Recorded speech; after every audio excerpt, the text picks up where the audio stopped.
Warning, warning, warning. Important things must be said 3 times. This is a show that will make you laugh until you have a six-pack.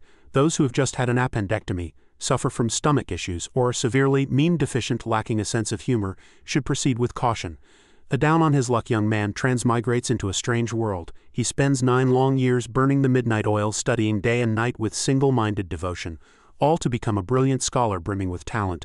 Then, to his utter bewilderment, he realizes this isn't the world of ancient romance movies. It's a world of cultivation where the streets are filled with magic spells and the sky is thick with flying sword energy. His 9 years of studying the classics instantly went down the drain, rendered almost entirely useless. However, he has a second thought. Isn't this the classic opening of a mindless power fantasy novel? This must mean my talent is unparalleled in the world. He rushes off to get tested, only for reality to give him a resounding slap in the face. It turns out he doesn't have a single spirit root in his body. Utterly devastated, he sits on the ground looking like a loser who just lost his life savings. Just then, a sect master appears.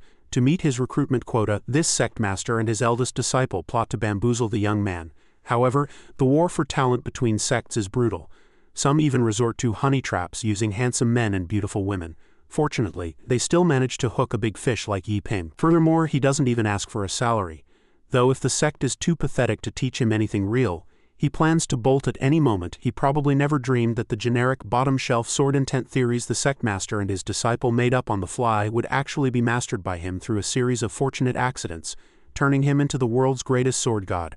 Opening his eyes, Yi Ping is pale, drenched in sweat and frowning deeply. He realizes things are far from simple. He is transmigrated, following the trope of someone bringing modern knowledge to get rich and famous. This is despite the fact that everyone around him is staring with wide eyes, looking at him in terror as if he were a madman. The crowd whispers, "Look, he's on fire." With soaring momentum, Yi Ping uses a brush to write his name on the golden list, dreaming of the leisurely life he envisions. After 9 years of hard work, he has finally completed his studies. But just then, a majestic immortal, radiating a dazzling blue spiritual aura, glides through the air over the heads of Yi Ping and the commoners. He is completely stunned, petrified on the spot, his mouth hanging open for a long time.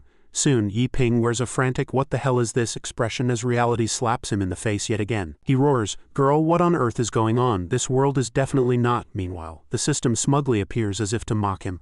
With a flick of its finger, it confirms an input error regarding the world's setting.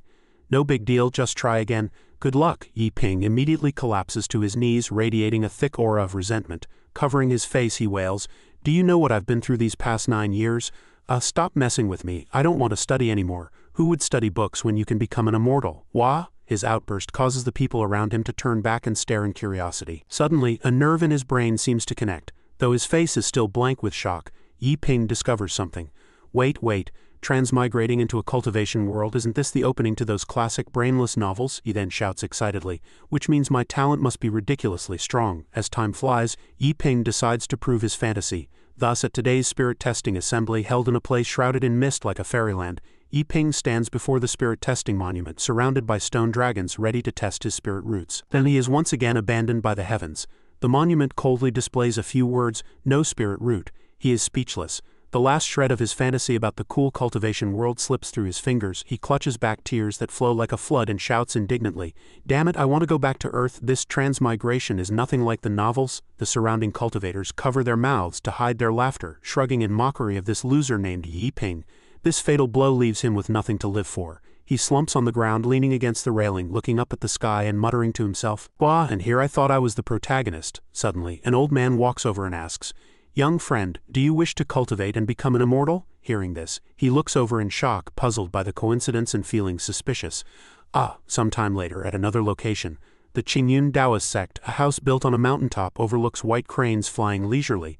The sect master, Taoist Taihua, has a grim expression as he says seriously to the person before him, "Changyu, your master has a mission for you." The next second, his attitude takes a 180-degree turn. With snot and tears, he grabs the young man's shoulders and cries out in feigned sorrow, "My good disciple, you must help your master with this big favor."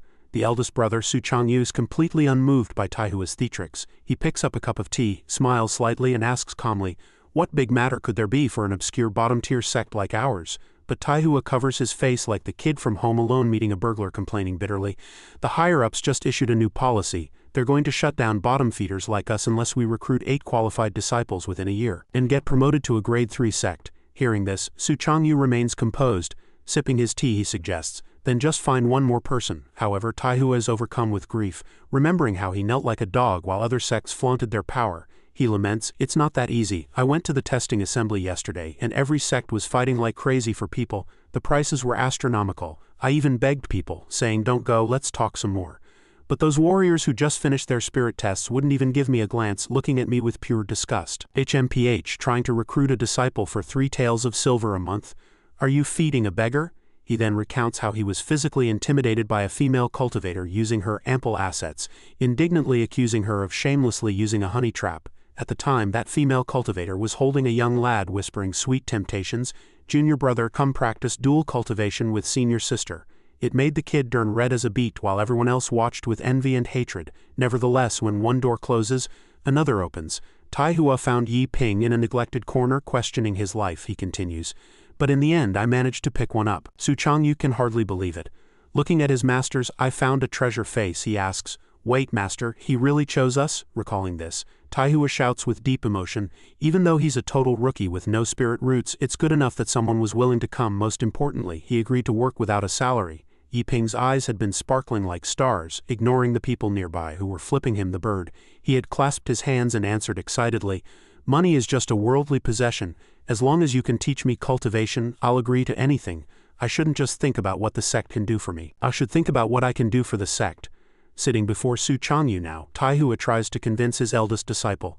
"Changyu, don't you think he's a bit of a fool? No, wait, where else could you find such a compliant disciple? But I'm worried that once he sees how dilapidated our sect is and realizes he's not learning anything, he'll probably run off.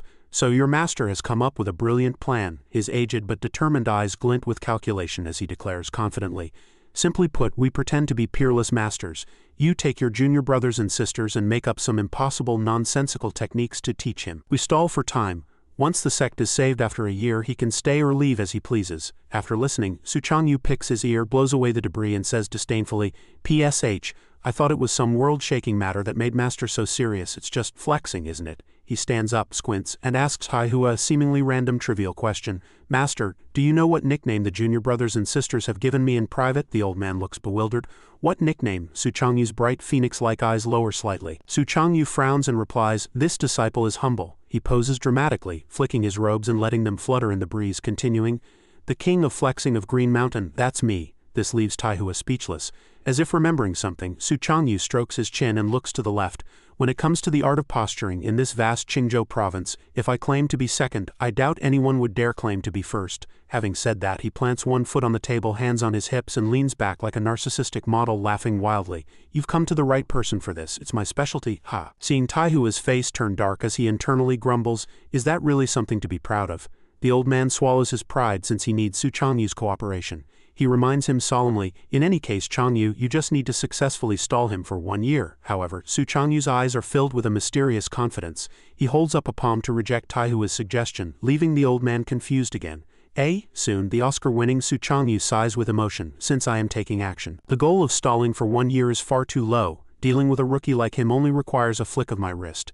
He brags without hesitation, thrusting his hips forward and inexplicably making Taihua look at his heroic stance, promising, "At the very least, I'll make him admire only the Qingyun Taoist sect and not the gods from now on.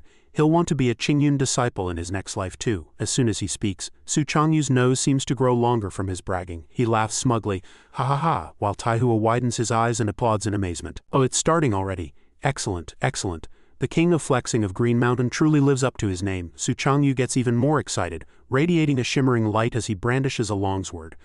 "I'll put it this way, if I fail this mission, I'll dip this sword in sauce and swallow it." He then clasps his hands to bid Taihua farewell. "If there's nothing else, this disciple will take his leave. I'll wait for him at the back mountain tonight." Hearing this, the old man stands up and responds, "Good, I'll use my sword kinesis to fly you back." However, Su Changyu turns and walks away coolly, waving off his master's kindness. "No need," he looks back with a hint of a disdainful gaze. "If you don't see someone for 3 days, you should look at them with fresh eyes. I am no longer that little disciple who needs a ride from his master." After finishing his lines, Su Changyu raises his left arm high, his fingers slowly pointing upward with extreme artistic flair. Seeing this, Taihua's pet owl covers its face in shock, and the man himself widens his eyes. Ah, that gesture, could it be? On the other side, Su Changyu looks calm, his mouth slightly open as he chants, "May this prosperous world be as you wished." Simultaneously, he roars, "Sword, come." A dazzling beam of light shoots from his fingertips. His pose is incredibly majestic. Even Taihua has to look at Su Changyu in a new light. His pupils contract. His jaw nearly hits his chest, and he exclaims, "Wow, it really is sword kinesis. How is this possible?" He's clearly a sword path loser who couldn't learn a single set of techniques in 10 years, however. After a long while, seeing him still holding that pose and basking in self-satisfaction, Taihua begins to sweat. A final falling leaf drifts past Su Changyu's fingers, which are devoid of any spiritual energy. The faces of Taihua and the owl turn sour. Though he knew this disciple was unreliable, he was still fooled by the superb acting. The old man asks despondently, "Don't tell me you?" Su Changyu instantly breaks character, scurrying back to explain, "Haha, I couldn't help but flex again. I don't know sword kinesis at all. I'll still have to trouble Master to give me a lift." Taihua rubs his temples, radiating an aura of resentment, sighing, "What a character. I just hope your new junior brother isn't driven mad by you." Late at night at the peak of the back mountain, the mist clears, revealing a bright, clear moon, perfect for some mystical posturing.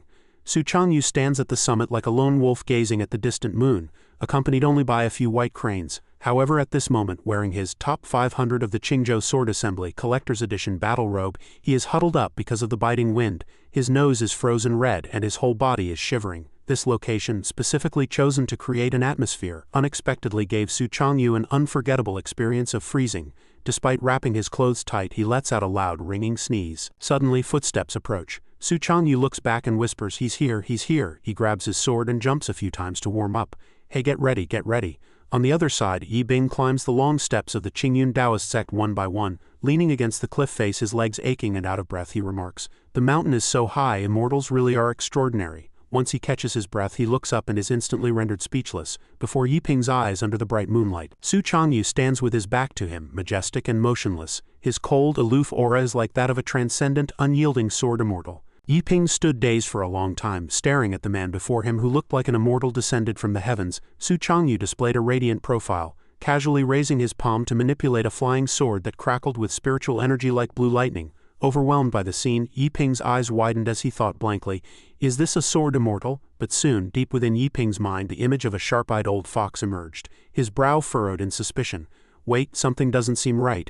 If they're recruiting a talentless loser like me who has no spiritual energy, doesn't that mean this sect is actually garbage?" He imagined Su Changyu standing atop a mountain peak that pierced the clouds. With tens of thousands of admiring cultivators at his feet, he continued his analysis.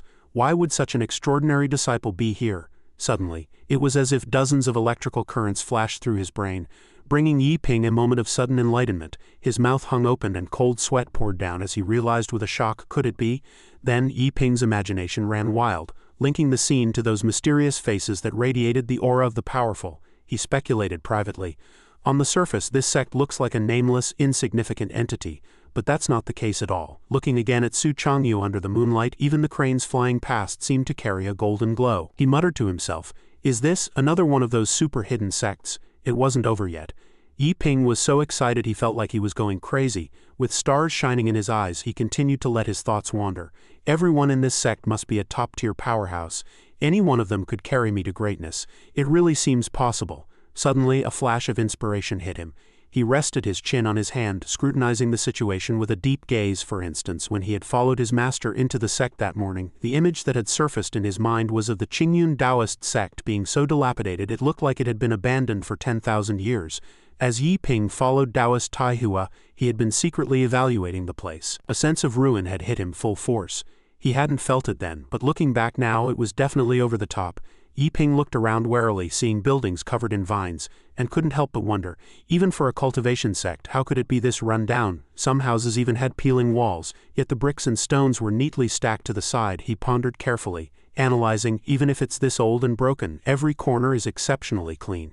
Yiping thought of Taoist Taihua again, who had kindly taken him in, a man abandoned by society. He felt it was extremely abnormal. Add to that this Su Changyu, who was world-shakingly handsome. Yiping's brow was tightly knit, his eyes as sharp as a master detective's, yet stuck in a deadlock as he thought in secret terror.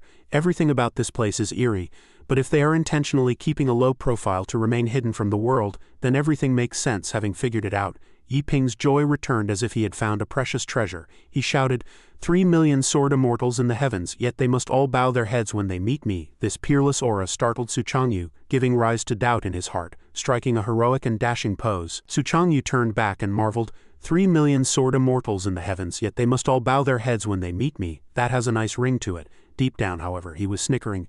Nice, that's a top-tier flex. That line is mine from now on. Getting too deep into his role, Su Changyu turned and manifested a streak of multicolored spiritual energy to bolster the atmosphere, feeling secretly smug. I didn't expect to stumble upon such a badass poem while out here acting cool. He then said, since my junior brother praises me so, it would be rude not to return the gesture. At that moment, the spiritual energy in his hand suddenly expanded, forming a vortex of light that reflected in his cold red eyes. Su Changyu then waved his hand, blowing that cluster of spiritual energy toward Yi Bing. As it enveloped his body, Su Changyu said, your senior brother didn't prepare much, so I shall grant you a stroke of divine providence. Yi Ping felt a tremor, as if something were invading his body, and he froze on the spot. Su Changyu continued to play it cool, solemnly explaining his actions. I am the eldest senior brother of the Qingyun Taoist sect. This breeze is actually a secret art of creation that can enhance your cultivation talent. Yi Ping was secretly horrified. He was truly the type to be sold out and still help the buyer count the money. A mere breeze can enhance cultivation talent. Wow, how could an ordinary sect manage that? He then sincerely clasped his hands and gave a 90-degree bow, saying, thank you for your great kindness, senior brother. I, Yi Ping, have no way to repay you. Su Changyu meanwhile hid his hand, which was trembling from overexertion and cramping behind his back, while replying, it's a small matter. In reality, he was laughing internally at how stupid Yi Ping was. What secret art of creation? It was just a gust of wind, the most ordinary breeze imaginable, yet on the surface he remained utterly composed and at ease. Su Changyu sat on a rock and spoke, junior brother, before I teach you the way of the sword, let me ask you a question. This left Yi Ping somewhat confused. A question? Yi Ping's head was filled with theories from web novels, and he reacted instantly. He thought of those mysterious heroes in commoner's clothes from his books. Peerless masters always asked a question before imparting secret techniques. Right, that makes sense. While Yi Bing was still fantasizing about thrilling duels between warriors, Su Changyu asked, what is the supreme realm of the sword Tao? He felt very self-satisfied. Like a devious old fox, he thought, he, only a king of posturers like me could come up with such a profound question. Go ahead, answer.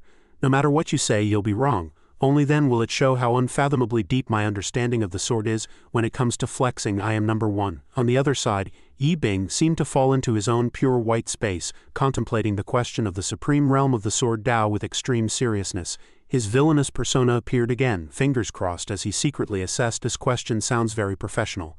Yi Ping's teeth were gritted and his brow was furrowed, desperately putting his brain cells to work. A hidden master, he's 99% a hidden master, but how should I answer? This question seems simple, but it actually contains a supreme artistic conception. After a long time he still looked like he would die trying to find the answer, thinking, an ordinary person would probably answer something like, killing a man in 10 steps, leaving no trace for 1,000 miles, but it certainly won't be that shallow. How should I answer? I must be cautious at all costs. Meanwhile, Su Changyu's face began to turn pale and he started sweating. Hey, I just asked casually. You don't need to be this serious. After a full 15 minutes, Yi Ping's brow furrowed even tighter, determined to dig out an interpretation that would leave Su Changyu speechless. Su Changyu was in agony, cursing inwardly, big shot, it's been an hour already. Can you give it a rest? In reality, Su Changyu was almost frozen solid and couldn't keep up the act anymore. Feeling full of grievances, he thought, I'm going to freeze to death. He had no choice but to speak first. All right, give me your answer. But Yi Bing put on the look of a well-behaved child, worried about being scolded by an elder for a wrong answer, and replied, Senior brother, I believe that the supreme realm of the sword Tao is when a single blade of grass can cut down the sun, moon, and stars. This statement left Su Changyu stunned, his eyes wide as he doubted his own hearing. He visualized himself waving a blade of grass into a hurricane, then decisively slashing out a magma-like surge of spiritual energy that tore through the sky, whispering in his heart, cutting down the sun, moon, and stars. He imagined a warrior splitting a mountain without any effort. Su Changyu was crying out for his parents in his heart, rolling his eyes as he gasped. Holy crap, Su Changyu had studied the sword for 20 years and the strongest person he had ever seen could only split a mountain with one strike, a blade of grass cutting down the sun, moon, and stars. Just how big of a flex was that? Seeing him frozen in silence, Yi Ping hurriedly waved his hands to explain, Does senior brother think it's too exaggerated? I hope you won't take offense. However, while Su Changyu looked calm on the outside, his heart was shocked beyond measure. This kid is something else. Famous quotes were just pouring out of him. A fellow man of culture, this line is great, it's mine too. He then stood up and walked toward Yiping to give his judgment. Indeed, it is too exaggerated. The path of cultivation requires one to be steady. You are aiming a bit too high, junior brother. Yiping replied awkwardly. I have learned my lesson. Su Changyu's gaze turned cold as a dark aura emanated from him. Drawing his sword with a flash, he said, How about this? He then swung his sword, drawing a graceful arc in the air with an extremely majestic posture. A deep pit with many cracks appeared on the ground. Su Changyu turned to leave, instructing, I am leaving a sword mark for you. This sword mark is both ordinary and extraordinary. He thought of a cultivator who swung his sword like an 8-armed monster, brandishing weapons to intimidate others, and continued, calling it extraordinary, it also contains the world's strongest sword intent. How much you can comprehend depends on your own destiny. I will come back to see you in 7 days. This load of nonsense left Yiping completely convinced. He narrowed his eyes and thought happily. The strongest sword intent, he's 100% a hidden master. I'm so lucky, I really did stumble into a hidden powerhouse sect. After a long while, the task of training the newcomer given to Su Changyu by Taoist Taihua was finally complete. Su Changyu skipped down the mountain in high spirits. Thinking, quick, I have to go find second junior brother to share this. Suddenly a girl sitting on a rock not far away shouted, Eldest senior brother. She leaned back, supporting herself with her hands, and asked with a look of someone expecting a good show, What do you think of the new junior brother's talent? The female disciple of the Qingyun Dao sect possessed a truly majestic figure. Her chest so ample it seemed larger than her head. She squinted her eyes with a smile and waved a greeting. Seeing her playfulness, Su Changyu reminded her with a hint of displeasure, Little junior sister, you're peeping again. The female disciple hopped down from a rock with excitement and ran over, exclaiming, Hee hee, I was just curious. Suddenly, a domineering thought sprouted in Su Changyu's mind. He was ecstatic to have found a guinea pig, and decided to use her to test his effect. Striking an unfathomable pose with his hands behind his back, he spoke solemnly, Junior sister. Let us not speak of that for now, he said. Leaving her confused, Su Changyu's expression turned stern, his gaze sharp as he raised a single finger. Senior brother asks you, do you know the power of the highest realm of the sword Dao? The question stunned the female disciple. She clasped her hands nervously and stammered, she thought to herself, what does the sword Dao have to do with me? Why so serious all of a sudden? Then she heard Su Changyu add, let me tell you what the highest realm of the sword Dao truly is. She stood bolt upright, listening obediently as he pointed toward the Milky Way in the vast universe and declared, a single blade of grass can sever the sun, moon, and stars. As soon as he finished, the female disciple's mouth hung open in shock. She found Su Changyu even more handsome than before and was filled with admiration. Then, breaking into a cold sweat, she asked, eldest senior brother, that was so cool. Has your ability to act the part improved again? He immediately struck a pose of hidden victory, covering his face and laughing, haha, you bet, it was cool, right? After her flattery, the female disciple abruptly changed the subject. Now you should answer my question. This left Su Changyu slightly puzzled. Your question? He turned his head toward the distant mountain peak, repeating with feigned depth, how long will it take junior brother to comprehend sword intent? But in the next second, Su Changyu was picking his nose, his expression looking as if he had stepped in filth. How could he possibly comprehend it? Even I don't know the answer to that. She defended her point.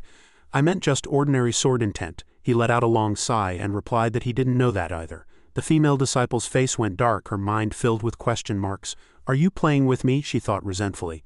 2 hours later, at the summit of the rear mountain, Yiping was still sprawled in front of the sword mark Su Changyu had left behind. He stared at it intensely, like a scientist observing bacteria through a microscope, drenched in sweat and eyes rolling back. Yiping still had no results, he whispered to himself, questioning his life choices. No matter how he looked at it, it was just an ordinary crack. Where is this strongest sword intent? Is he lying to me? Suddenly he squeezed his eyes shut and scratched his head in frustration, shouting out in grievance, Yiping, what are you overthinking? Everything before has proven that he is definitely a supreme master. At this thought he pressed his face against the sword mark again. His eyes sparkling, he roared with determination. It must be because I'm not working hard enough. His eyes widened so much they looked like they might pop out as he focused even more deeply on the crevice. Yes, that must be it. Now his eyes saw only the light emanating from the deep groove on the ground. Everything else was pitch black. He encouraged himself, Go Yiping, keep going. Until his eyes were bloodshot, he suddenly saw the silhouette of a swordsman radiating blue spiritual energy. An image manifested in Yiping's mind. The swordsman stood with his back to him. Spiritual energy rippling out from beneath his feet like waves on a pond. The figure held a long sword that glowed with a light as fierce as a thunderbolt from a clear sky, appearing exceptionally majestic. Then the swordsman began to demonstrate techniques. He gripped the hilt with both hands, drawing the sword to his side to gather power. Suddenly he leaped and flipped through the air, his gaze as sharp as fire. The swordsman turned and delivered a swift strike accompanied by the crackle of lightning. With glowing eyes he held the sword in one hand and unleashed another move. Then the swordsman leaped high. Tucking his legs into a pose like a goshawk diving for prey, he slashed out a half-moon sword shadow that resonated like the tolling of a great bell. These 4 sword styles. 12 sword moves became increasingly clear in Yiping's astonishment. In his eyes the figure constantly shifted. With one strike the world lost its color, and gods and ghosts alike were startled. At other times, sword shadows layered upon each other, cold light flickering with chilling, killing intent. The more he watched, the more Yiping became immersed in this martial secret, unable to look away. Then, as if he were personally drawing a blade to practice, he held a hilt in one hand and supported the blade with the other, using spiritual energy to make it glow with golden light and flying sparks. He didn't practice it once, but over and over again. Yiping followed the swordsman's demonstration, swinging his sword to the side while counting in his heart. One time, when he reached the second repetition, he used his left foot as a pivot, standing firm as he swung a Z-shaped sword path. Simultaneously, sword shadows flashed across the sky. Then came the third time. Yiping took a step back, turned, and unleashed dozens of arched sword shadows. With a sharp gaze, he focused on swinging the sword with his left hand, mumbling to himself as he moved faster and faster. After a while, Yiping's sword shadows were no longer simple beams of light but had formed jagged patterns with even greater destructive power. He gasped. The moves were increasing. 12 moves. 15 moves. He didn't stop at 20. Yiping had practiced to a realm where his movements were ethereal and his sword blooms were dazzling, nearly identical to the swordsman in his vision. Finally, a terrifying consciousness flooded his mind, as if dozens of Yipings were simultaneously piercing a single point in his brain with their swords. As the sun rose from behind the mountain peak, Yiping straightened up, his eyes wide with bewilderment. What on earth is happening? His face turned pale, cold sweat poured down, and his pupils contracted as he deduced it must be eldest senior brother. Recalling the breath of fortuitous opportunity Su Changyu had casually conjured, Yiping felt a surge of emotion. I never expected that a single breeze could actually raise my talent to such a terrifying level. He isn't just a peerless master, he's much more. Overwhelmed, he couldn't help but burst into tears. After being unlucky for so long, his fortune had finally turned. I actually doubted eldest senior brother earlier. I really shouldn't have. Without stopping, Yiping propped himself up with his hands, staring at the sword mark on the stone. He silently soothed himself. Don't get excited, Yiping. Stay calm, stay calm. This is only the beginning. This sword mark can surely teach me even more techniques. Keep working. Time flew by, and 7 days later at the eldest senior brother's residence, a manor situated at the peak of a high mountain, Su Changyu took out a box of treasures he used for keeping up appearances. It was filled with accessories, and he was carefully choosing between them. He picked up a hairpin, scratching his head as he considered if it was suitable for such a momentous day. Then he donned a pure white cloak he had scammed from somewhere, his eyes full of anticipation. Su Changyu hummed a little tune. The weather is lovely today. He flicked the hem of his robe and stepped out, adding time to go look cool. Setting off, Su Changyu strolled leisurely across the wooden bridge spanning the creek, humming incessantly. But by the time he climbed to a certain set of stairs halfway up the mountain, he was panting and drenched in sweat, his refined image long gone. He lamented, "This is killing me. If I'd known I would have picked a different spot." Su Changyu's face was dark with annoyance, and he vented his anger on others. Then again, why does everyone think practicing the sword is easy? It's so frustrating. He recalled 7 days ago when that gossip-loving junior sister had asked him, "What, you're saying even you don't know sword intent?" To this, Su Changyu had frankly admitted, "That's right." Hearing this, she didn't hide her laughter, covering her mouth and insulting him to his face. "Peeved senior brother, you're too much of a loser. Haven't you been practicing the sword for 10 years? How do you not even know sword intent?" As soon as the words left her mouth, Su Changyu launched a physical attack, giving her a sharp rap on the head. He scolded, "Loser? HMPH, if you don't understand, don't talk nonsense, okay? The sword Dao isn't that easy." The female disciple saw stars from the blow and cried out, "Ouch, that hurts." Su Changyu then imagined those warriors standing atop heavenly thunder pillars to preach their truths. The 4 lightning sword technique your senior brother practices is no loser technique. It's one of the top 10 techniques in Qingzhou.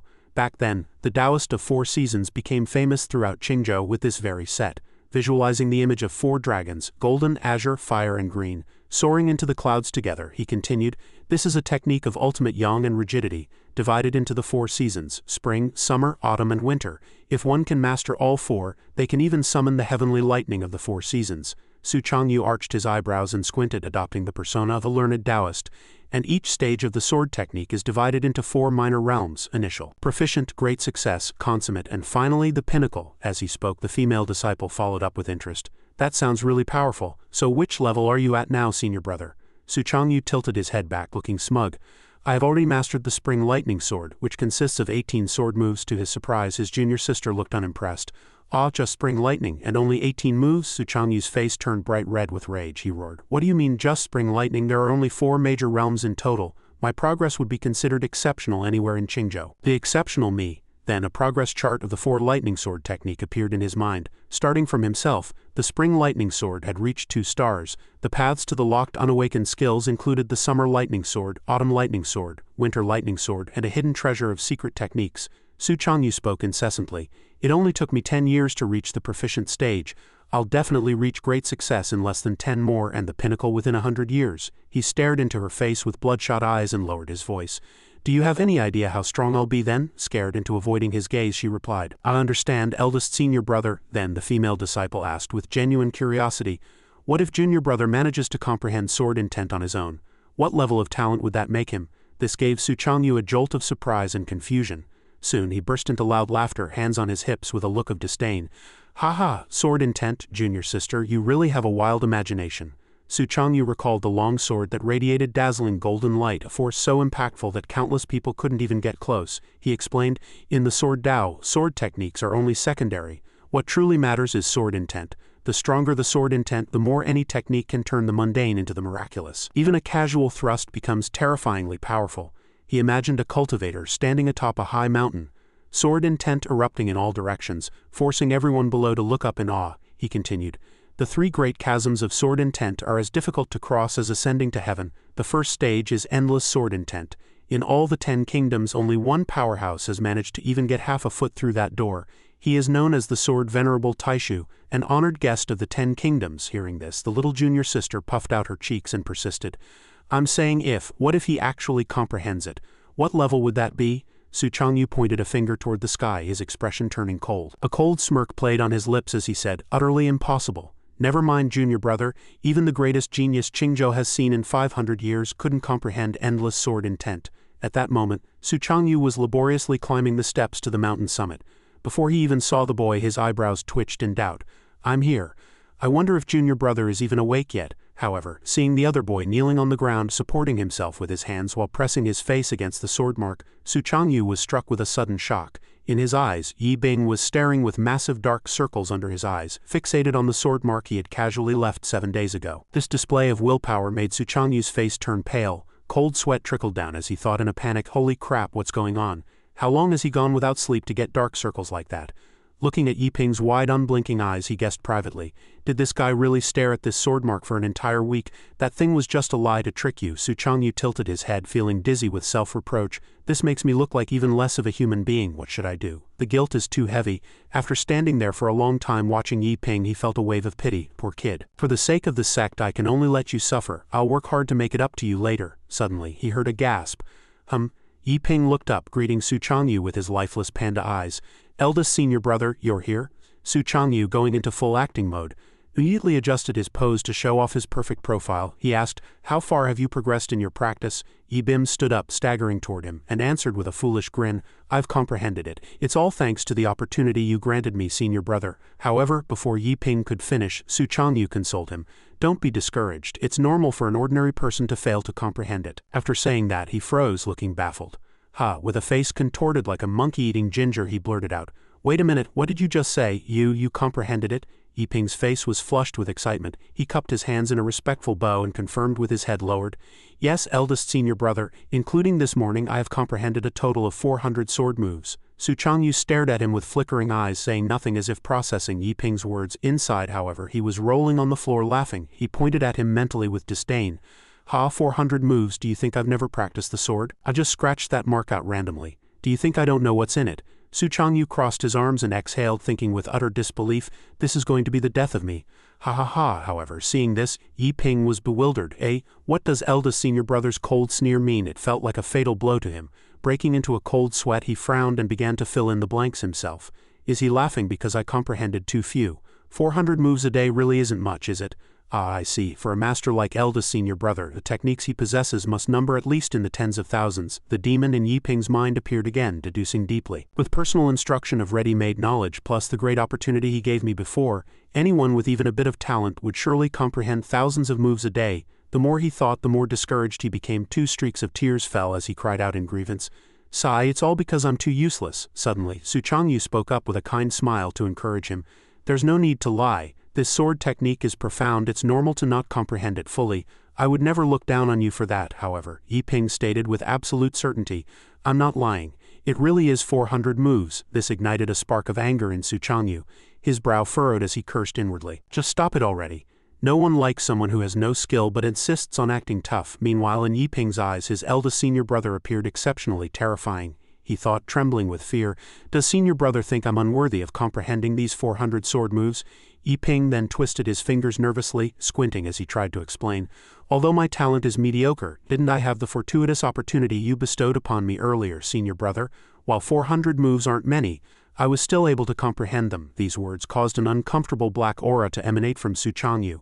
400 moves aren't many, yet another person who looks down upon the way of the sword. At this moment, Su Changyu was truly starting to get angry. Although he wasn't a top-tier powerhouse, he had experienced plenty of the hardships common to ordinary people during his growth. Whether intentional or not, being mocked for slow progress was something that would make anyone feel uneasy. Radiating an unconcealed chill, he arched an eyebrow and spoke. Fine. Since that's the case, demonstrate the sword moves you've comprehended for me. He secretly decided that he had to teach the boy a lesson. It would be for the good of the youth's development. However, Yiping shouted yes without a moment's hesitation, which only served to irritate Su Changyu further. He thought to himself. He actually dared to agree? He's really going to be stubborn to the bitter end. It's going to be hard to save face in a moment. Take it as advice from a master of posturing. A moment later, the two stood atop a mountain peak, with rolling ranges stretching into the distance. Yiping lowered his stance, closing his eyes as he gathered golden spiritual energy into the long sword in his hand. Then he raised it vertically before him, a flash of golden light crossing both his eyes simultaneously. Yiping swiftly delivered a horizontal slash. The spiritual energy illuminated the surroundings. With golden light swirling in his eyes, he demonstrated what he had learned with a solemn expression. Every sword style he unleashed was accompanied by flickering sparks. The sword technique Yiping performed was incredibly fast, flowing like moving clouds and running water. His cold, cyan eyes were locked onto the space ahead. In the blink of an eye he had already executed 36 styles. Each move was crisp and decisive, the sword momentum surging like a tide, his form following the blade like a shadow. A sharp killing intent was laid bare before Su Changyu. Su Changyu's face was grim as he silently watched Yiping's footwork and his sword hand. He clenched his fists, his gaze never leaving Yiping's dance for a second. Even the whistling wind in his ears couldn't make him blink. In reality, Su Changyu's heart had already turned to cold ashes. He didn't even bother to wipe the snot running from his nose, standing there dazed like a stunned goose. Yiping's sword strikes grew swifter and more ferocious. A blur of sword light followed his agile movements as he demonstrated before Su Changyu. Even after completing 36 forms, he showed no intention of stopping. His eyes blazed with an intense battle spirit, each move enough to strike fear into gods and ghosts alike. Suddenly, Yiping braced one hand on the ground and spun his legs through the air, taking the form of a great rock spreading its wings. By the 108th form, he was surrounded by dense layers of sword shadows and billowing dust which completely enveloped him at the center. He leaped into the air and struck downward, his sword falling like a soul-reaping bolt of heavenly thunder. A massive explosion erupted. Simultaneously, thunder suddenly roared in the heavens, and a terrifying bolt of golden heavenly thunder crashed down before Yiping. This left Su Changyu utterly shell-shocked. Before his eyes, countless electric arcs converged to form a thunder dragon, causing his pupils to contract and beads of sweat to roll down his stiff face. Then a fire dragon gradually condensed from within the heavenly thunder. It opened its massive maw and let out a defiant roar. Su Changyu was all too familiar with this sight. It was an image that had appeared in his dreams countless times. As the thunder dragon fully materialized, it radiated pink spiritual energy and crashed violently toward the point where Yiping's blade was aimed. The dragon's roar was deafening. Su Changyu stood frozen in place as if struck by lightning himself. He looked up at the descending pink radiance, thinking, this roar, while the fire dragon roared in the sky. Yiping continued to brandish his sword on the ground. Su Changyu marveled inwardly, recognizing this as the external manifestation of the four thunder sword techniques reaching the stage of great perfection. His greatest dream over the years had been to practice the spring thunder sword technique to great perfection. To hear a single legendary dragon's roar would make his life worth living, even if he died the next moment. Yet the kid before him had achieved it after practicing for only 7 days. His eyes widened and he stood agape, his heart filled with sheer horror. This is impossible, absolutely impossible. However, the shock was far from over. A green dragon abruptly manifested, its jagged maw gaping wide in the sky. Scant seconds later, another fresh dragon roar rang out. It was an azure thunder dragon, the very embodiment of condensed lightning. Su Changyu stared at it, unable to look away. The summer thunder sword had reached great perfection. Before it could even dissipate, the Autumn Thunder Dragon followed close behind. Manifesting almost simultaneously, the golden and green dragons flew side by side, breathing out brilliant flashes of golden lightning. The dual dragons roared in unison. Both the Summer and Autumn Thunder Swords had reached great perfection at the same time. Such an occurrence was unheard of. Before Su Changyu's eyes, the Fire Dragon and the Green Dragon appeared together as Yi Bing executed his sword forms. At this point his momentum did not wane but instead accelerated. Yi Ping's figure gradually blurred in Su Changyu's vision, leaving behind only afterimages and the glowing trails of green and golden sword paths. Faster and faster he went, until the sword shadows transformed into streams of light like a sun wheel cutting through all of creation. Ultimately, it transformed into a true phantom. The golden sword chi gradually shifted into a deep blue, encircling Yi Ping at the center. The Winter Thunder Sword technique, the most powerful of the 4 Thunder Sword techniques, had also reached great mastery. An azure dragon's head tore through the sky and dove downward. Although this strike was only at the level of great mastery, it felt entirely different from the previous 3. With only its head visible, the azure dragon obscured the entire sky above Su Changyu.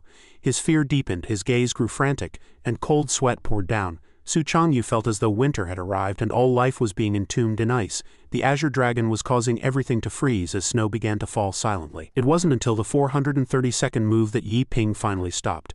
He dropped to one knee with his other leg extended sideways, one hand braced on the ground and his sword pointing behind him in a perfect pose. The 7-day learning report performance had officially ended, leaving Su Changyu with a furrowed brow, mouth agape in wordless shock, and a face drenched in sweat. He stood dazed, staring at Yi Ping, who had already sheathed his sword, across from him. Yi Ping's face was swept by blue light, alternating between light and shadow, as if an endless killing intent was hidden within this freezing, snowy night. At this point, the 4 Thunder Sword techniques. Yi Ping had reached great perfection in all 4 techniques of spring, summer, autumn, and winter. However, he remained motionless. Maintaining his closing posture, he reflected privately. No, something isn't right. I seem to be relying too much on the sword. A look of frustration appeared on his face as a dark aura began to emanate from him. Yi Ping muttered irritably, "The greatest form is formless, it gives life to all things. Nothingness is existence. Observe the object beyond the object, contemplate the self beyond the self. That's it. I've been limited by the sword." This left Su Changyu completely baffled, but suddenly his eyes widened, filled with a strange brilliance. Yi Ping exclaimed with pleasant surprise, "I think I understand, senior brother, this is what you really wanted to tell me, isn't it?" These words left Su Changyu utterly bewildered, thinking, "What the hell are you talking about?" Without waiting for a response, Yi Ping pressed his fists together in front of him and continued, "Consider this. The sword of the commoner strikes at the neck and pierces the lungs, no different from a cockfight. But the sword of the Son of Heaven is governed by the 5 elements, opened by yin and yang, and takes all things in the world as its edge." As soon as he finished speaking, he pulled his hands apart, and at that exact moment, a brilliant golden light erupted between his hands, extending into a ribbon of radiance. Simultaneously, as Yi Ping unleashed a move, a thunderous boom exploded, the shockwave ruffling Su Changyu's robes and hair. Su Changyu swept his teeth, unable to believe it. He cursed inwardly. Holy crap, had he just gained another insight just by running through the moves?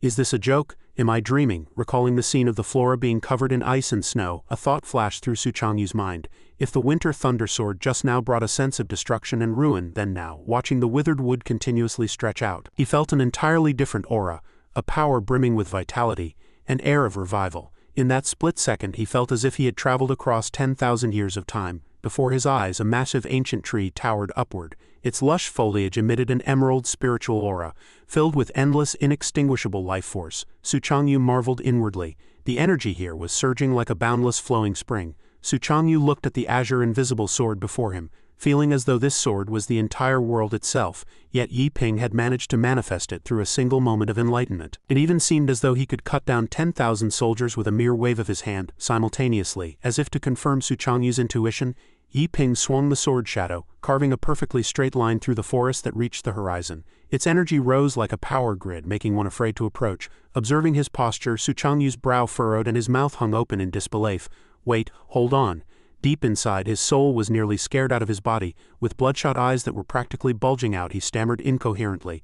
"No, could this be sword intent?" Su Changyu stared blankly at the fading golden spiritual power behind Yi Ping while that invisible sword remained held in his hand. However, the sword soon lost its shape, turning into a wisp of air that slipped from his palm.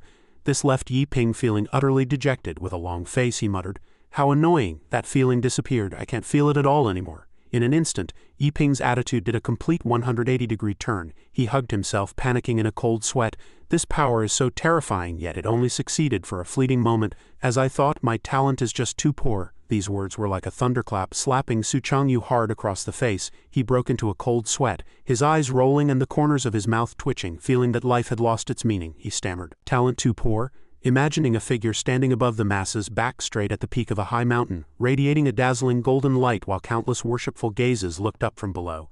Su Changyu thought, I was lucky enough to see the Taishu sword sovereign once when I was young, which is why I chose the path of the sword so firmly. Back then, the sword sovereign didn't even use spiritual power.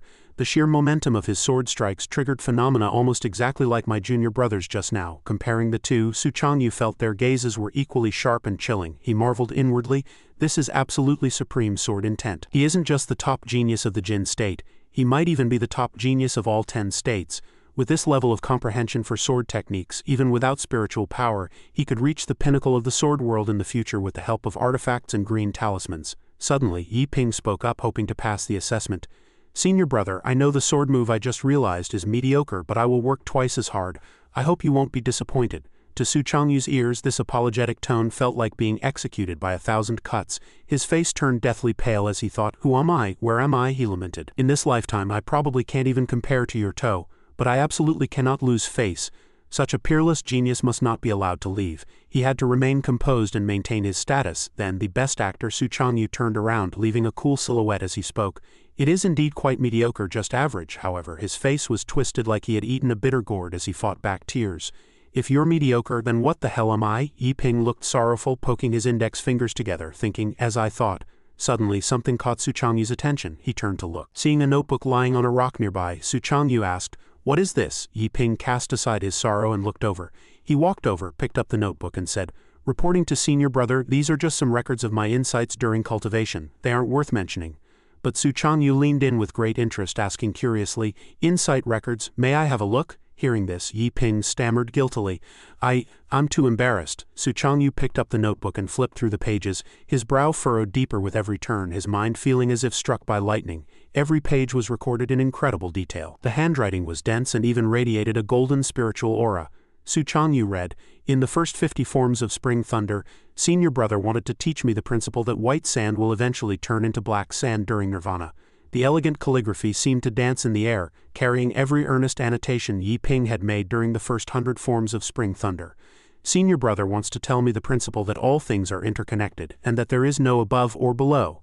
In the first 50 forms of summer thunder, great straightness seems crooked, great skill seems clumsy, and great eloquence seems like a stutter." Reading the characters in the notes, Su Changyu felt a shock as if he were looking at the stars for the first time. He recognized every single word in the records, but when they were strung together, they were as mysterious and profound as a vast galaxy. Su Changyu stood opposite Yi Ming, studying every character in a daze, even developing the illusion that he was being preached to. As the gems of wisdom continued to appear, Su Changyu's brow was locked in a deep frown. He stared at every word, and though he couldn't understand them, he felt an overwhelming sense of awe. Then, with a blank expression and drenched in cold sweat, he asked, questioning his very existence, "I said all these things?" Thinking Su Changyu was about to get angry, Yi Ming quickly defended himself. "I wouldn't dare, it's just my own arrogance, recording only a mere tip of the iceberg. It surely isn't even a 10,000th as profound as what senior brother truly intended to teach, right?" This time, Su Changyu was completely petrified. His jaw nearly hitting his chest, he muttered in terror, "Why can't I understand a single word? How on earth did you realize all this? You blockhead, did you realize the great Tao out of thin air? What kind of monster are you?" Su Changyu then recalled how he had resolved to practice the sword years ago. Even gritting his teeth through bitter training, he lamented, "I, Su Changyu, have meditated and practiced bitterly for over a decade and have only just reached the entry level of Spring Thunder, yet this newbie junior brother. In just 7 days he practiced the entire set of 4 Thunder Sword techniques directly to great perfection." Subconsciously he had already broken down, kneeling on the ground with tears flowing like a river, feeling desolate and miserable. The kid had even touched upon that breathtaking infinite sword intent. What even is this life? "I'm sorry." On the surface, however, Su Changyu maintained a cold facade. He turned to leave, leaving the dazed Yi Ping behind, and instructed, "Fine, continue your meditation. I'll be back in a few days." Seeing this, Yi Ping felt incredibly lost, standing frozen like a block of wood while his mind raced. Looking at senior brother's expression, things seem a bit bad. Could it be that he thinks my talent is too poor and plans to kick me out? Terrified by his own thoughts, Yi Ping shed 2 lines of tears and fell into a state of panic, scratching his head and screaming, "Please don't. I finally found a place willing to take me in." He remembered the scene at the spirit root testing platform, where everyone had looked at him with contempt, and his heart filled with sorrow. For half a year he had participated in over 50 immortal ascension assemblies, but no sect, large or small, was willing to take him. They even mocked him. "A mortal spirit root, I suggest you stop dreaming about cultivation. It's a complete waste of time. Give up early so you don't waste any more effort." Yi Ping rolled his eyes like an underdog at the mercy of others, lamenting, "Without a sect to take me in, I can't exactly realize the great Tao just by looking at the stars, can I?" Then his willpower ignited, and his determination burned like fire. He panted heavily like a bull preparing to charge, stating firmly, "No matter what, I must seize this opportunity. I can't let go. Besides, everyone in this sect is a peerless master. Go for it, Yi Ping, you can do this." Time slipped away. Elsewhere in the Qingyun Dao sect, at the sect leader's residence, a small cottage built on the mountain peak and surrounded by mist. White cranes soared through the sky. Taoist Taihua sat by the window, holding a teacup and looking out, remarking happily, "The weather has been quite nice lately." Sipping tea and admiring the flowers, it was truly pleasant. Suddenly a scream like a slaughtered pig rang out. "Master, master, it's bad." The shock made him jump, his face turning pale as his hair stood on end and cold sweat poured down.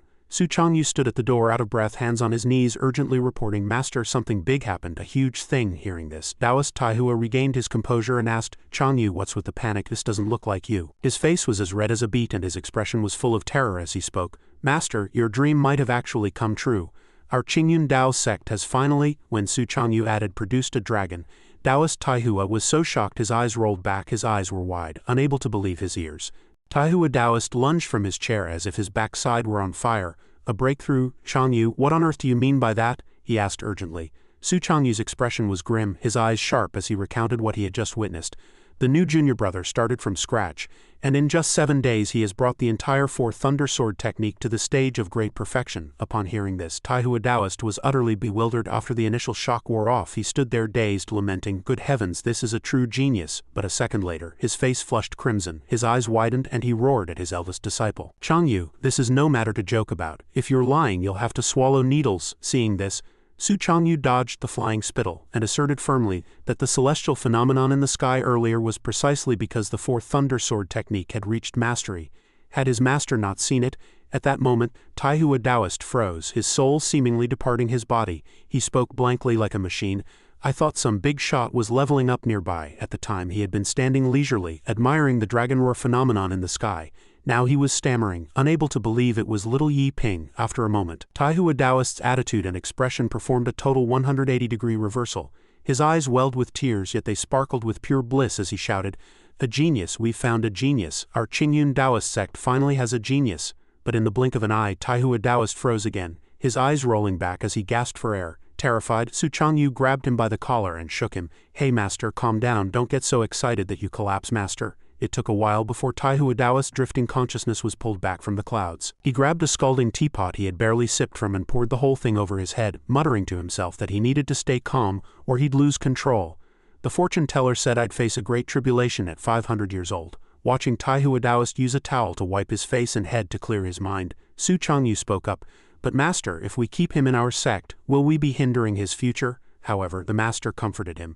"Changyu, you worry too much. Yi Bing attended over 50 immortal ascension assemblies, and not a single soul was willing to take him. That we took an interest in him is his good fortune. It's a win-win for both him and our sect." Despite the water still dripping down his face, making him look utterly disheveled, Taihua Taoist's gaze was firmer than ever. He continued, "Furthermore, cultivators value affinity. Others didn't choose him, yet we did. That speaks of destiny. Have you ever considered whether he would truly get whatever he wanted in another sect? Setting aside the jealousy of fellow disciples, there is the cutthroat intrigue between sects. Assassinating geniuses to stunt a rival's growth is a common occurrence. Changyu, stop being such a bleeding heart." Within moments, Taihua Taoist's face was the very picture of righteousness. The sect master of Qingyun Taoist sect stood there, radiating an aura of integrity. He said, "Your master is not a greedy man. Once the sect ascends to the 3rd or 2nd rank, I will tell him the truth. At that time, whether he stays or leaves will be his own choice." How was that for a plan? Swayed by Taihua Taoist's light of righteousness, Su Changyu's mind finally came around. He answered as if hypnotized, "I understand, master. I shall follow your instructions." He then heard the master declare, "Let it be so. Remember, you must never let the secret slip." Time flew by, and soon it was the next afternoon at the Qingyun Taoist sect. Taihua Taoist sat on a stone stool in the courtyard. Resting with his eyes closed, he took a sip of tea, soaking in the warm sunlight. Suddenly, Su Changyu came charging out of nowhere, wailing at the gate like a stuck pig. Master, master, this is bad." Startled, Taihua Taoist jerked so hard he spat out a mouthful of tea. Su Changyu was drenched in sweat, his face pale, swaying as if he couldn't stand straight. He stammered, Something big has happened again. Taihua Taoist sat there like a wooden statue, his body stiff and his eyes wide, wearing an expression that asked, who am I and where am I? Then panic seized him. He grabbed a bundle, ready to flee for his life. As he ran, he called out,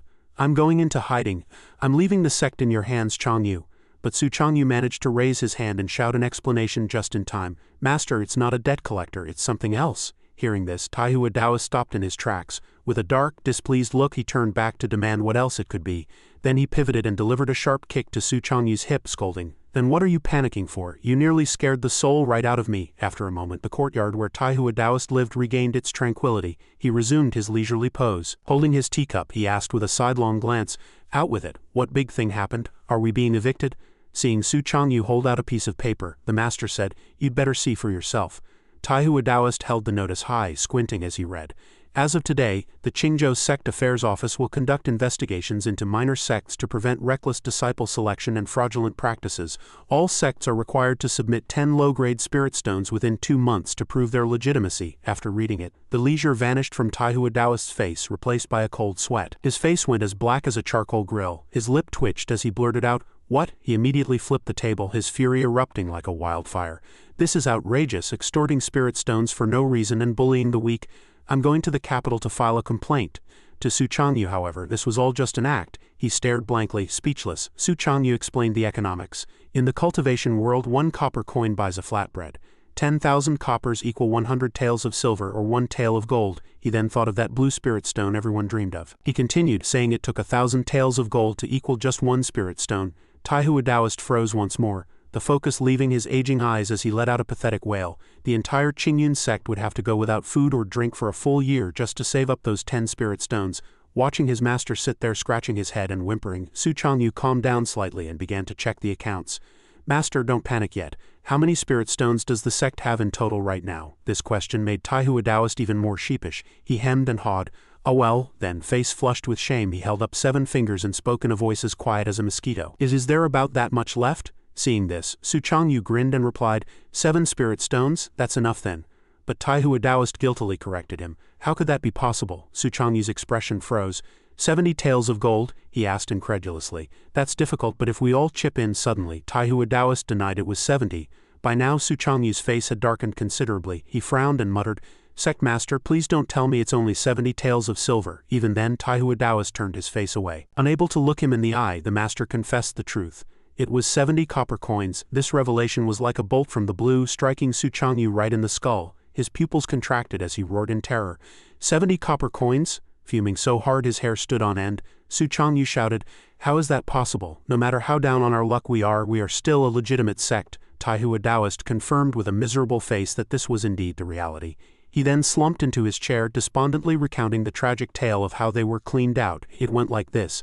The sect originally had some savings, but he felt that keeping silver on hand was a waste. He had happened to hear about a new thing called an Immortal Cultivation Fund. Hearing this wonderful name for the first time, Su Changyu was stunned, beginning to question his very existence. An Immortal Cultivation Fund? He echoed in disbelief.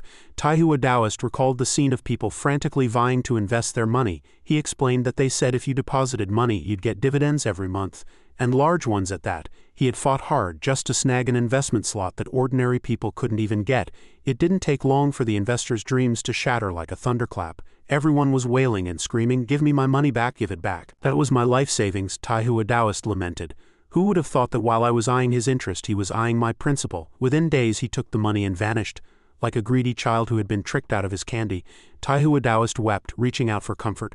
Changyu, your master was swindled. Quick, give me a hug and comfort me. Su Changyu simply wore a look of utter speechlessness, his heart full of curses. 70 coppers compared to 100 taels of gold. They were finished. They might as well just disband. Su Changyu was certain that this time the Qingyun Taoist sect was truly doomed. However, Taihua Taoist pumped his fist, forcing a look of hypocritical determination. Regardless, your master will take responsibility. If all else fails, I'll have to take the lesser path and make a trip to the Jinglin Mountains. We finally have a genius. I absolutely cannot let the sect collapse. But Su Changyu reminded him with a dark face, Stop dreaming. Suddenly, on the mountain peak near them, a majestic bolt of lightning soared into the sky, startling them both into looking. Seeing the terrifying phenomenon in the sky, Taihua Taoist began to stammer in fear. "Ah!" Su Changyu's brow furrowed, his gaze solemn. After observing closely, he shouted, "That's the direction of Junior Brother's quarters. What happened?" Looking at the heavenly thunder roaring from the opposite peak, Su Changyu cried out in alarm. "What was that in the sky just now? Could it be that Junior Brother has had another breakthrough?" Beside him, Taihua Taoist's face was grim. He waved his hand dismissively in disbelief. "Impossible. Not even a genius could trigger something like that. It must have just been a coincidental clap of thunder. Don't overthink it." He then turned and went into the house. Picking up the bundle from the table, he said, "Changyu, I must go down the mountain to see if I can borrow some spirit stones. Since a dragon has appeared, I will never let this sect disband no matter the cost. I'm leaving things here to you. Most importantly, take good care of your junior brother. Teach him well, and for heaven's sake don't teach him any nonsense." Su Changyu immediately bowed with his hands clasped, accepting the order. "Yes, master, you can rest easy." Time passed, and 7 days later, by the edge of a cliff, Yi Bum was still diligently practicing his swordplay. He hadn't stopped for a single moment. He leaped into the air and swung his sword forward, the sword chi transforming into energy like a giant bird spreading its wings. Drenched in sweat, Yi Pim gritted his teeth and persevered, his sword strikes jagged and incredibly sharp. As Su Changyu approached, he found Yi Pim so immersed in his practice that he hadn't noticed his arrival at all. The sword shadows he cast flickered with golden light. The more Su Changyu watched, the more alarmed he became. His eyes nearly rolled back in shock. It's only been 7 days, and he's already learned so many new sword techniques. At this rate, won't he reach the pinnacle of every style in just a few days? The phenomenon from before was indeed caused by his breakthrough. If I didn't have to, I really wouldn't want to see him. The pressure is just too much. Suddenly, Yi Ping sensed Su Changyu's presence. He stopped his movements, turned to look, and then bowed politely and respectfully. "Eldest senior brother, you're here?" Seeing this, Su Changyu gestured for him to rise. "At ease. How is the practice coming along?" Yi Ping gripped his sword hilt, a tip pointing at the ground. His eyes looked somewhat dejected, and he couldn't bring himself to look Su Changyu in the eye. "These 1,460 sword forms. I have gained a thorough understanding of them all. Although the process was a bit slow and bumpy, I suppose I've succeeded." Hearing this, Su Changyu wept inwardly, his world spinning. "You've understood them all. Even though I had high hopes for you, I still underestimated you. I'm so jealous." On the surface, however, he struggled to remain calm. Adopting a lofty demeanor, he pointed to the sky and instructed, "Little Yi Ping, listen well. Even if your sword forms have reached the pinnacle, that is merely the beginning. Beyond that lie sword chi and sword intent. Sword forms are tedious, but the so-called sword momentum means one sword replaces 10,000, merging all forms into a single strike."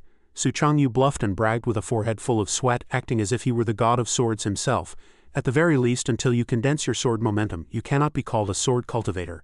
Do you understand?" Yi Ping felt a bit discouraged upon hearing this. He tilted his head and thought gloomily, "Oh, I don't even count as a sword cultivator yet." Meanwhile, Su Changyu groaned inwardly. That bit of nonsense should be enough.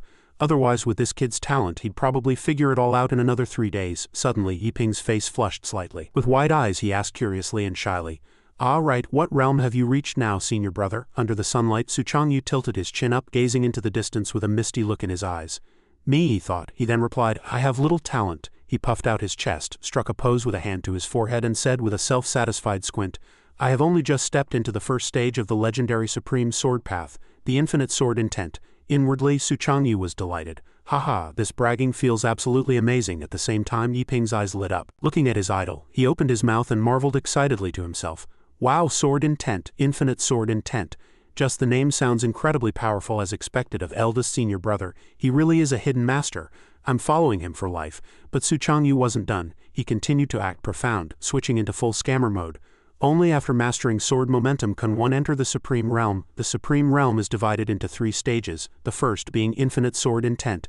Don't be fooled by it being only the first stage. Even just stepping into this realm is enough to dominate the 10 kingdoms." Hearing this, Yi Ping couldn't help but gasp. "That is incredible." Suddenly, Yi Ping seemed to realize something. Cold sweat poured down as he clutched his chest in shock. "Wait a minute," he thought. "Doesn't that mean eldest senior brother is currently the number 1 in the 10 kingdoms? I knew he was an expert, but I never imagined he was on such a level." His jaw dropped in amazement. In his heart, he already revered Su Changyu as a god. If he studied under him, could he reach the level of being number 2 in the 10 kingdoms? A carp leaping over the dragon gate? Yi Ping never expected he'd see this day. It was as if the smoke of good fortune was rising from his ancestral graves. He then cupped his hands and shouted with excitement, "I will surely do my best to catch up to you, senior brother. I must comprehend the infinite sword intent in this lifetime. If I ever become famous throughout the world, I will never forget your kindness." Hearing this, Su Changyu turned his face away, wanting to cry but finding no tears. He felt incredibly bitter, grumbling to himself, "Say no more, say no more." My heart is already completely pickled with envy. Meanwhile, Yi Ping looked up at the sky, marveling at his good fortune and muttering to himself that it felt like a dream. Just a few days ago, he was a commoner struggling to make ends meet. He never expected to have mastered the Sect's sword techniques. It was truly unbelievable. He stood at the mountain peak, gazing at the golden sunset on the horizon. Moved by the scene, he recited a poem. The evening glow reflects on the Qingyun Pavilion, while the distant Heng peaks are dyed in crimson shadows. I wish to cultivate the way of the sword in Qingzhou. Dining at dawn and dusk upon proud Heaven Peak. Beside him, Su Changyu was dumbstruck. Looking at the sunny youth before him, he asked, "The sect master mentioned that you were a scholar before coming up the mountain?"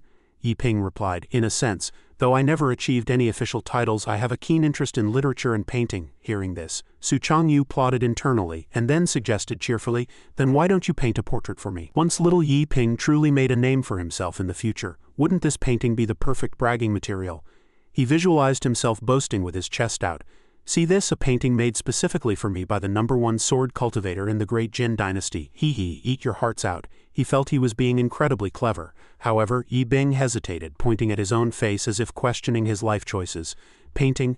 Well, all right if it turns out poorly. Please do not laugh at me, senior brother." In his previous life, Yi Ping had joined a painting club specifically to pursue the goddess of his heart. Back then, full of youthful vigor, he had buried himself in practice for 3 years until he finally mastered the craft. But when he took his artwork to present it to his goddess, he was petrified halfway there. He saw his curvaceous goddess running off with a rich heir wearing a gold chain as thick as a dog's leash. After a profound existential crisis, realizing that even painting couldn't save a lonely dog, Yi Ping had collapsed on the ground weeping uncontrollably. Back to the present, a moment later, Yi Ping produced an easel from somewhere and stood before his eldest senior brother ready to begin. The best actor, Su Changyu, knew exactly which angle was his most flattering, and had already struck a perfect profile pose. He leisurely observed his junior brother, who was focused and gripping his brush under the setting sun, thinking to himself, "This kid is actually quite handsome when he's serious. He even captures a bit of my own divine spirit." After a while, a sweat-drenched Yi Ping handed over a scroll. Looking up shyly, he said, "Senior brother, it's finished. It's not very good, please forgive me." Su Changyu took the scroll and comforted him. "Don't worry, let me have a look first." However, the moment he looked down at the painting, his eyes widened in horror, his entire body freezing in place as he let out a scream at the painting. In the frame, Su Changyu stood on the grass, sword in hand, gazing at the warm sun. Every posture and detail in the painting was so lifelike that to Su Changyu's eyes, it seemed to leap off the paper like a scene from a movie. The more he looked, the more astonished he became, eventually finding himself at a loss for words. No language could express his current state of mind. Looking at the sky through Yi Ping's brushstrokes, the setting sun dyed the horizon crimson. The Qingyun mountain range resembled the Penglai immortal realm, and the flora was so realistic it was hard to distinguish from the truth. The ears of rice seemed to sway with the wind, leaving Su Changyu deeply moved. The handling of certain details in particular made it appear even more authentic.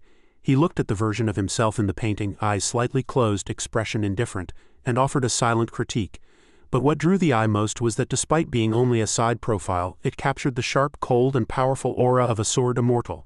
Su Changyu stared blankly at the radiant, golden-hued work, almost feeling as though the figure within could step out at any moment. His imagination ran wild, picturing his painted self raising a fist and delivering a heavy blow to the viewer's chest. After a long silence, Su Changyu finally spoke to praise Yi Ping, saying the painting was quite good and indeed impeccable. If he had to nitpick one flaw, it was that it failed to fully capture his elder brother's handsomeness. He added that this wasn't a lack of skill, but simply because he was far too handsome to be captured. Hearing this rare praise from Su Changyu, Yi Ping was overjoyed. He laced his fingers together, his face flushing with delight as he replied, "Thank you for the compliment, senior brother.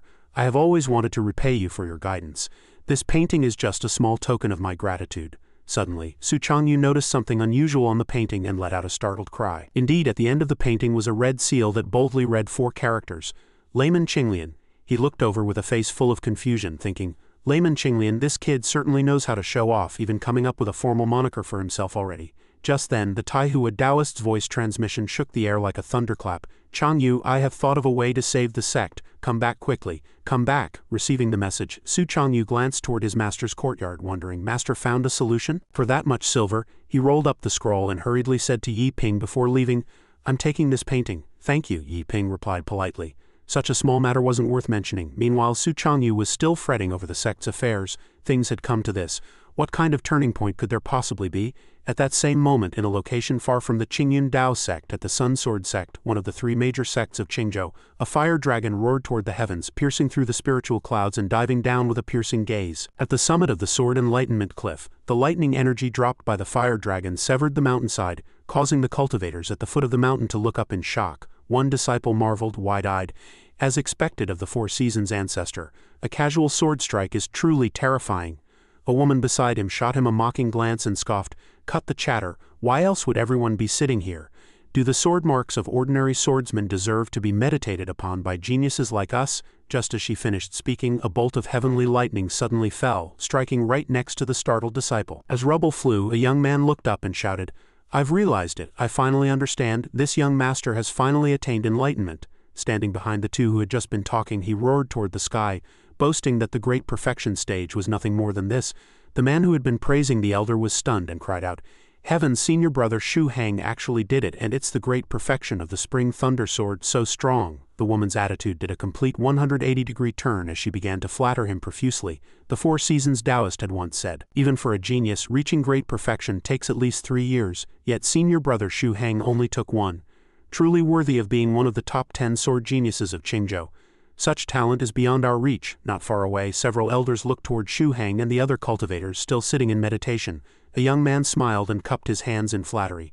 "To recruit such a genius, senior brother Mingjin truly has a keen eye for talent. Congratulations this time at the Qingzhou Sword Assembly." Shu Hang might just take first place. Mingjin was overjoyed upon hearing this and grinned, saying, "Ha, it's nothing really, it's just great perfection, it doesn't count for much." Seeing this, the other man continued his flattery. "Senior brother Mingjin is too humble." Suddenly, a cold, disdainful snort came from the side. A man with hair as messy as a horse's mane glanced at Mingjin and mocked, "Qingzhou is full of hidden dragons and crouching tigers. It's a bit too early to talk about first place." Mingjin didn't take offense, instead closing his eyes and calmly countering, "True, Elder Chen is quite right, how could it be Hunger's turn? Just like his own disciples, though they've only just scratched the surface after a year, they must be so confident that they purposely let Hunger go ahead of them. That's clearly why they haven't broken through yet."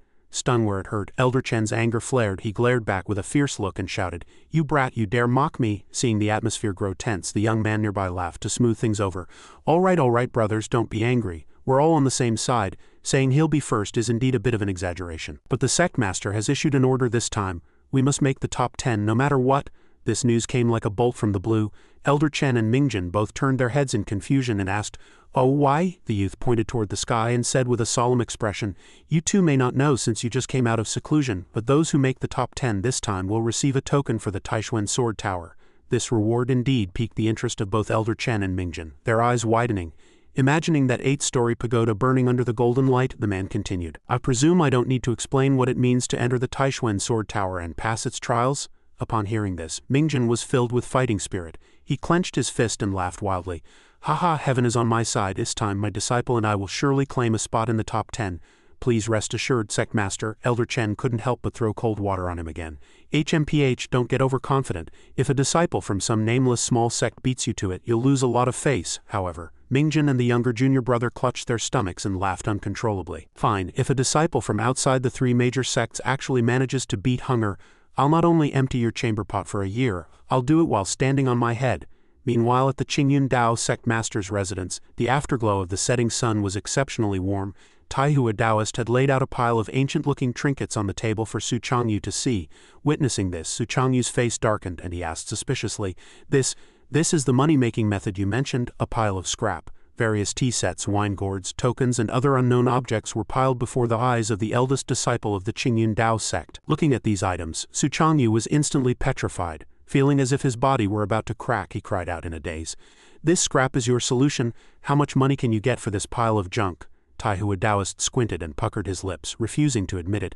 "This is called pawning. These are the treasures from the bottom of our sect's coffers. Tell me what part of this is junk. Your master truly couldn't think of any other way. Let's just treat a dead horse as if it were alive." Sensing his master wanted to drag him down with him, Su Changyu turned to flee, shouting in shame, "I'm not going. I don't want to lose face. Pawning this stuff is too humiliating."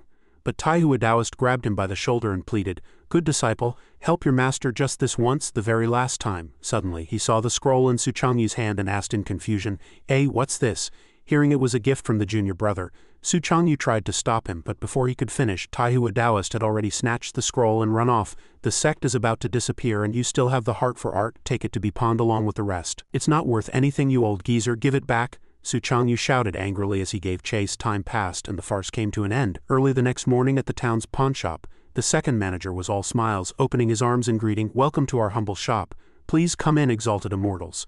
Looking at Taihua Taoist and Su Changyu, he rubbed his hands flatteringly and asked, Are you two buying or selling? He heard the sect master of Qingyun Dao's sect reply. Selling, it's all good stuff. Immediately, before even looking at the contents of the bag, the second manager beamed like a flower and flattered them. Of course one can tell at a glance that you two are no ordinary men. Come, let me feast my eyes. Even without looking, I can guarantee these are top-grade items. But when he opened the bag and saw it was full of tattered garbage-like junk, the second manager felt his vision go dark, his face turned ashen, and he cried out, questioning his very existence. Taihua Taoist had even brought out several pictures of sexy beauties to pawn. The second manager screamed, What kind of junk is this? Why is there even smut like this? Seeing the drawings, he turned beet red and backed away as if he had seen a hidden projectile. Suddenly, the second manager cried out in confusion, Heavens, could this be Leng Yuanyuan's limited edition photo album? Taihua Taoist was startled and rushed forward to explain, Wait, that's the wrong one, that's not for sale. He blushed awkwardly as he stuffed the album into his sleeve, his eyes darting around. Anything else is fine, but this treasure is not for sale even if the sect collapses. Seeing this, Su Changyu took the opportunity to demand, Master, lend that to me later. This made Taihua Taoist even more embarrassed, and he hurriedly agreed, Fine. Afterward, Taihua Taoist shamelessly began to haggle with the manager. For everything combined, I'll give you a discount, only 10 gold taels, what do you think? The second manager's face turned blue upon hearing this, and he roared dizzily, 10 gold taels for this pile of trash, have you gone mad from poverty? Taihua Taoist flew into a rage at this, grabbing a piece of tattered cloth and shouting, What trash, do you even know quality? Look closely at the material of this cushion, this is made of golden silkworm silk, selling it to you is my loss. But the second manager coldly waved him away. Then please grant that great bargain to another shop. Taihua Taoist changed his expression faster than turning a page, smiling as he offered a price. Let's be friends, how about you take it all for 8 taels and 2 cents? The second manager still refused. Taihua Taoist's face turned bright red as he held out his hand and shouted, 5 taels, it can't be any less, and I'm really going elsewhere. Su Changyu sighed beside him. He used the scroll to cover his face and whispered, This is too humiliating, let's just go, master. But the item in his hand caught the second manager's eye. The manager immediately stepped forward and pointed to the scroll, signaling, Could I take a look at this painting? Su Changyu handed it over, unsure what to do. The painting, HMPH of course. The second manager took it carefully and remarked, Siang Zan paper, you two are too much, you clearly aren't short on money, so why are you making fun of our shop? This caught Taihua Taoist's attention and his heart skipped a beat. Is this painting paper very expensive? Opening the scroll and observing the material, the second manager confirmed, Indeed it is Siang Zan paper. Just this sheet of paper alone is worth over 10 gold taels. He then noticed the signature at the bottom and cried out, his eyes nearly popping out of his head. The second manager thought in a daze while gesturing for his assistant Xiao Luo to come over, whispering in his ear, Xiao Luo, come here quickly. I have something to tell you. Their mysterious behavior left Taihua Taoist completely bewildered. He was utterly confused. He stared at the manager and his disciple whispering in the corner, looking extremely nervous. Over there, Xiao Luo asked in shock, Second manager, are you sure? To which he replied in a trembling voice, There's no mistake, absolutely no mistake. Soon, the second manager returned to Taihua Taoist with a complete change in attitude. He squinted and suggested, I am terribly sorry, but we need to ask the head manager to come and take a look. Could you two wait for a moment? Taihua Taoist and Su Changyu were stunned by this attitude and replied mechanically, Sure. An hour later, the second manager returned, happily holding the scroll as he discussed. The head manager said that anyone with the eye to purchase such a piece is certainly no novice. Please stop teasing us, let's speak plainly. Give us an honest price. Hearing this, Su Changyu denied it in confusion. What collection? That was just the junior disciple. Before he could finish, his mouth was covered by Taihua Taoist, who scolded him, Shut up. Then Taihua Taoist held up 5 fingers and said calmly to the manager, Fine, since that's the case, we won't play with you anymore. We want this much. If you agree, then it's a deal. If not, we're leaving immediately. Taihua Taoist was secretly delighted, calculating to himself, based on their performance just now, they definitely misunderstood something. Now is the time to ask for a steep price. It might even be possible to fleece him for 50 silver taels. Lucky I reacted quickly. The second manager rubbed his temples, his brow furrowed as if in great difficulty, letting out a low hum of contemplation. Beside them, Su Changyu snapped back to his senses and pulled Taihua Taoist aside to whisper, Master, you're being too greedy. Who would spend 50 taels on this painting? Just as he was certain the man would refuse, Taihua Taoist calmly claimed this was called gamesmanship.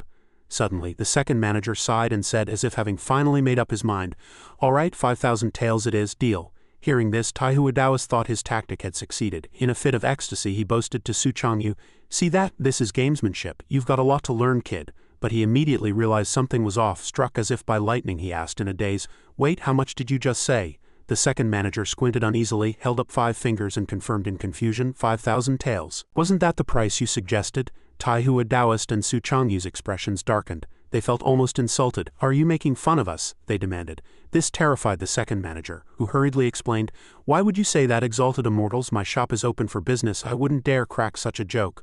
Su Changyu was already frozen in shock, tears nearly welling up in his eyes from pure disbelief. A painting the junior brother had casually tossed together was worth 5,000 taels. What on earth was going on? He glanced at his silent, grim-faced master and urgently urged him via voice transmission. "Sect master, what are you waiting for? Agree quickly, hurry up. What if he changes his mind? Take the money and run. The sect is saved." To his surprise, Taihua Taoist's gaze sharpened. He squinted and said, "I'm terribly sorry, but I think you may have misunderstood. My meaning was 50,000 taels." The moment the words were spoken, Su Changyu was utterly speechless. He rolled his eyes and screamed internally, "What, old man, have you gone insane?" That's the end of this episode. Please follow the channel and stay tuned for the next one. Faced with the price Taoist Taihua quoted, the shop's second manager tilted his head, doubting his own ears. He asked again, "How much did you say?" 50,000 taels. Seeing the manager's hesitation, Taihua wagged his finger and emphasized, "That's right. Not a penny less." Meanwhile, Su Changyu's mind was miles away. His expression was grim as he thought, "Master, can you please be reliable just once? What kind of painting could possibly be worth 50,000 taels?" Suddenly, the manager narrowed his eyes and let out a hearty laugh. 50,000 taels? A fine 50,000 taels indeed. The old manager's judgment was spot on. These two were certainly no amateurs. Looks like I won't be getting a massive bargain this time." Then, under the dumbfounded gazes of Taoist Taihua and Su Changyu, he continued, "In that case, let's get straight to the point. Although 50,000 taels is an astronomical price for the works of layman Qinglian, it is indeed not impossible." As soon as these words were spoken, both Taihua and Su Changyu wore expressions of "Who am I? Where am I?" They were secretly terrified. 50,000 taels is actually not impossible. It took a moment for Taoist Taihua to process the manager's words, and his jaw dropped. Breaking into a cold sweat, he thought in disbelief, "No way, right? I only quoted that number to try and scam a high price on a whim. What kind of painting is worth 50,000 taels? Something fishy is going on here." He was completely petrified, eyes rolling back in confusion. He tried to force a smile to calm himself down. "Steady, steady. At a time like this I must stay calm and fish for more information by playing along." In an instant, Taoist Taihua folded his arms, narrowed his eyes, and lifted his chin, regaining his usual composure as he began to bluff. "That's right, you should have said so sooner. To tell you the truth, we've already checked the prices at other shops. Your shop isn't the only one that knows the name of layman Qinglian." Upon hearing this, the manager beamed and replied with a hint of embarrassment, "Quite right. Layman Qinglian's name is indeed no secret in our industry. Although he has only risen to prominence recently, he is already hailed as the first talent in the Jin Kingdom." He imagined a refined young man holding a brush, composing literature with an ethereal, transcendent grace. Not only is his calligraphy exquisite and at the absolute peak of the craft, but his painting skills are also unparalleled. The manager's imagination began to run wild as he described the mysterious youth with glowing eyes. Wherever his brush touched, a golden light as fierce as fire would radiate from the paper. Even cultivators felt compelled to lean in and observe every single one of layman Qinglian's paintings. The manager continued his praise. "Currently in the Jin Kingdom, countless women are infatuated with his poetry.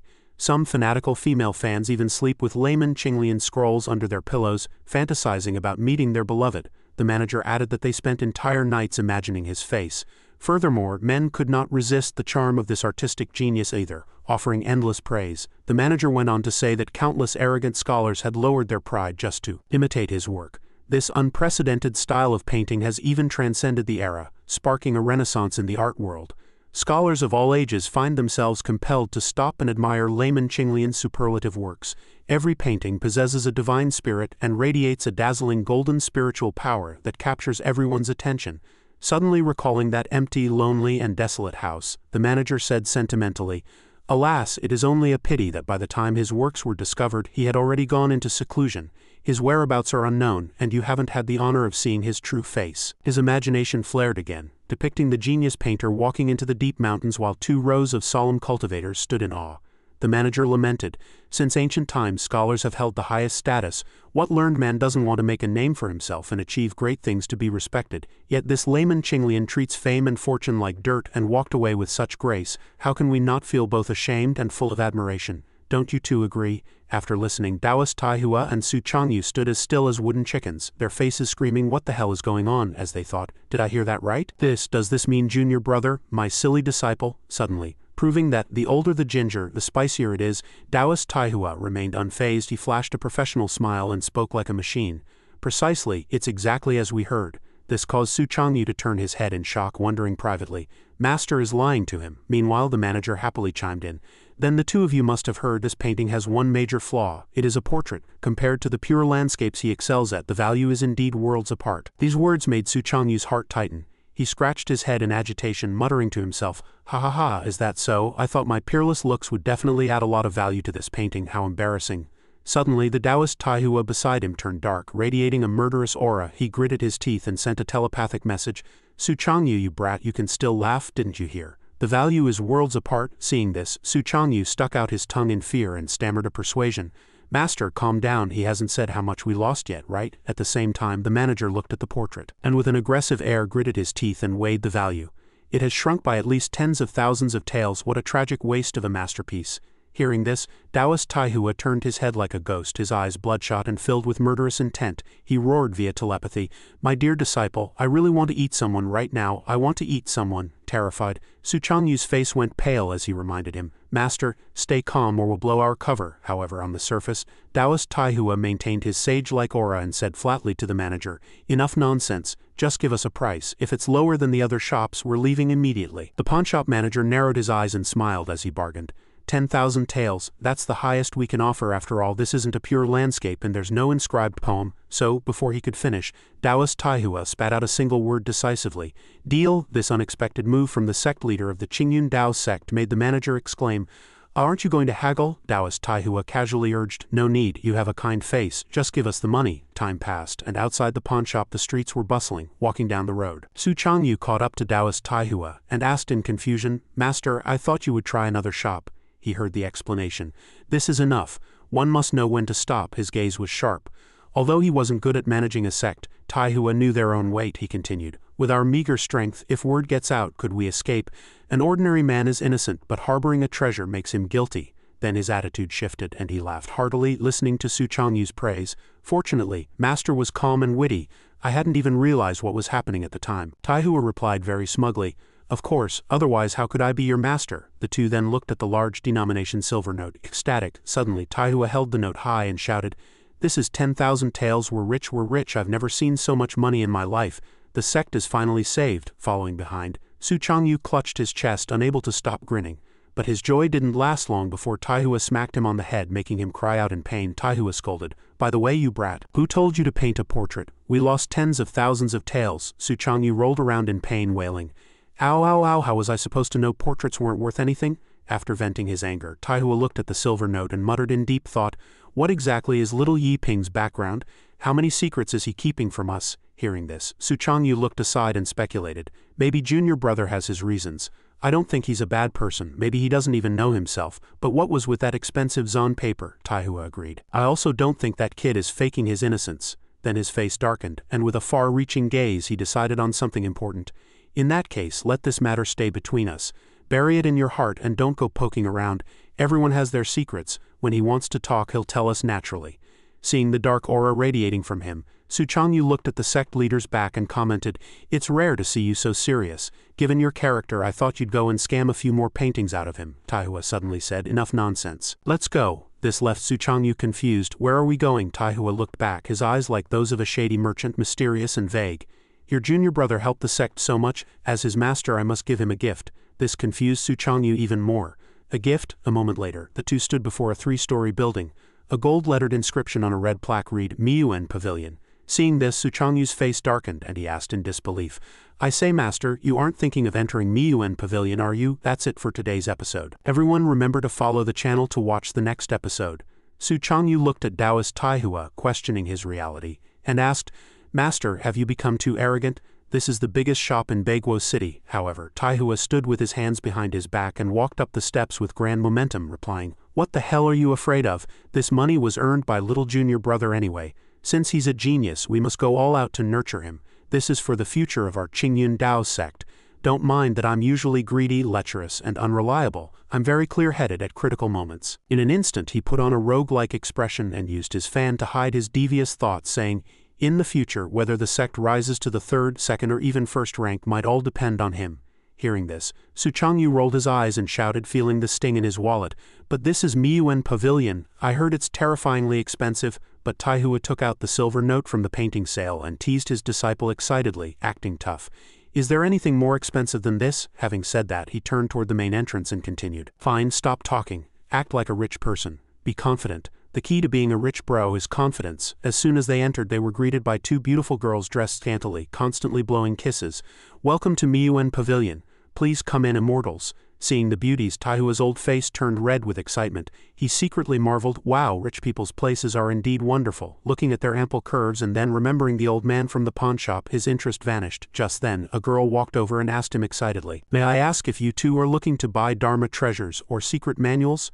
Taihua immediately put on an air of nouveau riche arrogance, shaking his paper fan and tilting his head back. He replied, "Secret manuals. Tell me straight, what's the price for the best ones?" Hearing this, she immediately played along sycophantically.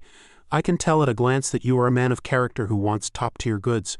The receptionist placed her hands on her knees, showcasing a charming S-curve figure, and quoted with narrowed eyes, "A single first-rank manual in our shop costs about several 100,000 gold taels. It's currently our anniversary sale, so the price is 30 off." As soon as this number came out, Su Changyu's face turned pale. He was terrified, sweating profusely, his pupils shrinking and his mouth twisting as he stammered, How much?" The other girl tilted her head slightly and winked playfully.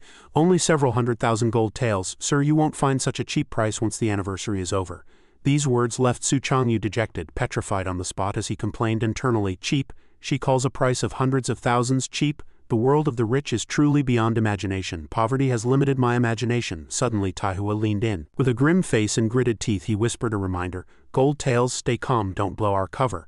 Su Changyu, however, was already drenched in sweat, lamenting, "But master, our money isn't even enough for one book. I told you not to come in." However, no matter how much his eldest disciple cowered in fear, Taihua remained cold. He tucked away his smile and asked the salesgirl, "Beautiful, I want to ask, what is the price for the introductory version?" Hearing this, the girl was filled with question marks.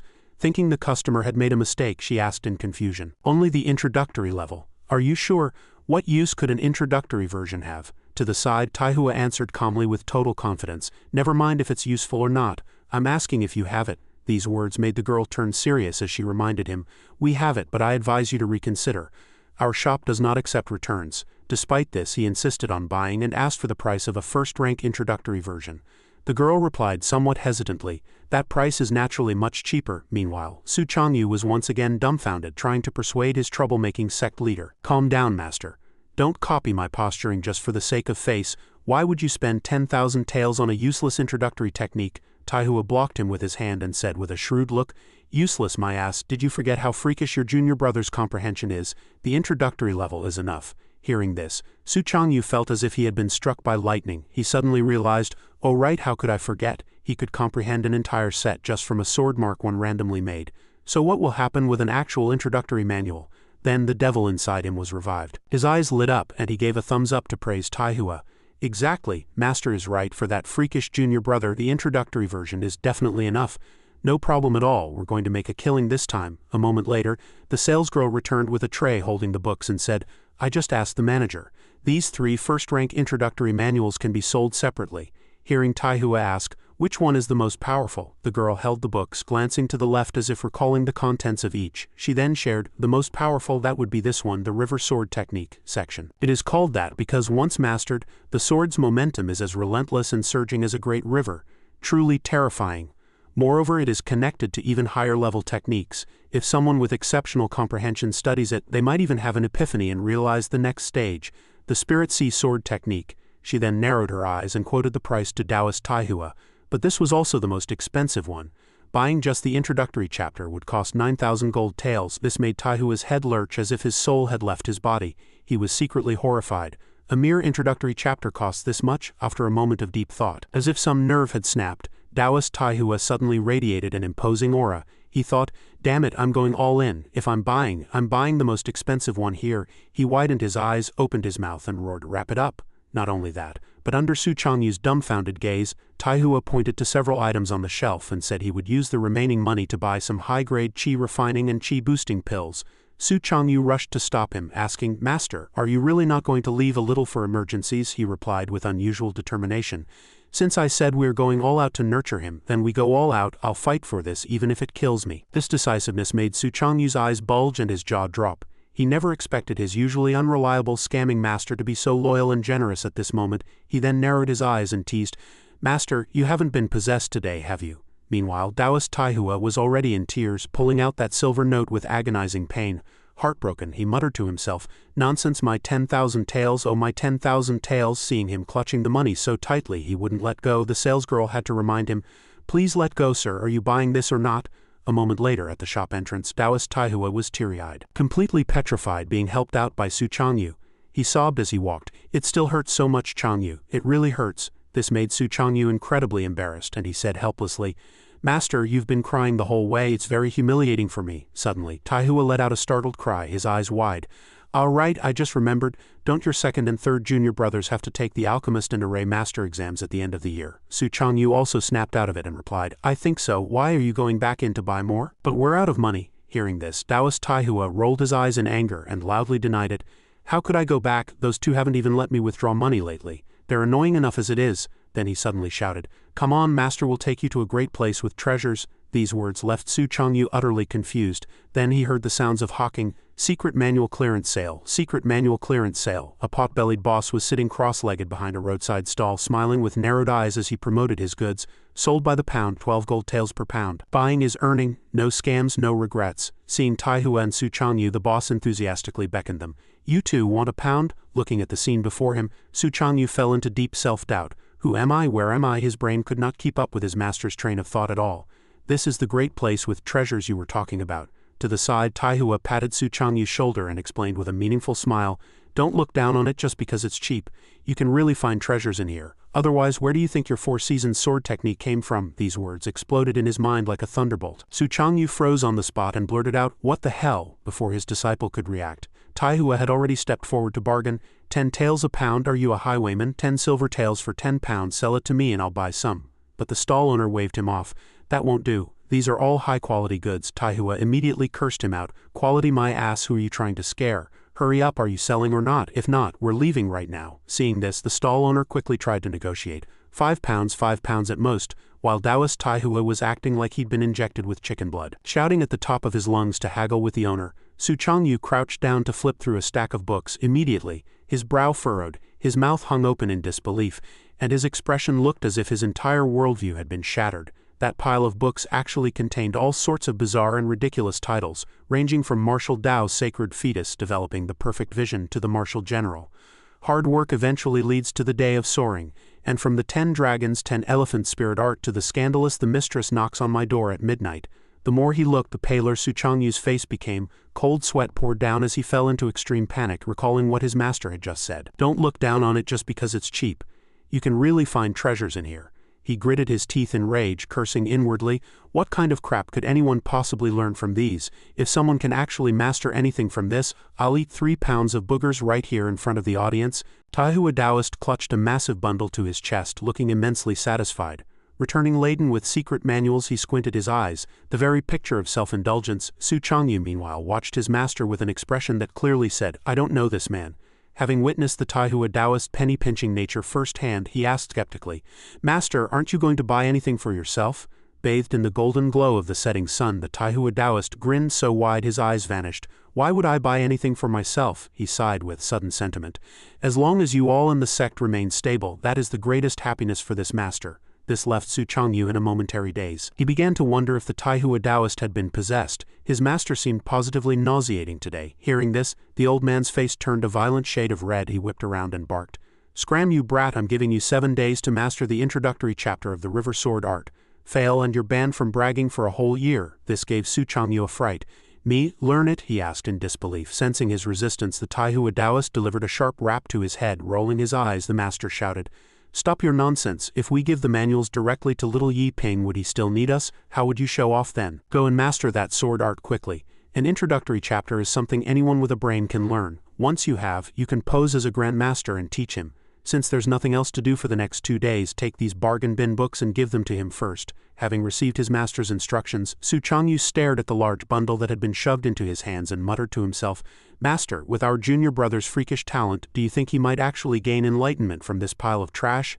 This flight of fancy made the Taihua Taoist howl with laughter. He doubled over, pointing a finger at Su Changyu. Peeved, "Ha ha ha, Su Changyu, are you serious? I think little Yi Ping has given you psychological trauma.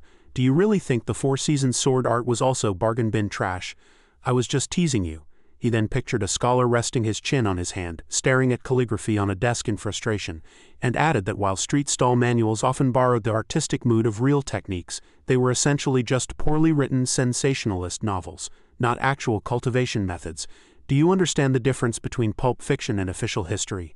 The Taihua Taoist imagined those books filled with boastful illustrations and grand titles like Martial Tao Holy Embryo. There were even some with chibi-style dragon drawings. The Taihua Taoist continued, "Look at these books. Which one looks like a real cultivation technique? They're only good for fooling an honest simpleton like Yi Ping." Listening to his master's bluster, Su Changyu was still filled with doubt. "Then why did you say you bought them for second and third junior brothers to learn?" The Taihua Taoist shot him a sidelong glance. "That was a joke too. How could I actually let them practice those? I'm planning to put them in the scriptural library to keep up appearances. Otherwise, if Yi Ping goes there one day and sees it empty, the jig will be up. As for your second and third junior brothers, I'll find another way." The Taihua Taoist's smile was incredibly unreliable. "Ha ha ha, the thought of it is hilarious. Gaining enlightenment from this pile of junk? You'd need a brain that defies the heavens for that. If someone actually learns something from these scribbles, I, Taihua, will eat all these books. Every single page." Suddenly, Su Changyu rubbed his chin thoughtfully and proposed a more comprehensive plan. "Why don't we trick junior brother into making another painting? That would solve the cultivation problems for second and third junior brothers too." However, the Taihua Taoist sighed, looking at his eldest disciple as he analyzed the situation. "I've considered it, but I've already deceived him once for the sake of the sect.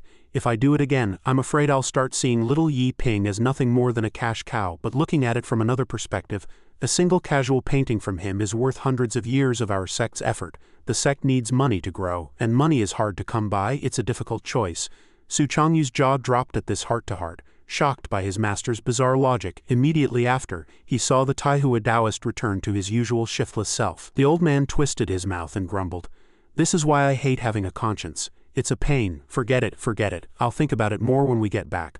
By the way," the Taihua Taoist glared at his disciple, who was only good for putting on airs, "let's talk business. You need to teach him swordsmanship properly over the next 2 months. I intend to have him participate in the Qingzhou sword trial." Suddenly entrusted with a heavy responsibility, Su Changyu was struck dumb, his mouth hung open in confusion. "The Qingzhou sword trial, are you serious?" Before his troublemaking master could answer, Su Changyu was already frightened out of his wits. He waved his hands in refusal. "Master, don't be rash. Junior brother might be a freak when it comes to enlightenment, but he hasn't cultivated any internal energy yet. He's all flash and no substance. That's the premier sword event in Qingzhou. People actually die in those fights. Please don't do anything impulsive." He recalled when he had been like a common chicken wandering into a flock of swans, asking himself blankly, "Who am I? Where am I?" Su Changyu had participated in a Qingzhou sword trial once. It was where the top geniuses of Qingzhou gathered, and he had basically been there just to make up the numbers. But his luck had been uncanny, advancing through several rounds because his opponents failed to show up. When he finally ran into one of the top 5, the Yi Ping of that time, as Su Changyu saw himself, was like an infant who only knew fancy tricks. Participating was essentially a death sentence. However, the Taihua Taoist clenched his fist, affirming with absolute confidence, "You don't understand. I'll explain it to you in detail later. Remember, don't say a word to your junior brother or sister. Just tell them I got the stolen money back. Not a single word more, understood?" After Su Changyu agreed, the scene shifted to the back mountain, where Yi Ping was still diligently practicing his sword. Every step he took and every move he made was as light as a floating cloud, yet the power exploding from the sword shadows was incredibly fierce, the golden energy shining even brighter than the setting sun. Observing this from the side, Su Changyu was moved to tears. He covered his mouth and marveled privately.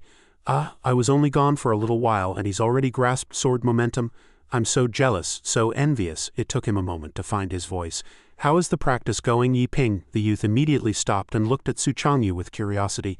"Eldest senior brother, why are you here?" Su Changyu resumed his pose, hands behind his back and standing tall as he gazed into the distance. "Has your practice been tedious lately?" he asked with feigned concern. Yi Ping, like a kitten receiving attention from its master, pricked up his ears and replied with a smile, "Senior brother, I'm making progress every day. It's not tedious at all." This sent a pang of guilt through Su Changyu. Cold sweat poured down his back, his brow furrowed, and he felt like weeping.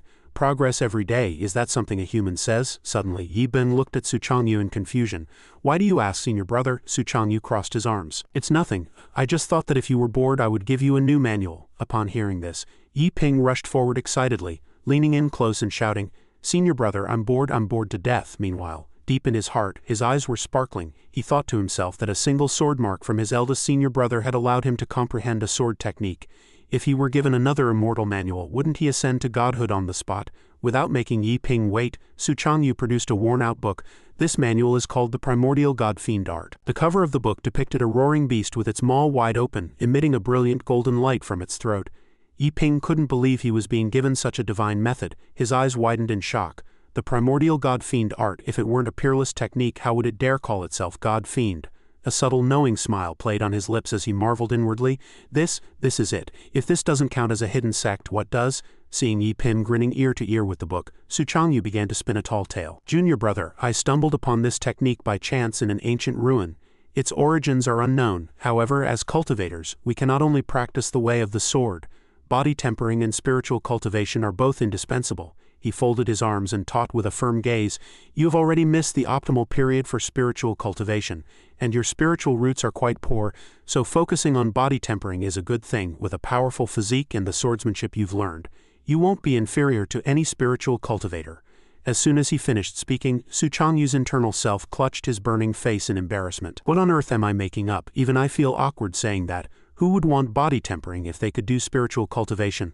Outwardly, however, he calmly turned to look at the horizon. "I'll be going now if there's nothing else. Comprehend it well," he warned himself silently. "Time to slip away. If I stay any longer I'll definitely blow my cover." Meanwhile, the pure and innocent Yi Ping was moved to tears of gratitude. "I shall follow your teachings, senior brother." Once Su Changyu left, his expression changed, a mischievous glint in his eyes.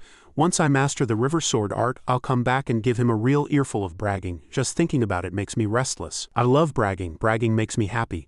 Time flew by, and deep into the night, Yi Ping was still practicing hard on the mountain peak. His sword strikes crisscrossed with extreme ferocity. Yi Ping muttered to himself, "The primordial god-fiend art." His eyes glowed in the darkness as he grinned.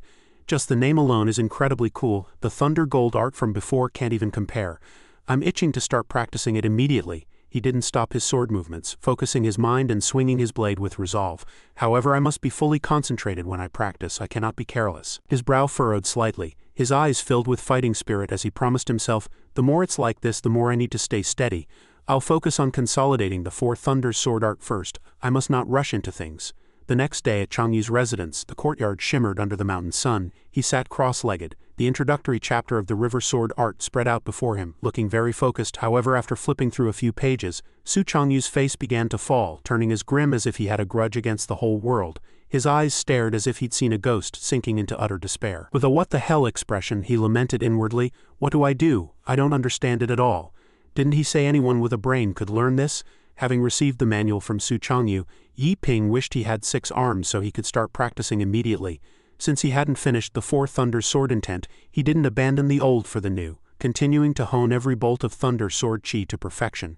Yi Ping's speed grew faster and faster, his form appearing as if split in two, his sword chi fierce as it crisscrossed through the air. Eventually, the sword shadows in the sky became so dense they collided, triggering a world-shaking boom. After half a day of effort, Yi Ping finally mastered all the stances of the 4 thunders. He leaned on his sword hilt exhausted, his head low as he gasped for air. Surrounded by the white smoke of the explosions, drenched in sweat, Yi Ping sighed. Now only the sword intent remains for the 4 thunders sword art. He stood up and walked toward the manual resting on a nearby rock. Although eldest senior brother never mentioned how difficult it is to grasp sword intent, I understand that it represents the will of the sword style, therefore I definitely cannot rush it. Yi Ping stared at the book, not rushing to touch it, but instead began to imagine his senior brother's profound intentions. Otherwise, failing to gain enlightenment is a small matter. If I misunderstand it, that would be a disaster. Eldest senior brother gave me this manual neither too early nor too late, but precisely at this critical moment.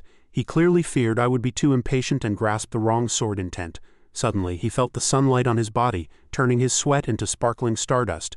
Yi Ping raised an eyebrow and gazed into the distance despite his dark circles, marveling, as expected of eldest senior brother. Truly far-sighted. He then opened the manual and began to slowly absorb every precious line of text.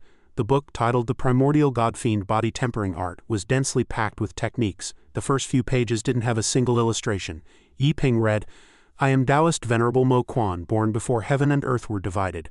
After experiencing 360 million eons, I have finally achieved creation and oneness with the world. This heart method was discovered by chance while I was sensing the heavens and earth." An image of a red-eyed man laughing wildly flashed through his mind. The text described how he used golden spiritual power to create a whirlwind that struck a green dragon. Taoist Venerable Mo Quan claimed that while all things in heaven and earth knew only spiritual cultivation, they were ignorant of the power of body tempering, foolishly considering shaking mountains to be its limit. However, a true body cultivator could pluck the sun and moon, grasp the stars, traverse the heavens with their physical body, and suppress all things in the world with a single punch. At that moment, a massive phantom of a divine general condensed behind him, possessing a hideous head and 4 pairs of sharp bone horns. Taoist Venerable Mo Quan called the highest realm of body tempering God-Fiend, a demonic physique housing a divine treasury, absorbing the essence, blood, and organs of gods, a body of a true demon. Only then can it be called a God-Fiend body. Reading this, Yi Ping was stunned, his face turning pale as he cried out inwardly, "A demonic physique housing a divine treasury, suppressing all things with a single punch, only one word for it, incredible." He continued reading the mysterious contents. "However, to practice this art one must endure 10,000 kinds of agony. It is not for ordinary men but only for those with great willpower, great perseverance, and great wisdom. Do you dare to take the challenge?" His fighting spirit was ignited by these words. Yi Ping's masculine pride flared up, his brow furrowing as a domineering aura filled his eyes. He thought, what does it matter? If cultivation isn't painful, what's the point? His reputation as a bookworm from before his transmigration was well earned, with a determination that would lead him into a pit of fire even if he knew it was there. Yi Ping flipped to the next page. "Let's see what the main text says," he muttered. However, when he saw the twisted, crooked diagram on the page, his heart skipped a beat. Suddenly the image of Su Changyu teaching him with a serious face surfaced. The diagrams of God-Fiends drawn in the book are the God-Fiend body refining visualizations. This was derived from the insights a certain great deity gained from heaven and earth. You must study it diligently. Despite his eldest senior brother's words, when Yi Ping saw the illustrations with his own eyes, he couldn't help but break into a cold sweat. Gritting his teeth, he sank into a deep state of self-doubt. He understood the theory, but the pose was simply too humiliating. Who would actually practice such a ridiculous and comical position? Despite his utter disdain that afternoon on the mountain peak behind the Taihua Taoist sect, Yi Ping cast aside his pride and began to contort himself into the limp-boned posture depicted in the primordial God-Fiend art. Though his face was flushed crimson with shame, he grit his teeth and thought with a sense of resignation, "Eldest senior brother would never lie to me." With his head tilted, his back arched, and both hands raised high toward the sky, his entire body was twisted beyond recognition, Yi Ping silently encouraged himself, "Yi Ping, stop overthinking, focus, concentrate. As long as I work hard, I will surely succeed." Time flew by, and meanwhile at Moen Pavilion in the state of Jin, a room filled with scrolls and calligraphy, a butler entered and saw the mistress of the house hunched over her desk busy at work. Seeing her writing nonstop, the butler asked, "Fairy Mo, are you still not finished? It's nearly the hour of the tiger. If you don't submit the manuscript soon, there will be real trouble." Hearing this, Fairy Mo straightened her back. With a melancholy look in her eyes, she continued writing while replying, all right, I know, I'm working on it, stop nagging me." The butler suddenly raised an eyebrow and advised her awkwardly yet tactfully, "That primordial God-Fiend body tempering art has barely sold a few copies. From its release until now, less than 3 copies have been sold in total. You should stop writing that kind of secret manual. It's far too exaggerated and nobody believes it. Cultivators nowadays all prefer reading books that are simple and direct." He didn't stop there, continuing to dampen her spirits. "Look at the books on the bestseller list right now. Books like How to Make One Spirit Stone Work 10 Times Harder are the ones selling like wildfire." These words annoyed Fairy Mo immensely. She pouted aggrievedly and rested her face on the desk, complaining, "So annoying. If you're going to keep nagging, go write it yourself. I just happen to like this style." Suddenly she remembered something, looked up, and with a complete 180-degree turn in attitude asked with a curious sidelong glance, "By the way, how is the matter I asked you to look into?" The butler replied, "I've heard the news. Next year, the Academy of the 10 Kingdoms will be recruiting students. This is truly good news for you, Fairy Mo." She immediately blurted out in excitement, "Oh, fantastic. I can finally go to school. There must be many interesting people at the Premier Academy." In the blink of an eye, 3 days passed. On the mountain peak behind the Taihua Taoist sect, Yi Ping remained standing like a wooden stake. Suddenly he tilted his head back and sprayed out a mouthful of blood, his hands twitching. Yi Ping collapsed to the ground, weakly supporting his body. He didn't even wipe the blood flowing from the corner of his mouth, merely muttering to himself in a daze. "I've vomited blood 3 times now, yet I haven't gained a single insight into this technique." Looking at the open primordial god-fiend art before him, he lamented, "The technique clearly states that those with high talent can comprehend this heaven-watching god-fiend map at a single glance. It seems my comprehension is still too poor." Yi Ping then slowly stood up and brushed the dust off his knees. Though his expression was dejected, his will remained exceptionally firm. He thought, "No, it can't end like this. Again, it is precisely at times like these that one's perseverance is tested." His face darkened, filled with self-reproach as he set a plan. "From today on I will increase my cultivation time to 22 hours. 2 hours of rest is enough." Yi Bim Kemudian turned and looked up at the sky with indignation. Gritting his teeth, he shouted, "If my talent is lacking, then I must put in more effort than anyone else. Until I fully comprehend this technique, I will never stop." The next day, as the sun shone upon the mountain peak, Yi Ping maintained that contorted, waist-twisting pose, silently consoling himself. "Think, Yi Ping, you must keep thinking. The simpler the technique, the more profound its content. Conversely, the most profound truths are often the simplest." Until night fell, his posture never wavered, and his feet didn't move even a millimeter. He analyzed internally. It makes sense. The so-called Great Tao is found in simplicity. Furthermore, if this heavenly monarch map were summarized using the simplest logic, is it beholding heaven and earth, observing the myriad things, or perhaps viewing the whole or seeing the big picture? No, these are all too superficial. As the sun and moon cycled, Yi Ping remained in place, deep in thought. What exactly was the essence? I once read a phrase in a book called The 3 Eyes and 6 Supernatural Powers. The 3 eyes seem to refer to the flesh eye, the heavenly eye, and the Dharma eye. The heavenly eye is an extrasensory vision, capable of seeing matter beyond the physical surface that ordinary people cannot perceive with the naked eye. His eyes seemed to emit a faint blue glow. Yi Ping stared at the sky, gritting his teeth as he recalled.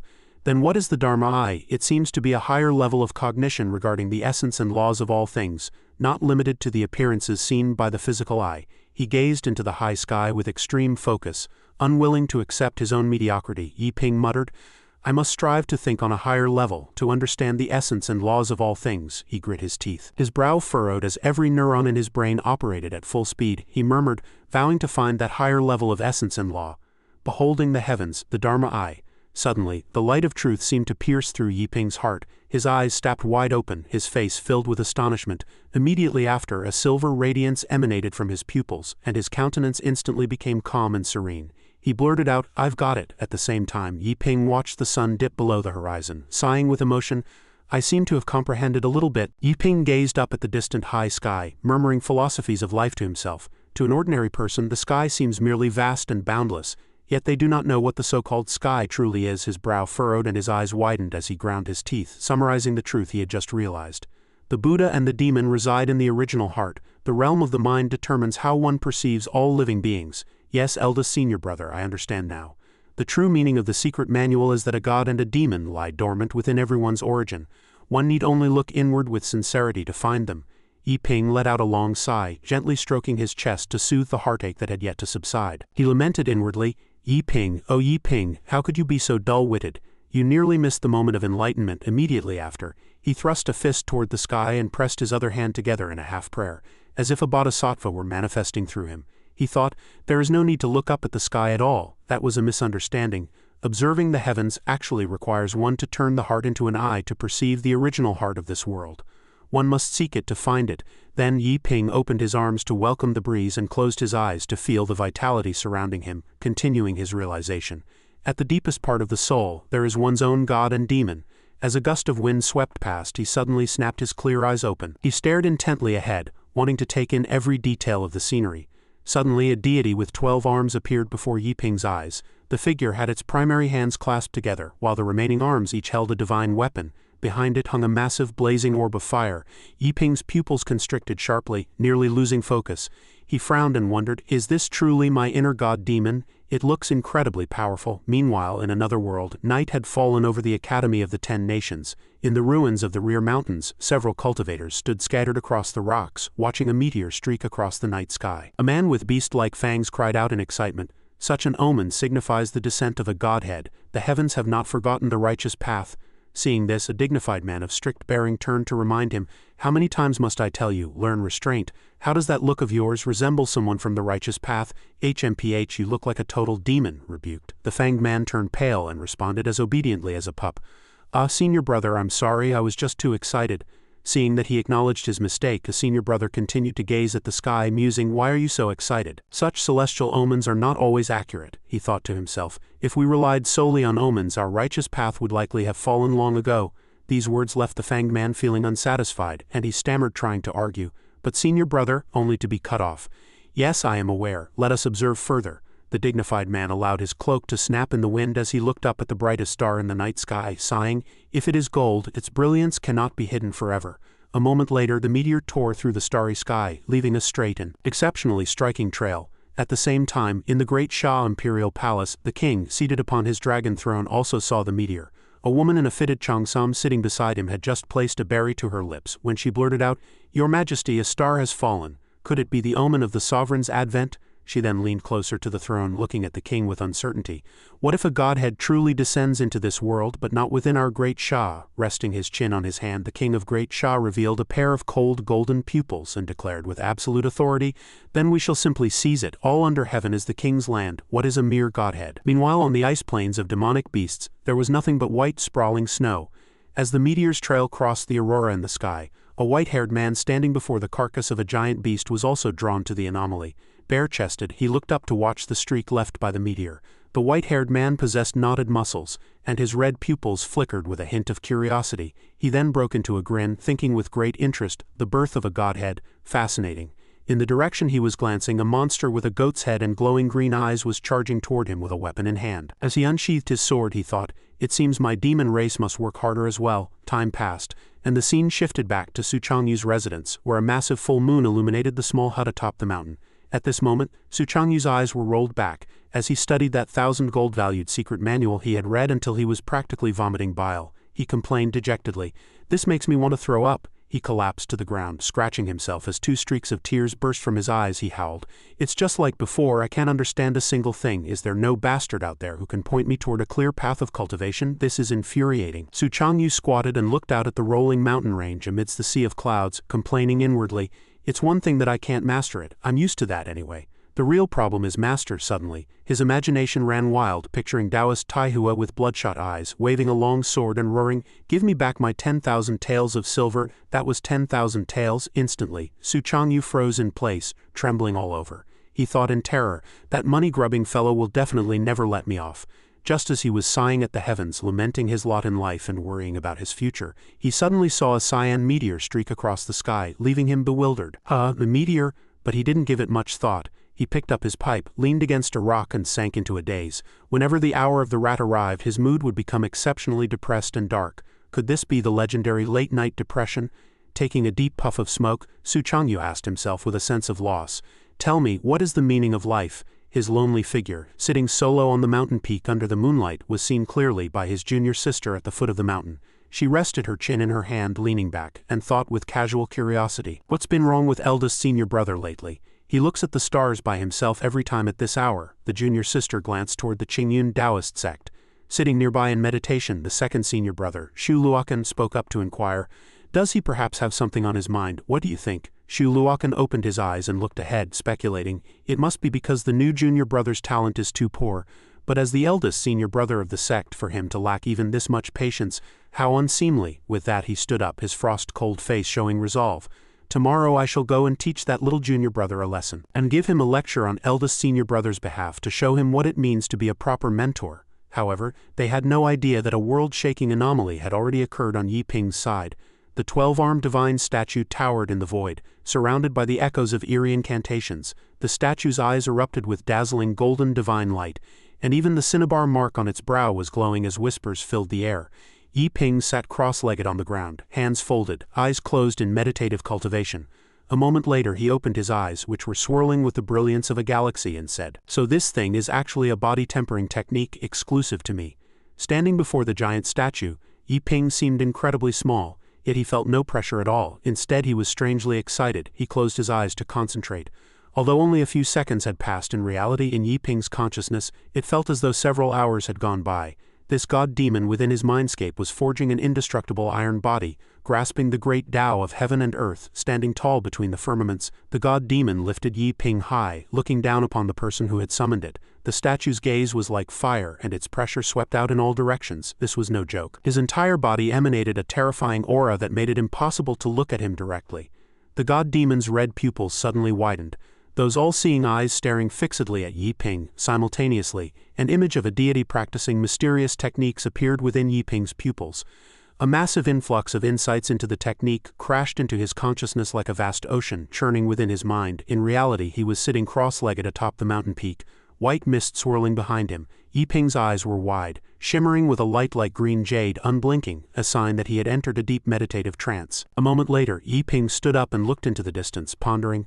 The so-called primordial divine demonic art is about using heaven as the hammer and earth as the furnace to smelt all things and undergo a complete transformation. 3 half-human, half-ghost divine demonic forms appeared in his mind, colored red, green, and blue respectively. He analyzed that the technique was divided into 5 realms: minor god-demon, great god-demon, supreme god-demon, great Tao god-demon, and great Tao ancestral god. Thinking of the small-scale god-demon that could sever the head of a dragon-like beast, he realized the mental mantra currently in his consciousness was for the minor god-demon realm. It required forging the physical body 81 times using the heavenly hammer and earthen furnace. Before the minor god-demonic body could be condensed, by then the physical body would be as strong as a true dragon, the blood chi as vigorous as a blazing sun, and the spirit perfectly whole.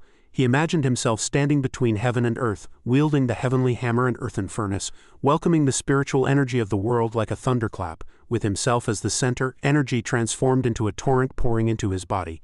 Then he channeled the spiritual energy into the supreme furnace below. Yi Ping believed the key to practicing the god-demonic body-tempering art lay in the heavenly hammer and earthen furnace. Constant tempering through spiritual resonance with heaven and earth, using the world's power to form a supreme furnace. Then one must transform the heavenly might into a divine hammer to repeatedly strike the physical body.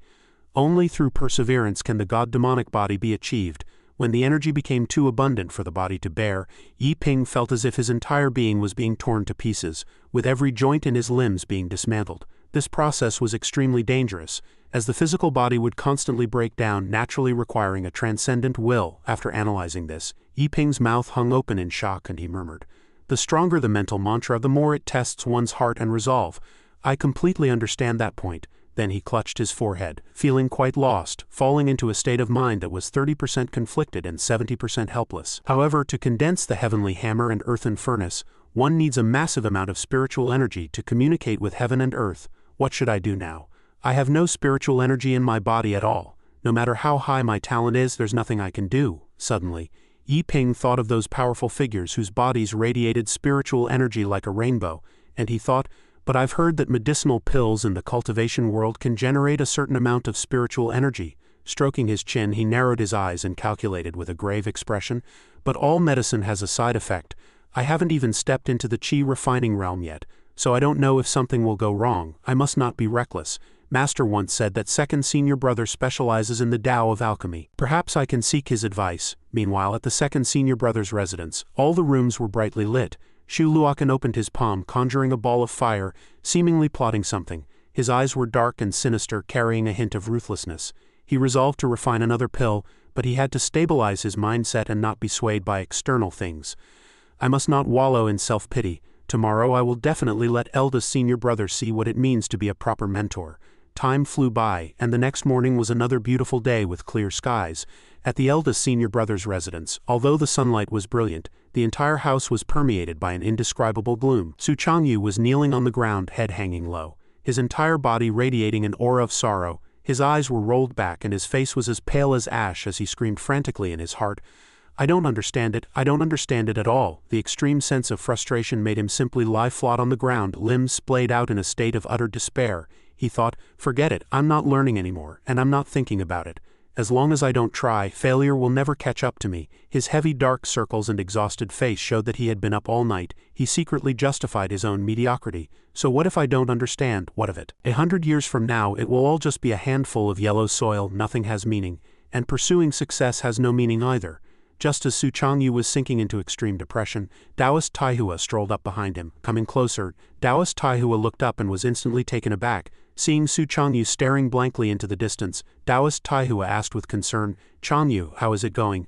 That introductory volume of the river sword technique worth 9,000 taels, have you understood it?" Su Changyu's mental state switched instantly. With a face full of smiles and narrowed eyes, he began to talk nonsense, "Master. What difference does it make whether I understand it or not? Only by letting go of obsessions can one live with freedom and joy." Seeing this, Taoist Taihua was so startled he covered his face and gasped, "Holy crap, that creepy look in your eyes, you brat. Just what exactly have you practiced yourself into?" Su Changyu maintained that stone statue-like squinting smile as he replied, "Reporting to Master, your disciple has mastered nothing, but your disciple no longer cares." Hearing this, Taoist Taihua didn't scold him but instead looked like he had expected it. He curled his lip and said, "Yeah, I figured it would be like this. Come on, accompany me to the Silent Forest Mountains." However, those words made Su Changyu's face turn instantly pale, looking as gloomy as if he'd seen a ghost, and he began to question his life. Yet Taoist Taihua explained matter-of-factly, "Experiencing a true life-and-death struggle might help you successfully break through. It will be good for you. I will go with you." Su Changyu felt a wave of dizziness, eyes welling with tears as he tried to decline with a sob in his voice, "Master, that's the Silent Forest Mountains." Imagining the various strangely shaped and terrifyingly powerful demonic beasts, he wailed, "The Silent Forest Mountains are the most dangerous area in all of Qingzhou. Because the spiritual energy there is so abundant, countless powerful demonic beasts make it their home. Even for disciples of the strongest sects in Qingzhou, losing one's life there is a common occurrence." Despite this, Taoist Taihua remained expressionless as he said, "I'll take you there for experience, and at the same time I can hunt some low-level demonic beasts to earn some money to buy techniques for your junior brothers. I've decided, I'm not going to trick Yi Ping into painting for money anymore." As soon as he finished speaking, Su Changyu bolted, fleeing for his life and shouting, "I'm not going to the Silent Forest Mountains, my life is more important than anything." Seeing this, Taoist Taihua flew into a rage and leapt after him, roaring, "Enough nonsense, didn't you just say you didn't care about anything anymore?" A while later, at the Fourth Thunder Sword Sect, one of the three major sects, buildings stood tall upon the cliffs, looking far more grand than the Qingyun Taoist sect. An elder of the Fourth Thunder Sword Sect looked at the disciples gathered before him and spoke, "Very well, in this sect sword trial assembly, 7 people have already cultivated the Spring Thunder Sword technique to the great perfection stage." Among them, he observed 2 disciples with piercing gazes and a hint of purple energy in their eyes, praising 2 have even reached the level of peak mastery. The elder of the Fourth Thunder Sword sect stood with his hands behind his back. However, Jin Bao performed exceptionally well, proving himself worthy of being called the strongest genius in Qingzhou. After his praise, however, his gaze turned cold as he issued a reminder. "But this Qingzhou Sword Dao Assembly is no ordinary event. With only 2 months left until the start, none of you can afford to be careless. To ensure we break into the top 10, the sect leader will personally guide your cultivation. Is that clear?" Upon hearing this, the disciples were left speechless with shock, and the crowd immediately erupted into a flurry of whispers. "The sect leader is giving personal guidance? Is this for real? Has something happened? I haven't even seen the sect leader once since I joined the sect." The elder of the Fourth Thunder Sword sect waited for the commotion to die down before calmly explaining, "You need not know the reasons. Just remember that you must fight with everything you have to secure a place in the top 10. Furthermore, we have received confirmed news that the hidden sects within the borders of Qingzhou will also be sending disciples to participate in the assembly."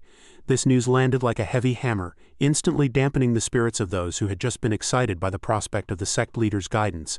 The atmosphere became somber and oppressive as someone blurted out, "Hidden sects, then this time things won't be easy to handle." Thinking of those powers secluded in deep mountains and frozen plains, they couldn't help but sigh. Above Qingzhou lies the Jin Kingdom, and above the Jin Kingdom lie the 10 nations. Legend has it that a great turmoil once occurred within the 10 nations, leading to the downfall of several major sects. A portion of their core strength subsequently went into hiding in various remote areas. There are also some hidden sects with single lineage inheritances, who possess supreme legacies. These sects are far beyond anything the Fourth Thunder Sword sect can hope to rival. After some time, the fiery red main hall of the Fourth Thunder Sword sect shone exceptionally bright under the sunlight. The 5 elders of the Fourth Thunder Sword sect, both men and women, stood in formation, clasping their hands and saluting in unison, "Greetings, sect leader." From the high seat, the leader replied, "At ease.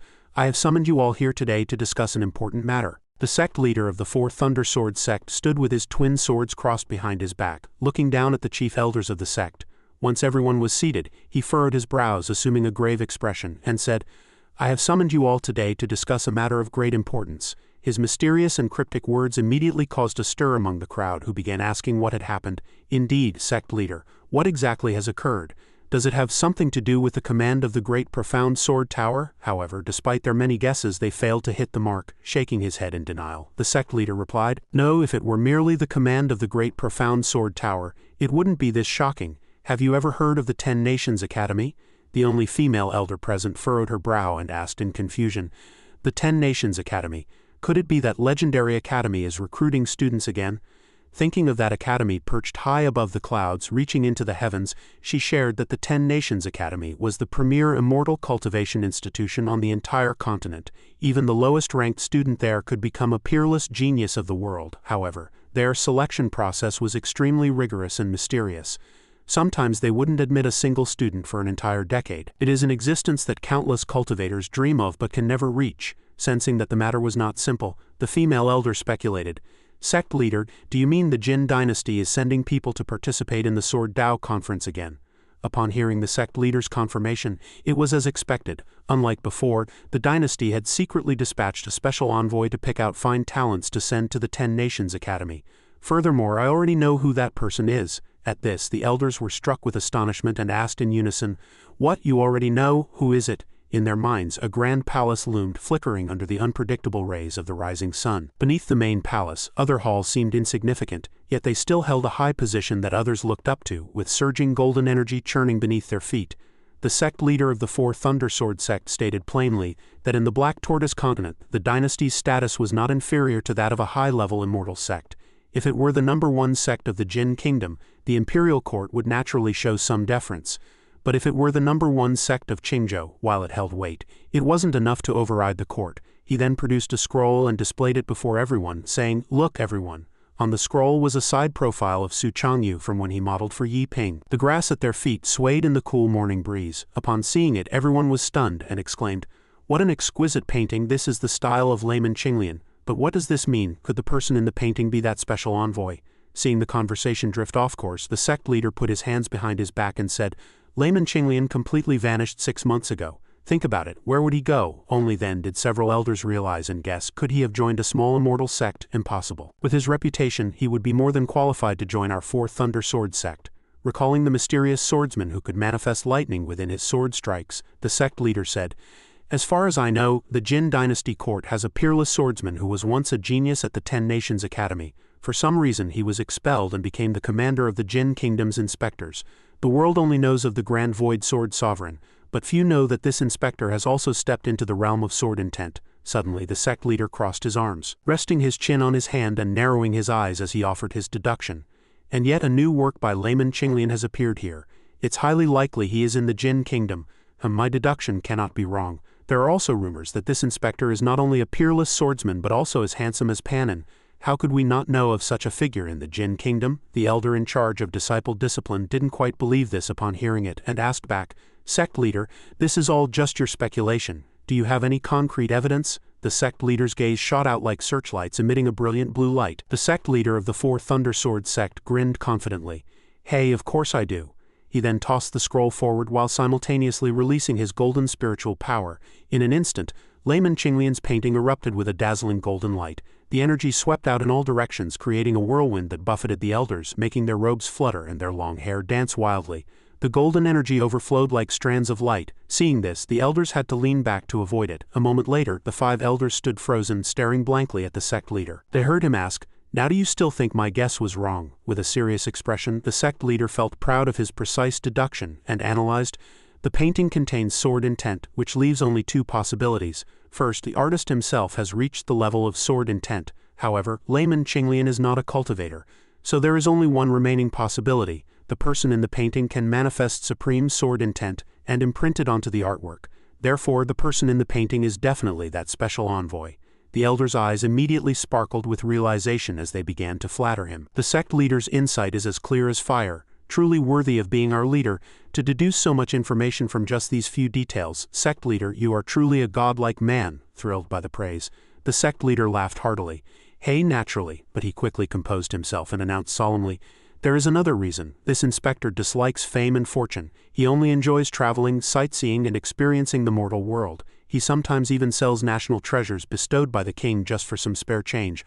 I happened to acquire this painting by chance in the ancient city of Ginkgo." According to the shopkeeper, The person who sold the painting was extremely similar to the subject, and the style of the painting was also identical. This perfectly fits the conduct of that master. Hearing this, one elder furrowed his brow, seemingly struck by a realization. That is indeed true. There are rumors of masters traveling the wilderness who would even give away their flying swords to a farmer just for a piece of fruit, the female elder asked curiously. Then, sect leader, how would you like us to befriend him? Seeing that she had misunderstood his intent, the sect leader warned with a stern face, no, absolutely no deliberate flattery. In fact, we must suppress this news. To those hidden masters who have seen it all, such petty tricks will only earn their contempt. If we can truly make contact, we should ask for guidance with a humble heart. Perhaps we can gain some goodwill. The sect leader was already gloating inwardly, stroking his goatee in self-satisfaction. I am truly a man of great wisdom. What would the sect do without me? Meanwhile, late at night in another location, Yi Ping sat cross-legged with his hands on his knees, his head slightly bowed in thought. He was still struggling to analyze the profound meaning within the secret manual Su Changyu had given him. The ancient god-fiend body-refining art cannot be practiced for now, it's too dangerous. As for whether I can use pills to stimulate spiritual power, I should consult eldest senior brother first. I mustn't be reckless. Suddenly, Shu Luokan appeared behind Yi Ping and called out, Junior brother, look closely. With his hands behind his back and a neutral expression, he introduced himself. I am the second senior brother of the sect, Shu Luokan. You may simply call me Senior Brother Luokan. Upon hearing this, Yi Ping turned to look, wondering secretly. Second senior brother actually came over on his own. He then stood up, cupped his hands in a respectful bow, and greeted him politely. Greetings, Senior Brother Luokan. Shu Luokan crossed his arms, his eyes scrutinizing Yi Ping as he explained, Why am I here? Junior brother, your eldest senior brother has some trivial matters to attend to for a while, so he asked me to teach you the art of alchemy. Hearing this, Yi Ping's mouth dropped open in surprise. Feeling a bit slighted, he thought, Second senior brother, does eldest senior brother think my aptitude is too poor? Seeing his dejected look, Shu Luokan offered some comfort, while not forgetting to poke fun at Su Changyu in the process. Junior brother, your eldest senior brother means well, but it is his first time teaching after all. Don't take it to heart. Whether it's the immortal Tao or any other path, there is a master in every trade. Although your talent in the sword Tao is lacking, it doesn't mean you lack talent elsewhere. There's no need to be too sad, Yi Ping replied. I understand, Senior Brother Luokan. I won't be sad. He even raised his clenched fist, showing a determination to fight through the storm. In the future, I will practice my sword skills even harder. I must earn eldest senior brother's recognition. Beside him, Shu Luokan pointed a finger toward the sky, manifesting a streak of green airflow. Instantly, a massive alchemy cauldron descended from the heavens and appeared before him. Shu Luokan spread his hands to control the cauldron as it landed between them. He looked at Yi Ping with a cool gaze and announced, All right, enough talk. Let's begin learning alchemy. Yi Ping's eyes shone with the light of determination as he replied, Yes. With his hands behind his back, Shu Luokan looked at the bronze cauldron between them and said, The 3,000 grand Taos are equal, however. The path of alchemy contains the mysteries of heaven and earth. Junior brother Yi, in your eyes, what kind of alchemist is the strongest? Listening to his lecture, Yi Ping looked up and fell into deep thought. The strongest alchemist, what kind of existence is that? This question sounded familiar. He immediately thought of the countless cultivators behind him swinging their swords to leave afterimages in the air, and the scene of Su Changyu asking him, What do you think is the ultimate of the sword? In the darkness his eyes glowed and he gasped inwardly, Is second senior brother also a hidden master? Then Yi Ping interlaced his fingers and answered cautiously, To answer Senior Brother Luokan, I believe the strongest alchemist is one who stands above all living beings. With a single pill, they can make countless powerhouses go mad with desire. No matter how unparalleled a genius is, they will eventually reach their end. But an alchemist can change fate against the heavens. Imagining Shu Luokan holding a pill that bloomed with green light like a scorching sun, he continued. With a single life-extending pill, one could extend the life of a top-tier powerhouse by a century or even a millennium. Therefore, no matter how powerful a cultivator is, they must show deference to such an alchemist, even going so far as to flatter them, indirectly becoming the alchemist's combat strength. However, despite everything Yi Ping had said, Shu Luokan furrowed his brows and dismissed it. You are too superficial, and your thinking is too narrow-minded. Hearing this, Yi Ping was shocked. His eyes widened as he argued, Senior brother, is the strongest pill not something that can improve one's constitution? It can turn a mediocre person into a peerless genius and even enhance their luck, or even lead directly to ascension as an immortal. Standing against the moonlight, Shu Luokan countered coldly, Still too superficial, let me tell you. The truly strongest alchemist no longer refines mere pills. They refine heaven and earth. Every pill refined is a world unto itself. That is the strongest alchemist. Yi Ping was dumbfounded, savoring his words. Refining heaven and earth, a world in every pill. This, I read so many novels before I transmigrated, but I've never seen such a terrifying alchemist in his imagination. A golden pill like a sun could even sway the fate of a small world. Yi Ping secretly questioned his reality. Everything becoming a pill, heaven and earth becoming a pill, the universe becoming a pill, everything in existence can be refined into a pill. This realm is too frightening. But soon his eyes lit up and he clenched his fists with extraordinary excitement. The path of alchemy is actually this powerful. It is not at all inferior to the sword Dao. I'm fired up again. On the surface, Yi Ping straightened his back and asked with forced composure, "Second senior brother hasn't reached this realm yet, right?" Hearing Shu Luokan reply, I'm almost there, sent Yi Ping's heart into a state of extreme shock. He broke into a cold sweat and pressed his palms together to calm his mind. He screamed internally, Another hidden master. What is going on with our sect? Is everyone here a peerless expert? There's no reason for second senior brother to lie to me." Meanwhile, Shu Luokan cleared his throat, breaking into a cold sweat because of a guilty conscience. Phew, that was a pretty good story. It had quite the flair. Is it because I've been around Su Changyu too long? But this isn't a good sign. Suddenly his eyes shifted and his blank face came up with an idea. Using heaven and earth as a pill. Refine it for me to see. Shu Luokan played the part of the mysterious master, placing one hand across his stomach and bowing slightly as he said, "However, you have never touched the path of alchemy, so for now I can only teach you the most basic alchemy cultivation method. Do you understand?" Yi Ping said enthusiastically. "A journey of 1,000 miles begins with a single step. Naturally, I understand. Thank you for your guidance, senior brother." Seeing that he had successfully duped Yi Ping, he held up a finger and began his lesson. As the saying goes, every medicine has a side effect. Every pill in the world possesses toxicity, which even the top alchemists cannot fully eliminate. But the alchemy method I will teach you today is toxin-free alchemy. It has no toxicity and no side effects. Internally, however, Shu Luokan felt as if he were turning to stone, sweating profusely in a panic. If my fellow disciples knew how much I'm bluffing, they'd probably rip my mouth shut. Calm down, I have to keep the lie going. Thinking of a deity whose whole body was red, with golden light shining from his eyes and energy rising all around him, he continued his nonsense. The root of this pill toxicity lies in the medicinal ingredients. No matter how you refine them, the medicinal properties and the toxicity always coexist. If the toxicity is removed, the medicinal properties will dissipate as well. Shu Luokan's imagination ran wild as he envisioned a mystical scene of a deity hanging upside down, surrounded by purple energy. The core of toxin-free alchemy is that it requires no medicinal ingredients at all. The more he heard, the more dumbfounded Yi Ping became. He opened his mouth in surprise, thinking, no medicinal ingredients? Then what do you use to refine? Seeing Yi Ping's confusion, Shu Luokan asked, "Does it sound absurd to you?" Seeing his junior brother's face written all over with, "It actually does," he continued. "But remember, when faced with things they cannot comprehend, people often harbor doubt." He stared at the person before him, speaking with calm confidence. "Just like when you were still immortal, if someone told you there was a sword immortal in the world who could split the heavens with a single strike, would you have believed it?" Hearing this, Yi Ping suddenly saw the light and inferred the rest. "Second senior brother, I understand. This is the principle of the frog at the bottom of a well." Shu Luokan nodded in affirmation. In his mind, strange streams of purple energy flickered, coiling around evergreen plants like earthen dragons. He added that the vitality within medicinal herbs is in essence the spiritual energy of heaven and earth. He then thought of the thin purple mist commonly seen across the continent. Shu Luokan explained that spiritual energy is pure at its inception, but during its evolution, it becomes contaminated by the 5 elements, condensing into turbid energy. He continued to envision a massive blue orb of energy churning in the heart of the ocean, explaining that so-called toxin-free alchemy involves discarding raw materials entirely and directly condensing the spiritual energy of heaven and earth to refine supreme-grade pills. Yi Ping's eyes turned a pale blue once more. His mouth hung open as he murmured to himself, condensing top-grade pills without any medicinal ingredients?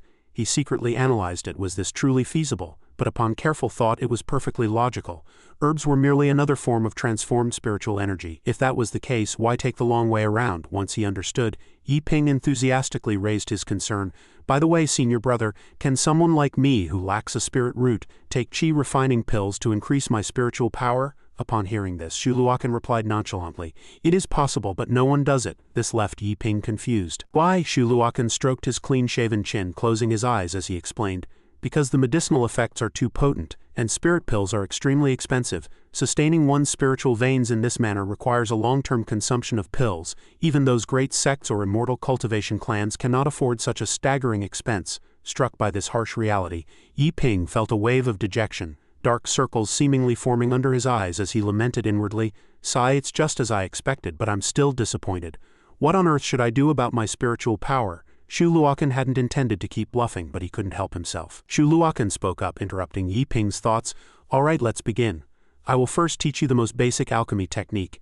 Yi Ping immediately responded with a loud affirmation. Seeing this, Shu Luokan's eyes sparkled with a green light as he thought with some amusement, "What a good kid. Su Changyu, oh Su Changyu, watch closely. This is what it means to be a model teacher. Sai, you don't even have this much patience. How will you ever handle the position of sect leader in the future? Maybe you should just stop competing for the leadership." Time passed as night draped its veil over the land. Somewhere within the quiet forest mountain range, the woods were eerie, with white mist coiling around the treetops. Beneath the shade of the trees, Taihua Taoist and Su Changyu walked briskly toward the depths of the forest. Su Changyu suddenly said with concern, "Master, junior brother Luokan is at home taking care of our youngest junior brother by himself. Nothing will go wrong, right?" Taihua Taoist glanced at his eldest disciple and reassured him, "That boy Luokan will be fine. He has a steadfast character and an incredibly high threshold for pressure. No matter what happens, he can stay calm. There's no need to worry." Suddenly, a strange noise erupted from behind Su Changyu, making him jump in fright. Feeling something scurry past his back, Su Changyu whipped his head around and cried out in terror. "Ah, what was gu noise?" At that moment, a purple rat spirit leapt out and fled in a panic. Seeing this, Taihua Taoist laughed so hard his tears flowed, pointing at the red-faced Su Changyu in mockery. "Haha, you let a mere rat scare you like that? Are you even a cultivator? I told you there are no large demonic beasts around the quiet forest mountain range." However, before his words could fully land, a monster as massive as a mountain appeared out of thin air, baring its sharp claws and teeth as it looked down upon the two tiny figures. "Warning, warning, warning. Important things must be said 3 times. This is a show that will make you laugh until you have a six-pack. Those who have just had an appendectomy, suffer from stomach issues, or are severely meme deficient lacking a sense of humor, should proceed with caution. A down-on-his-luck young man transmigrates into a strange world. He spends 9 long years burning the midnight oil, studying day and night with single-minded devotion, all to become a brilliant scholar brimming with talent. Then, to his utter bewilderment, he realizes this isn't the world of ancient romance movies. It's a world of cultivation where the streets are filled with magic spells and the sky is thick with flying sword energy. His 9 years of studying the classics instantly went down the drain, rendered almost entirely useless. However, he has a second thought. Isn't this the classic opening of a mindless power fantasy novel? This must mean my talent is unparalleled in the world. He rushes off to get tested, only for reality to give him a resounding slap in the face. It turns out he doesn't have a single spirit root in his body.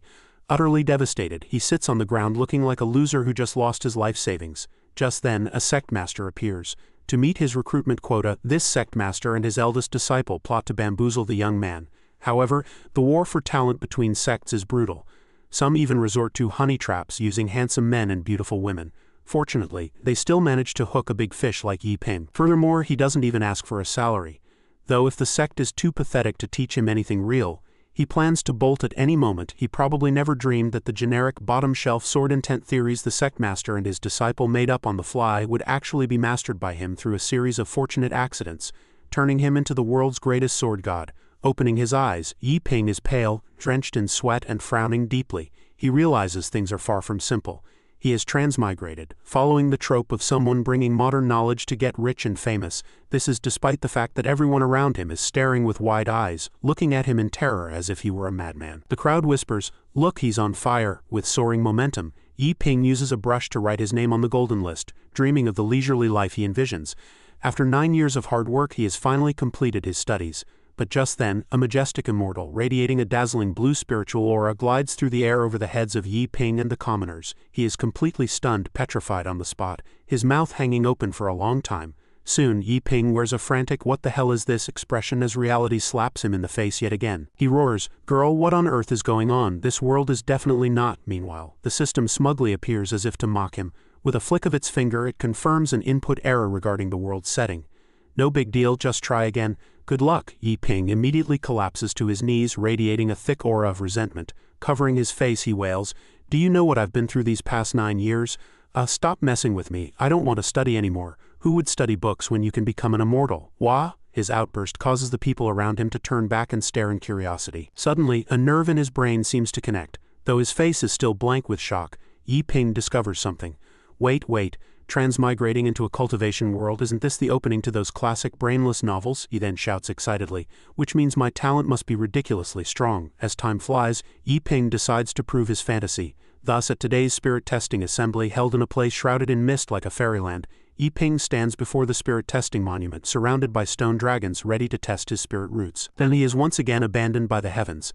The monument coldly displays a few words, no spirit root. He is speechless.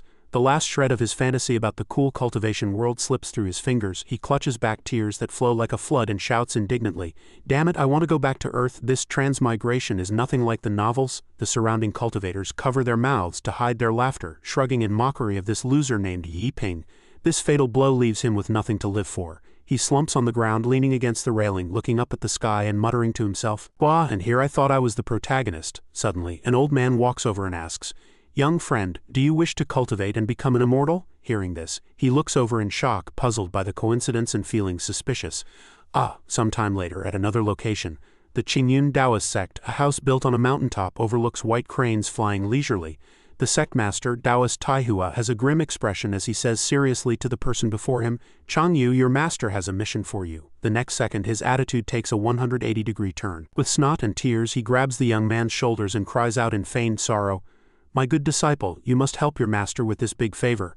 The eldest brother, Su Changyu, is completely unmoved by Taihua's theatrics. He picks up a cup of tea, smiles slightly, and asks calmly, "What big matter could there be for an obscure bottom-tier sect like ours?" But Taihua covers his face like the kid from Home Alone meeting a burglar, complaining bitterly, "The higher-ups just issued a new policy. They're going to shut down bottom-feeders like us unless we recruit 8 qualified disciples within a year and get promoted to a grade 3 sect." Hearing this, Su Changyu remains composed. Sipping his tea, he suggests, "Then just find one more person." However, Taihua is overcome with grief, remembering how he knelt like a dog while other sects flaunted their power. He laments, "It's not that easy. I went to the testing assembly yesterday, and every sect was fighting like crazy for people. The prices were astronomical. I even begged people, saying, 'Don't go, let's talk some more.' But those warriors who just finished their spirit tests wouldn't even give me a glance, looking at me with pure disgust. HMPH, trying to recruit a disciple for 3 taels of silver a month? Are you feeding a beggar?" He then recounts how he was physically intimidated by a female cultivator using her ample assets, indignantly accusing her of shamelessly using a honey trap. At the time, that female cultivator was holding a young lad whispering sweet temptations, "Junior brother, come practice dual cultivation with senior sister."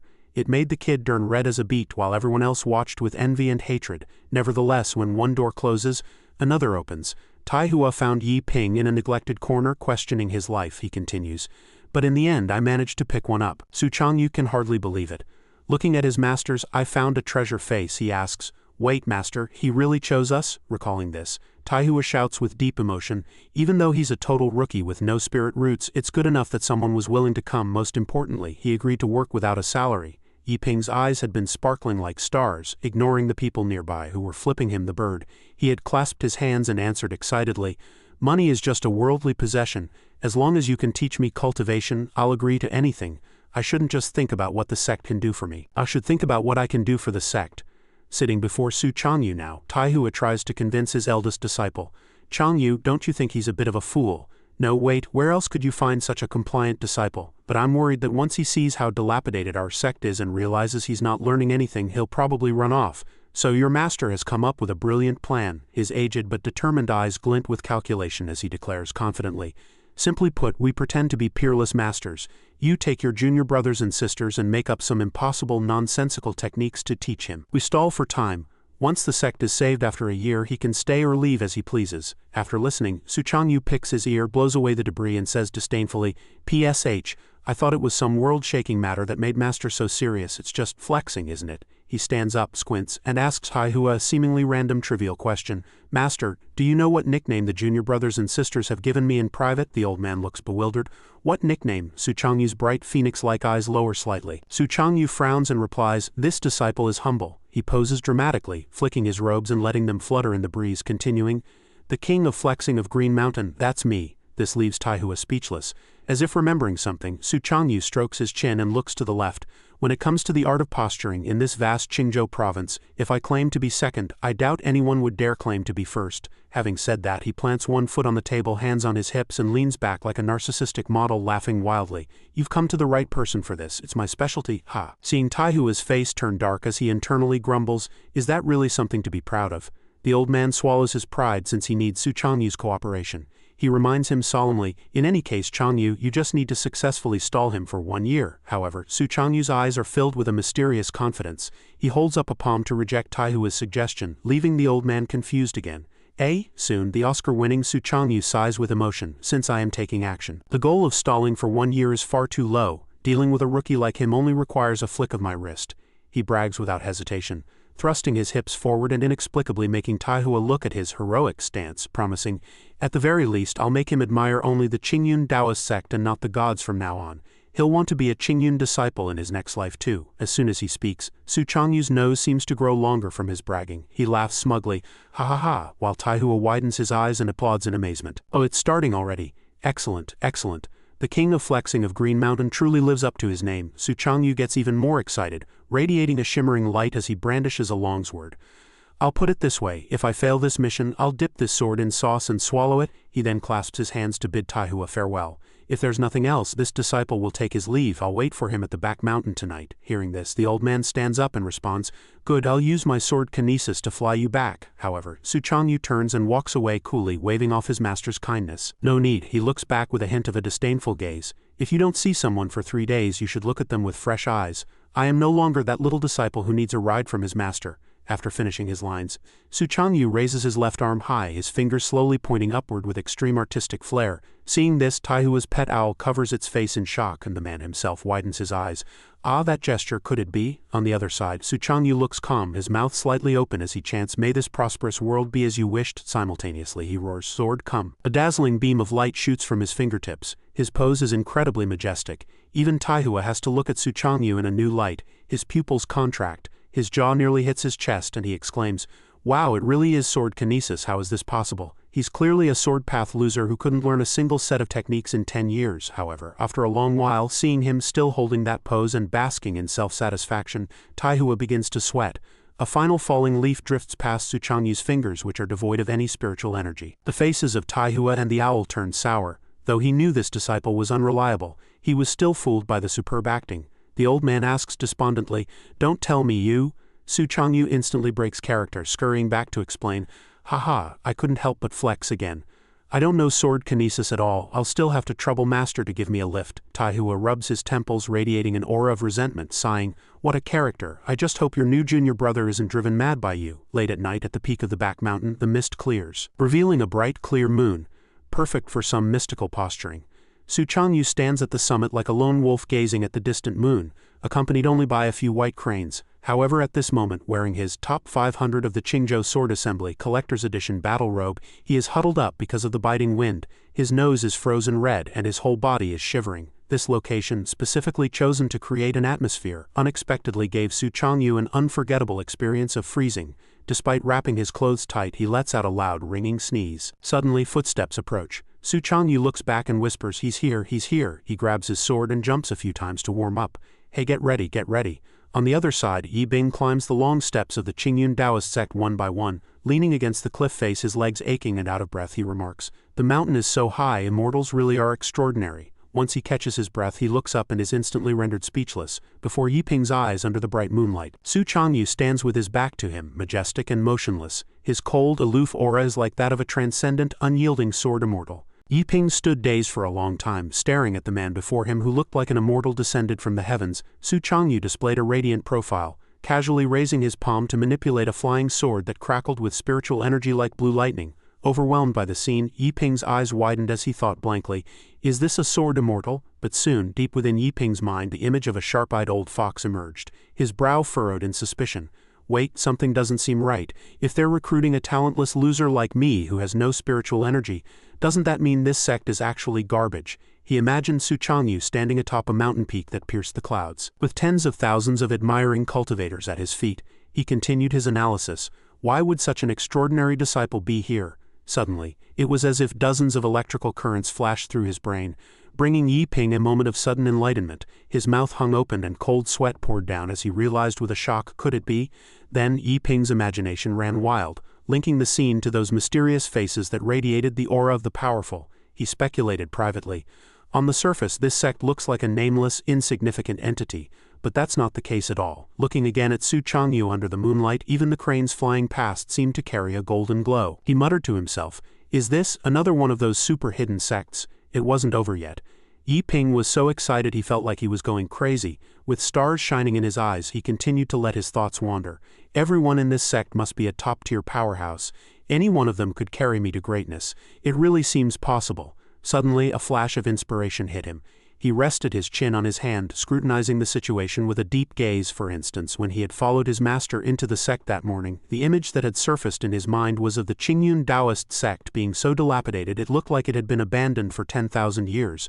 As Yi Ping followed Taoist Taihua, he had been secretly evaluating the place. A sense of ruin had hit him full. The third elder of the Four Thunders sword sect stood upon the cliff with her disciples, looking down at the Taihua Taoist and Su Changyu, who were slumped on the ground surrounded by the carcasses of demonic beasts. She held her head high, questioning the reckless pair with a somber expression. With such meager cultivation, what are you two doing in the quiet forest mountain range? Are you trying to serve yourselves up as a snack for the monsters? At that moment, Su Changyu caught a clear glimpse of the newcomers. Though he couldn't tell if they were friend or foe, he was struck with sudden alarm. He pointed at them and shouted, "Master, look, isn't that the third elder of the Four Thunders sect from the propaganda posters?" On the other side, the third elder of the Four Thunders sect stood with her arms crossed, eyeing the two with deep suspicion. HMPH, in her eyes, Su Changyu looked utterly flustered and helpless, pointing at her blankly. Suddenly she froze, looking as if she had been struck by lightning. She cried out internally, "Wait, could this be?" Simultaneously, the three disciples accompanying her were equally dumbfounded. Like frogs at the bottom of a well seeing the ocean for the first time, they whispered in unison, "Master, he looks just like the Lord's special envoy in the portrait." "What do you mean looks like? It's clearly him." Suddenly encountering the man their sect leader had mentioned, the third elder broke into a cold sweat. Her eyes darted around as she panicked inwardly. "Stay calm, I must stay calm." "Don't panic. Think about the sect leader's instructions." Meanwhile, the Taihua Taoist and his disciple were also gritting their teeth, their expressions uneasy as they whispered words of encouragement to each other in fear. "Don't panic, Changyu. Whatever you do, don't panic. Even if they're from one of the three great sects, we absolutely cannot lose our cool." Thus, the two groups, one sitting and one standing, stared at each other in silence, neither daring to speak first, both harboring deep reservations about the other. Su Changyu suddenly felt a chill run down his spine, noticing the two disciples from the Four Thunders sword sect staring intensely at him. To him, they looked like a couple of simpletons, unabashedly widening their eyes as they observed him. Feeling vulnerable, Su Changyu knit his brows and thought in terror, "Why are those two male disciples looking at me with such strange eyes? Could they be into men? Heavens, I wouldn't be able to fight them off." On the surface, Su Changyu had a peculiar trait. The more nervous he felt, the colder and more aloof his expression became. Consequently, he now looked as cold as frost, his gaze piercing the others like a blade, even though his mind was a chaotic mess. "What do I do? What do I do?" On the opposite side, the third elders group saw only Su Changyu's frigid expression. They immediately huddled together in fear, their faces pale and dripping with cold sweat. As expected of a Grand Master of the Sword Tao, his gaze alone is terrifying. The sect leader had strictly ordered them not to reveal that they knew his true identity. Thus, the third elder became increasingly conflicted, her brow furrowed and her beautiful face drenched in sweat as she thought. "But what should I say? Think, this is so awkward." Finally, the third elder spoke. "May I ask, fellow Taoists, what brings the two of you here?" She warned herself, "Don't be sycophantic. Stay calm, stay calm. You must not look like you're trying to curry favor." However, when these words reached the Taihua Taoist's ears, he turned to stone on the spot. Cold sweat poured down his face as he thought in horror. Why is she suddenly being so polite? What are we doing here? Why is she asking that? How am I supposed to answer?" His face turned deathly pale, his eyes nearly rolling back into his head as his lips trembled. "No, it's nothing really. We're just passing through, taking a stroll." As soon as he spoke, an awkward atmosphere enveloped the scene. Both sides stared at each other stiffly, unsure of what to say next. Suddenly, the third elder noticed a tear in the Taihua Taoist's sleeve. Her heart jolted. She had found an excuse to strike up a conversation. Lowering her posture and assuming a humble, concerned air, she asked, "Fellow Taoist, are you injured?" Putting on what she believed to be her most friendly smile, she produced a verdant crystal and said, "I happen to have a white dew spiritual pivot pill here. It can heal your wounds." She thought to herself, a senior like him surely wouldn't care for such a common pill. But since he wants to play this role, playing along isn't really brown-nosing. I'm such a clever little thing. Meanwhile, the Taihua Taoist and Su Changyu were internally reeling at the sight of this top-tier treasure. They cried out in a dazed shock, "A white dew spiritual pivot pill? The white dew spiritual pivot pill that's worth a fortune?" On the surface, the two huddled together, whispering conspiratorially. A highly guarded Su Changyu hissed, "Master, what's going on? Why is she being so nice to us?" Hearing this, the Taihua Taoist's mouth twitched as he improvised an explanation. "Perhaps they're just helping the weak. I suppose this is what you call the virtue and upbringing of a great sect." But Su Changyu narrowed his eyes in scrutiny. I don't think it's that simple. When things are this abnormal, there must be a catch. For our own safety, we should retreat immediately. Fearing for their lives, the two wasted no time as they turned to leave. Su Changyu looked back and said politely, "Thank you both, but we have urgent business. May the mountains remain green and the waters flow forever. We shall meet again if fate allows." However, they had only taken a few steps when one of the male disciples called out urgently to Su Changyu. "Please wait." The shout made Su Changyu's face turn white. His mind was in a frantic mess, his expression ashen and his mouth twitching as he thought, "I knew there was no such thing as a free lunch." He didn't dare turn around, only hearing the disciple say, "I have a question I would like to ask." Su Changyu thought, "I already said I wasn't taking the pill, I'm doomed. They have some scheme, they probably want my kidneys." Despite his inner turmoil, the disciple cupped his hands in a respectful bow and asked, "Sir, in your opinion, what is the sword Tao?" Meanwhile, the disciple was fretting internally, "Oh man, was I being too sycophantic." But I just couldn't help myself. His words left the Taihua Taoist utterly bewildered, standing there blankly, unable to comprehend the situation. What the hell? What kind of question is that? Why is this guy even harder to read than the woman? On this side, Su Changyu entered his Grandmaster mode. He stood with his hands behind his back, turning his head slightly to reveal a perfect profile. Lowering his eyes slightly, he spoke, "Oh, what is the sword Tao? A good question." Su Changyu looked ahead, leaving the members of the Four Thunders sword sect with only the view of his back. He continued, "You've asked the right person." Seeing this, the Taihua Taoist was exasperated. He hissed a quiet curse, intended only for his disciples' ears.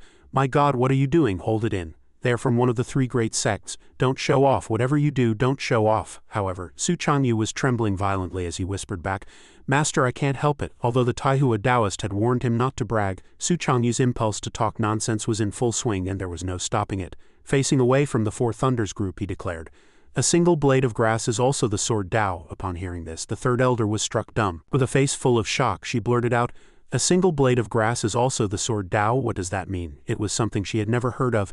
Nearby, the Taihua Taoist was so ashamed he wanted to sink into the ground, covering his face, which was now redder than a ripe persimmon. He lamented inwardly, "It's over. Is there a crack in the ground? I want to hide." Suddenly, the third elder and her disciples bowed deeply, saying respectfully to Su Changyu, "We are slow-witted. Could you please be more specific?" Still fully committed to his performance, Su Changyu continued his nonsense while keeping his back to them. "The realm of the sword lies in the heart. Where the heart goes, the sword follows." Su Changyu warned himself, "That's enough, that's enough. Don't say another word." He then tilted his head back slightly, letting his long hair flutter in the wind as he closed his eyes in contemplation.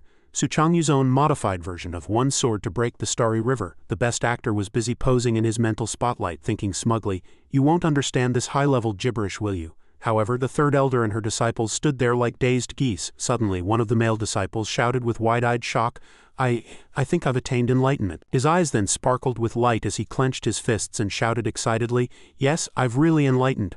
This left the third elder and the other disciples stunned. Then she and the others began to break into a sweat, frozen in place as they thought in agony, "Damn it, am I the only one who didn't get it? Doesn't that mean I have the worst comprehension? No, even if it's true, I can't let anyone find out." And so, under the dull gaze of the disciple who had enlightened, they struck distorted poses and shouted in unison, "Me too, haha, I've enlightened as well," as expected of a Grand Master of the Sword Tao. His explanation was profound yet simple. Watching them cheer like a bunch of bumbling fools, the Taihua Taoist was speechless. He thought, "Grand Master of the Sword Tao, you've got the wrong guy." He felt as if he had been struck by 5 bolts of thunder. Brow furrowed and teeth gritted, he cursed as if his soul had left his body.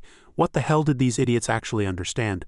They're insane. At that moment, Su Changyu waved his hand, his robes fluttering like an immortal descending to earth. "Enough," he said. Then, under the bright moonlight, he continued, "Everything that needed to be said, I have already said. How much you can absorb depends entirely on your own talent. We shall meet again if fate allows." These words left the third elder and the female disciple standing there in a daze, their faces flushing as they marveled. "So handsome. We finally met a true hidden master. We can really brag about this back at the sect." Meanwhile, on the back mountain of the Qingyun Dao sect, Yi Ping sat cross-legged with his hands extended and his head slightly bowed, fully concentrated.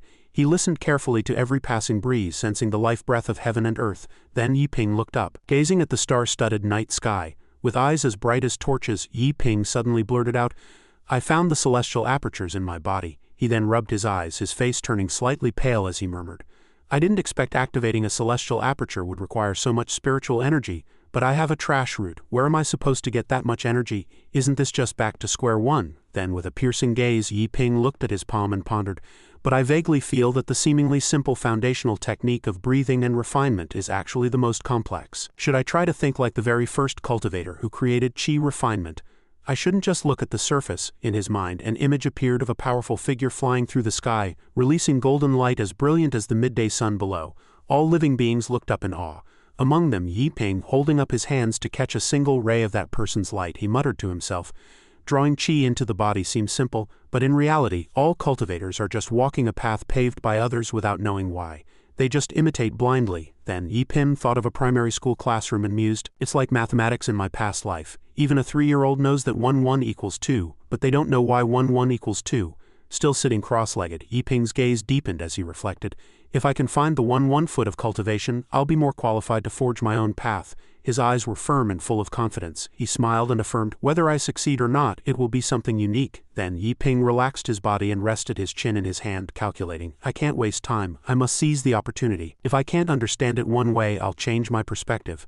I will succeed. Time flew by like a white horse passing a gap, and in the blink of an eye, 7 days had passed. Yi Ping was so focused on his cross-legged cultivation that even when birds landed on his head and shoulders, he remained motionless.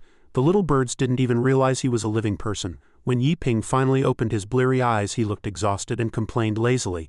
Still no progress. Watching the red sun rise behind the distant mountains on the horizon, the birds began to fly out to forage. He thought, forget it. After some time, Yi Ping's residence remained very peaceful. Suddenly, looking excited, he picked up an easel and shouted to encourage himself. Painting is still the best way to relax, clearing my mind. I feel like painting is still my favorite thing. Sitting on a rock by the cliff, Yi Ping looked at the surrounding scenery and said, the weather is nice today, I'll just paint a simple landscape. Suddenly, a voice came from behind. Junior brother. Yi Ping looked puzzled. Shu Luoshan's eyes lit up when he saw Yi Ping preparing to paint, and he leaned in curiously. You know how to paint. I've been wanting to find someone to help me with a portrait, he proposed enthusiastically. Could you paint a portrait of me? Facing Shu Luoshan's request, Yi Ping agreed readily. Of course. Do you want a landscape in the background, senior brother? However, as someone who knew absolutely nothing about art, Shu Luoshan's head was full of question marks. He asked skeptically, landscape, what's that? No need, just the person is fine. But this ignorant decision unintentionally reduced the value of the painting by 60%. Hearing this, Yi Ping already had a composition in mind. He cupped his hands and bowed respectfully. No problem. I will do my absolute best. You taught me alchemy, senior brother. I was just worrying about how to repay you. Then Shu Luokan stood before Yi Ping, gazing into the distance and leaving him with a lonely silhouette. After a long time, Yi Ping spoke up. Second senior brother, I'm finished. When Shu Luokan took the painting to examine it, he froze, asking himself, what is this? In the painting, he was turning his head slightly, his gaze drifting over his shoulder with his hands tucked behind his back. The sunlight fell in shimmering flecks, illuminating half of Shu Luoshan's profile. He cried out in his heart, was I always this handsome? Then Shu Luokan said in surprise, I thought this was just a hobby for you, but I didn't expect you to be so professional. This praise made Yi Ping feel a bit lightheaded. He scratched his head and smiled brightly in embarrassment. Not at all, you flatter me, senior brother. Suddenly, he reached out and suggested, oh, by the way, senior brother Luokan, would you like me to inscribe a poem on it? But his senior brother declined. No need, this is perfect as it is. As he rolled up the scroll and tucked it into his sleeve, he narrowed his eyes and thought to himself, inscribe a poem? What on earth is that? As long as it showcases my heroic stature, isn't that enough? He had no idea that this decision had caused the value of the painting to plummet by 70%, yet he remained smug, believing that a poem would only ruin the aesthetic. Shu Luokan turned to leave, saying, I was only concerned about the safety of your cultivation. Seeing that you're well, I can rest easy. I shall take my leave now. Hearing his senior brother's farewell, both were satisfied with the outcome. As the second senior brother walked away, he began to scheme, thinking that he must show this to the master and the eldest senior brother.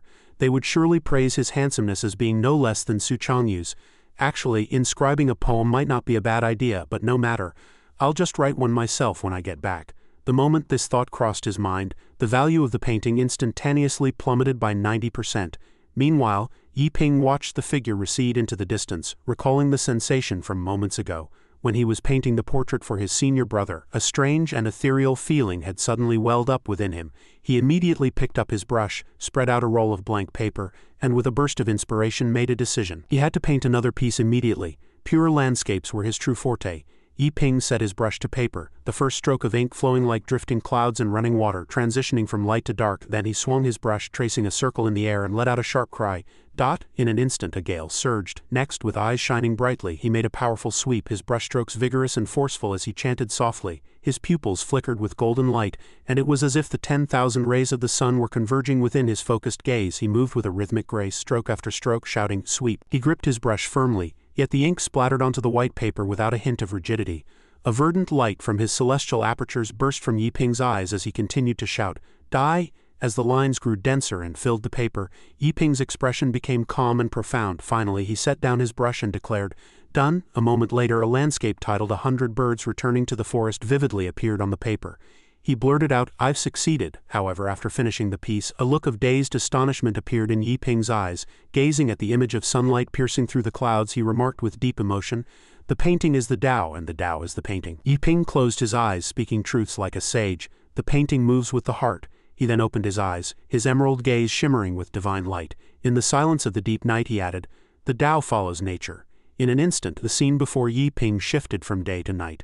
The stars across the horizon connected, transforming into the shapes of various demonic beasts, with a majestic white dragon being the most dazzling among them. Having realized the true essence, he stared blankly at the starry sky and marveled, "Indeed, rather than forcibly drawing the spiritual energy of heaven and earth into my body, it is better to open my heart, release my celestial apertures, and merge into this world. The celestial apertures are heaven and earth are the celestial apertures.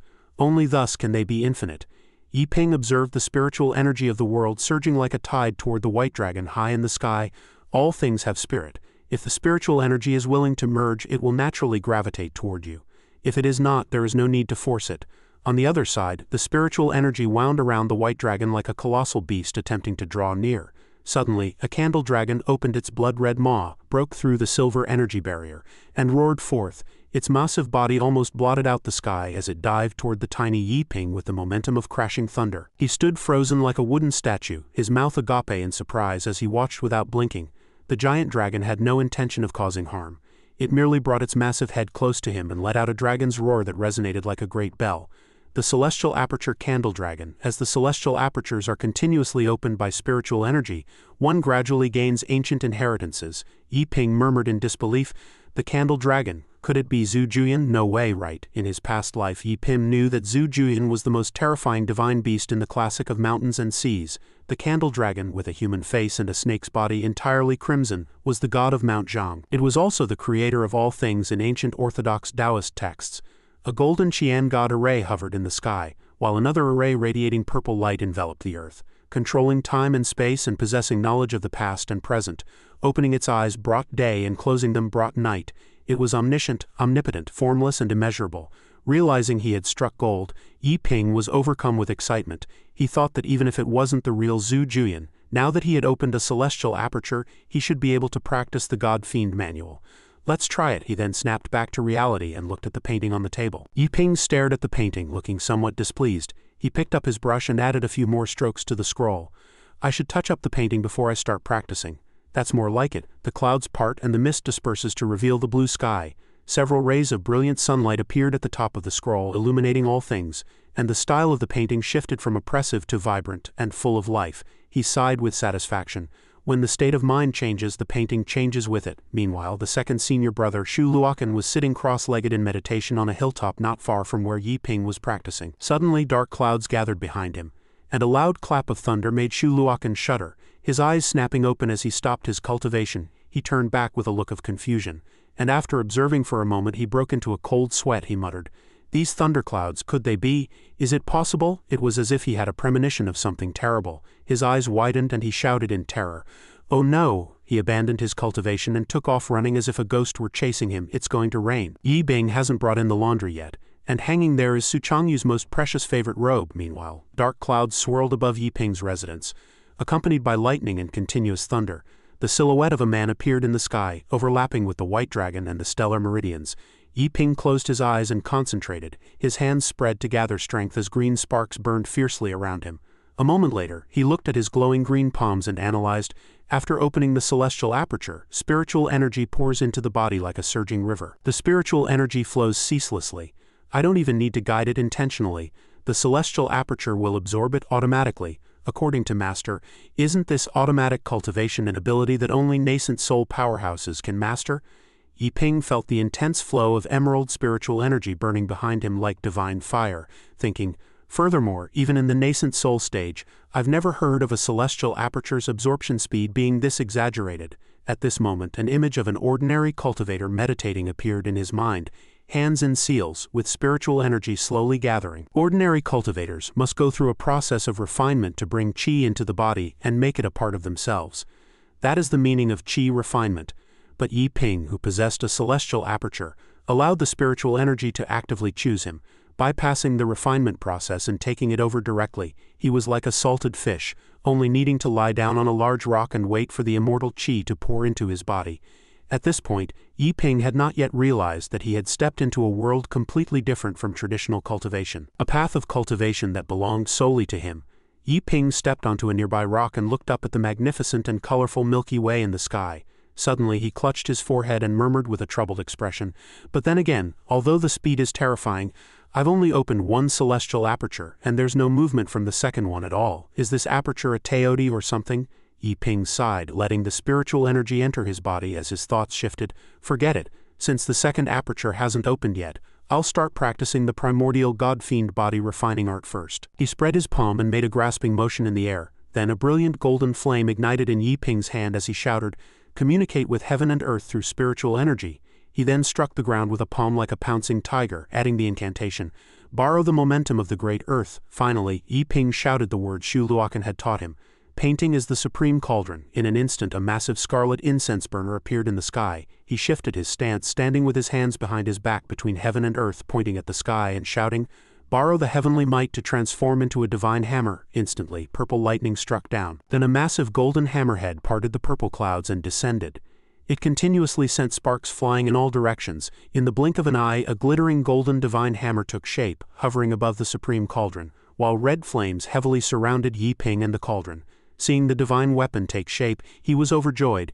It worked, with spiritual energy to guide it. I actually succeeded, however. The celestial anomalies did not stop. A violet-red energy vortex formed where the divine hammer descended, and thunder continued to roar above Yi Ping's head. Only then did he realize something was wrong. Cold sweat poured down his face as he frowned and thought, "Wait, hold on, this power isn't right. It's too strong for my current realm." Just as the thought occurred, a five-colored divine light shot straight toward Yi Ping. He was completely unable to resist and could only watch helplessly as the tide of spiritual energy crashed down upon him. Yi Ping's pupils shrank, reflecting the brilliant white light and a look of sheer terror. Then the violent collision triggered an earth-shattering energy explosion, the shockwaves spreading outward like jagged spikes. The tremor shook the universe. Yi Ping's mouth hung open as he stared blankly at the intense light that turned everything a ghostly white. His clothes and even his skin began to break down under this energy. In an instant, the right half of Yi Ping's body had been completely eroded by the violet-red energy. His eyes turned white and his teeth were clenched tight. Yi Ping was ambushed, his right side blown to pieces. An arm and a set of ribs vanished into nothingness. Overwhelmed by sheer panic, his eyes rolled back as his body lurched forward. Face deathly pale and drenched in sweat, he gritted his teeth, let out a faint moan and gasped, "Am I going to die?" Terrified, his white rolled eyes shimmered like ghostly embers, completely bewildered by what had just occurred. Suddenly his pupils dilated sharply, churning within like crashing waves, and the pigment of his eyes deepened unnaturally. Then a surge of emerald-green celestial qi erupted from his back, fluttering like the wings of a butterfly. From the mangled remains of his torso, strands of crimson flesh began to sprout, resembling the fires of a phoenix rising from the ashes of death. A new arm grew forth, but because Yi Ping could not yet control it, the limb hung limp, dragging on the ground while his intact arm braced against his knee. He gasped for air as if he had just been pulled back from the brink of death, his face slick with sweat. His emerald pupils appeared dazed, his expression bearing the marks of a devastating blow. Suddenly, the supreme crucible before him erupted with spiritual power. Sparks crisscrossed the ground, carving deep marks and forcing Yi Ping to manifest a golden barrier to shield himself. He struggled to keep the fiery cyclone at bay. However, the currents of fire-aspected qi did not relent. They surged toward the golden sphere, clawing to get inside. In an instant, Yi Ping was engulfed in flames. As his body began to crumble into ash, he let out a harrowing, blood-curdling scream. The piercing agony made his body and soul tremble. His eyes bulged and his mouth hung wide as he was swallowed by the blinding glare. Then Yi Ping drifted into the air, limbs outstretched. His entire form resembled cracked, molten volcanic rock, yet the surrounding fire currents remained coiled around him. His physical body was undergoing the brutal tempering of the fires of heaven and earth. His skin shifted between shades of red and black. His facial features blurred into an unrecognizable silhouette, save for a pair of reddened eyes flashing with an eerie light. After a time, Yi Ping's body turned charred and black, with small flickers of flame still dancing across his skin. He landed on the ground in a Spider-Man crouch, smoke rising from his arms as they bent at odd angles. His lava-like fingers lowered gently, cautiously touching the earth. Suddenly, the bloodshot veins in his eyes receded, returning to that sightless white state with unfocused pupils. Then his body arched backward in an uncanny boneless posture, his spine parallel to the ground, while his arms hung naturally toward the floor. Boundless streams of eerie black, red, and white energy surged from his chest and legs, erupting toward the sky. As Yi Ping tilted his head back, the blackened and reddened veins in his neck tightened, and he let out a wail of pure agony. Soon he snapped upright, his body tensing slightly. As the black and red aura shifted into a bluish-purple hue, new skin began to remodel itself over the raw crimson flesh, spreading from his left hand up to his shoulder. His emerald eyes widened in terror, his breath coming in short, ragged gasps as the new skin gradually covered his ears and face. It wasn't just skin. The cyan spiritual energy was sculpting solid, powerful muscles onto his frame. A robust and powerful physique replaced his previously thin and frail stature. Finally, Yi Ping's entire face was transformed, taking on a more mature look that erased his former youthfulness. Then, unable to withstand the shock of the celestial chi from the total transformation, his long black hair draped over his naked body as he collapsed face first onto the ground. About the time it takes for an incense stick to burn, Yi Ping finally regained consciousness. He remained prone, testing his movements and clenching his fists as he attempted to stand, his fingertips dug into the earth, bracing himself as he glanced down at the hand supporting his weight. Yi Ping lifted his head and let out his first sound since the agonizing ordeal. Withdrawing his hands, he centered his strength in his legs and slowly stood up, feeling his body and sighing at the thought that the pain in his memories was truly unbearable. He coughed up a mouthful of black blood, as if purging toxins that had accumulated over a lifetime. Suddenly his eyes flew wide, wearing a dazed "who am I and where am I" expression. Despite the blood trickling from his eyes and nostrils, Yi Ping blurted out words of shock.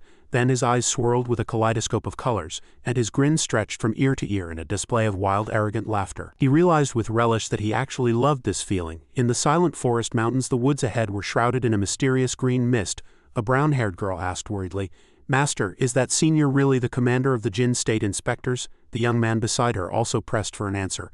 "That's right, is it true?" At this, the third elder of the Four Thunder Sect turned around, eyes wide as she demanded, "Are you questioning my judgment?" Seeing this, the male disciple hurriedly explained, "I wouldn't dare, we're just curious. And he actually has a master of his own," the girl chimed in, wiping away sweat. "Yes, just curious. After all, that senior only seems to have a cultivation at the third or fourth level of chi refining." Meanwhile, a flash of purple contempt flickered in her eyes as she said deeply, "A bunch of brainless fools, do you really think," the third elder then added seriously, "is the person beside that senior truly his master?" The male disciple had an epiphany and speculated, "Are you saying the so-called master-disciple relationship is just an act?" She furrowed her brows, suppressing her rage as she hissed through gritted teeth, "No kidding, isn't it obvious?" The disciple then hesitated, his tone becoming heavy. "But master, was it necessary to make such a scene?" The third elder shrugged and confirmed, "Of course, since he's called a special envoy, his actions must be covert. If his identity were exposed, what do you think the sovereign of Jin would think?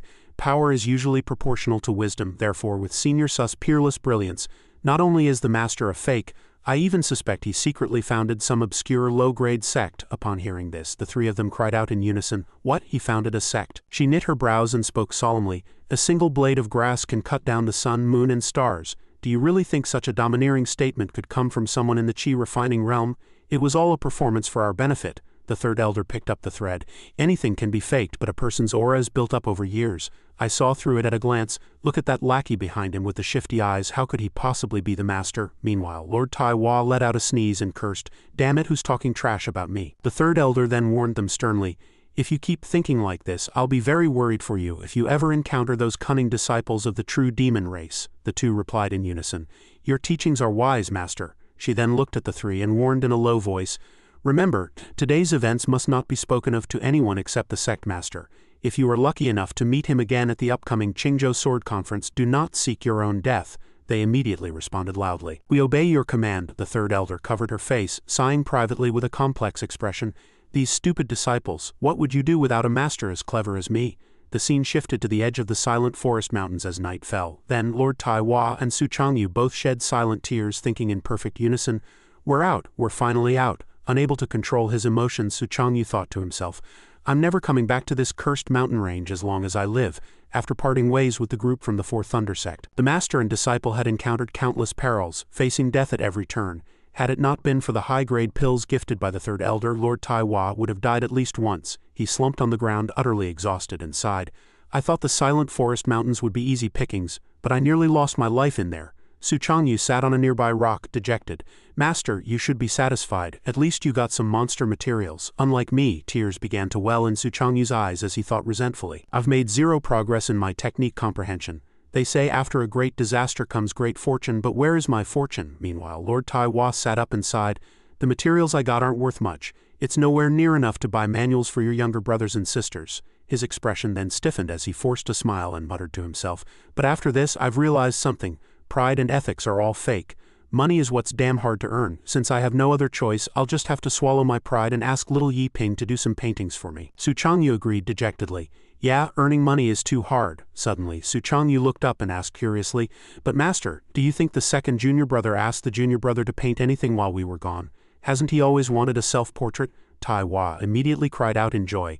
That's right, how could I forget? He excitedly proposed. Go, let's get back and ask. If he really did paint one, I'll crown that kid as my god of wealth. The next day at the second junior brother's residence, dawn was just beginning to break. At that moment, Shu Luokan was drenched in sweat, worriedly asking himself, my right eyelid has been twitching all day. Could something be wrong? He frowned, then gave a slight smile and muttered, my alchemy improved again this morning, so I'm in a good mood. I might as well check on junior brother so he doesn't get stuck in a rut. He then looked up, grumbling incessantly. Su Changyu has no composure as the senior brother. The kid's talent is only a little lacking, yet he loses his temper constantly and hides on the back mountain cliff acting like a poet. Isn't he embarrassed? Meanwhile, at the cliffside villa where Yi Ping lived, he was currently closing his eyes to condense his strength. Shu Luokan walked up and asked, hey junior brother, how's the practice going? Seeing him, Yi Ping called out happily, second senior brother, you're here. He quickly stood up, bowed respectfully, and said, reporting to senior brother, I have achieved a small success. At the same time, a thought flashed through Yi Ping's mind. Even though I had a major breakthrough yesterday, I must remain humble. Yi Ping, stay calm. You must control yourself. Hearing those words, Shu Luokan frowned slightly, thinking to himself, what did he say? A small success? How is that possible? He then asked skeptically while sweating. What exactly do you mean by small success? Yi Ping replied honestly, it's the non-toxic alchemy technique you taught me, senior brother. Suddenly, Shu Luokan warned him sternly, junior brother, although your talent is mediocre, both the sect master and senior brothers say you have a good heart, simple, kind, and humble. Even if you can't refine a pill, you must not lie. Do you understand? Yi Ping's expression remained calm as he immediately affirmed, I am not lying. Hearing this, Shu Luokan's eyes widened as he thought, wow, this kid actually dares to claim he refined a non-toxic pill. Even your senior brother wouldn't brag like that. Meanwhile, Yi Ping pulled out a pill and said with a smile, second senior brother, it's true. This is the pill. Shu Luokan took it, sweating as he muttered, it really is a chi-gathering pill. He suppressed his anger, thinking not only is he lying, but he's also passing off a store-bought pill as his own work. I'm starting to understand why Su Changyu is so frustrated. Shu Luokan's eyes narrowed, his mind made up, no, I have to teach this dishonest kid a lesson. He then curled his lip into a smile and suggested, not bad in that case, junior brother. Why don't you give me a demonstration so I can give you some pointers? Internally, Shu Luokan thought with anticipation. I want to see how you plan to keep up this act. Yi Ping raised an eyebrow in confusion. But senior brother, the refining process takes several hours. Won't that be a waste of your time? Shu Luokan replied flatly. It's fine. I happen to be free today. Meanwhile, Shu Luokan sighed inwardly, thinking, I bet you don't dare agree. Here come the excuses. Actually, maybe we should forget it. The kid is still young and making mistakes is suddenly. Yi Ping spoke up. All right then. Hearing this answer, Shu Luokan was momentarily stunned, thinking, all right, he actually agreed. He then smirked and gestured. Fine, then get started. At the same time, he judged. Fine kid, you asked for this. Yi Ping sat down, closed his eyes and announced, I'm beginning. Shu Luokan looked at him, thinking disdainfully, let me think of how to use this opportunity to give you a lesson you'll never forget. In the blink of an eye, an hour passed. By this point, a blank, dazed expression had appeared on Shu Luokan's face. 2 hours later, that expression had shifted to pure shock, sweat pouring off him like a river. 3 hours later, he was frowning with an expression of utter disbelief. 4 hours passed, and Shu Luokan looked like a wide-eyed dog that couldn't comprehend what was happening. Meanwhile, Yi Ping said with a smile, second senior brother, I've finished. In his hand he held an emerald green pill. Seeing this, Shu Luokan immediately tried to soothe himself. Stay calm, stay calm, stay calm. He then hurriedly turned away, thinking, let me just calm down for a second. Then his eyes widened as if he had realized something, wondering to himself, wait, is the reason Su Changyu became so depressed not because the kid's talent was too poor, but the opposite? Yi Ping held the emerald spirit pill, sweating as he thought worriedly, what's wrong with second senior brother? Is the quality a bit low? On the other side, his senior's face looked like he was suffering from extreme constipation, staring at the spirit pill with a twisted expression while muttering, Shu Luokan, stay calm. Isn't your best quality your composure? Calm. However, after a while his complexion showed no sign of improvement. His eyes remained wide, reflecting the glow of the spirit pill. Shu Luokan was filled with gloom, drenched in sweat, his eyes screaming disbelief. He was beyond shocked and could no longer stop himself from roaring internally, "Calm my ass, my Tao heart is about to shatter, ah you bastard." On this side, Yi Ping was completely baffled. Seeing Shu Luokan twitching like that, his mind began to wander. Yi Ping was just about to speak, "Second senior brother," when Shu Luokan, struggling to suppress his tremors, looked at him and finally spoke. "It's all right, I guess." As soon as those words left his mouth, Yi Ping broke into a silly grin, thinking with immense relief, "Oh, it's just all right." That scared the life out of me. Only Shu Luokan knew how much effort it took to maintain his composure. His heart was twisted as if he had swallowed something foul, and he could only offer himself silent comfort. No, something is definitely wrong. This so-called non-toxic alchemy simply cannot exist." Looking at the egg-sized spirit pill in his hand, Shu Luokan fell into a pit of self-doubt that made him question his very existence, especially since the color of the pill was all wrong. It wasn't right. In Shu Luokan's mind, a high-quality pill should be a 5-colored spirit pill, with spiritual energy erupting from it like a vortex. This was completely unlike the quality a chi-gathering pill was supposed to have, and its size was absurdly large. Generally speaking, the higher the quality, the richer the colors. Rumors spoke of top-tier chi-gathering pills having 4 or 5 colors. He gazed at the pill in his palm, which was radiating a dense green spiritual aura, and analyzed it silently. Although the aura of the pill before him indeed felt like a chi-gathering pill, it was crystal clear, almost transparent, and its size was simply too massive. Even a supreme-grade chi-gathering pill could never look like this. Shu Luokan's heart raced, and he stared at the pill with a look of helpless irony, thinking to himself, "I don't believe in such nonsense. I just need one breath to tell the truth from the fake, and I'll bet my life it's not real." He then took a deep breath, and in an instant the spiritual energy was effortlessly absorbed. The spiritual power within his body erupted like a crashing wave. Immediately, Shu Luokan realized he had been thoroughly slapped in the face, and he stood there completely petrified. While his eyes sparkled with pleasant surprise, his face was twisted with gritted teeth, looking as though he had just eaten a bitter melon. His mind was filled with confusion.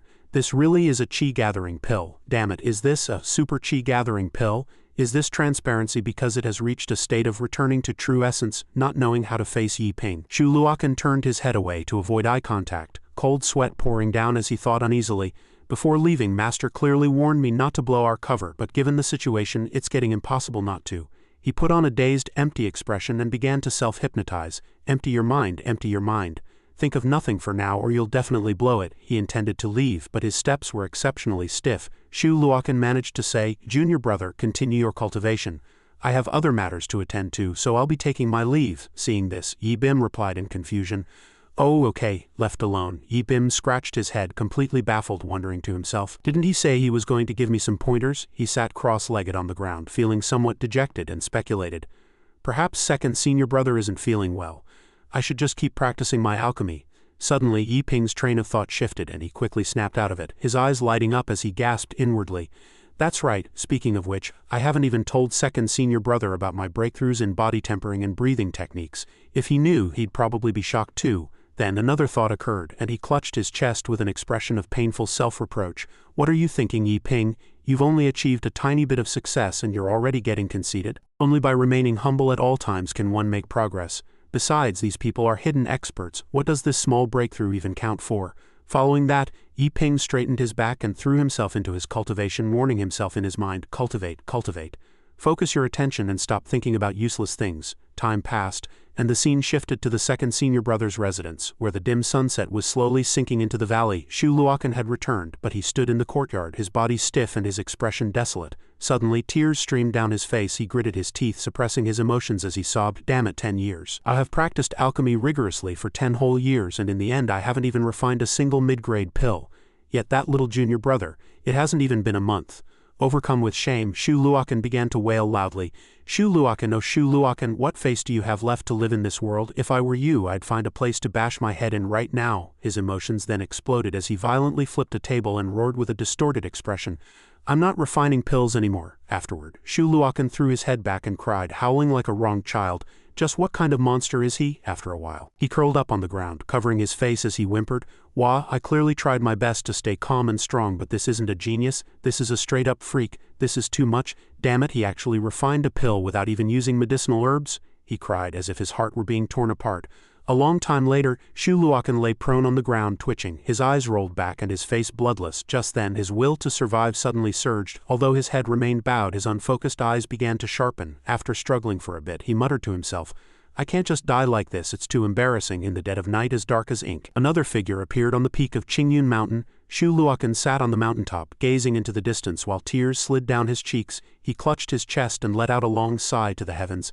Sigh, life is hollow. Why is it still so difficult? I still can't break free from the chi refining stage. His mood was low and his dark circles were exceptionally prominent. Shu Luokan mocked himself dejectedly.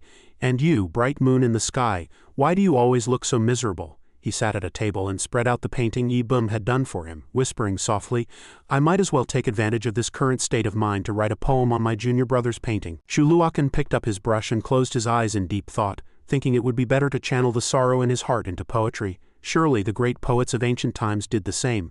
That said, when it actually came time to put brush to paper, he froze. His eyes were red and swollen from crying as he asked himself, what should I write? Suddenly, Shu Luokan threw his brush high, a sharp emerald-green spiritual energy surging from him as he bellowed, the snowflakes drift, the north wind whistles. Then, looking at his self-portrait, he added, on the 3rd day of April the wind is warm but the heart is cold. Having finished the poem, he propped his chin on his hand, weighing his work with a dissatisfied expression. No, the first half is fine but the second half won't do. Acting on his impulse, Shu Luokan dipped his brush in ink, and with a broad stroke crossed out the second line. Better change it, he muttered. A moment later he interlaced his fingers and rested his chin on them, his brow furrowed in deep contemplation as he murmured to himself, a lonely peak gazes at the bright moon isn't good either. Who could possibly understand the bitterness I feel right now? No, that's not right either. Suddenly his eyes widened with excitement and the words burst out of him. Ah, I've got it. Immediately, he hunched over, his brush flying across the portrait as he inscribed the poem. He was filled with pride, his heart surging like crashing waves. Shu Luokan squinted and shouted, it is finished. Finally, 3 lines of poetry appeared in the corner of the painting. The middle line was a messy smudge of ink, making it stand out awkwardly. Even so, Shu Luokan's eyes shimmered as he wept tears of joy. He covered his face and sighed emotionally. A masterpiece, truly a masterpiece. Art is indeed the source of life. It not only captures the sorrow in my heart but even incorporates eldest senior brother. The scenery matches, the painting matches, it's perfect. He flicked his hair and tilted his head back with pride. When eldest senior brother sees this, he'll surely be moved to tears. I feel a bit better now. Shu Luokan tucked the painting into his sleeve and straightened his appearance, no longer looking like he had been wailing. He smiled and said, I must show this to eldest senior brother when he returns. He straightened his back and looked toward the distant overlapping mountain peaks with his hands behind his back. I didn't realize it had gotten so dark, he remarked. I wonder why the sorrow in my heart suddenly surges even more fiercely once midnight arrives. Shu Luokan frowned and sighed with a melancholy air.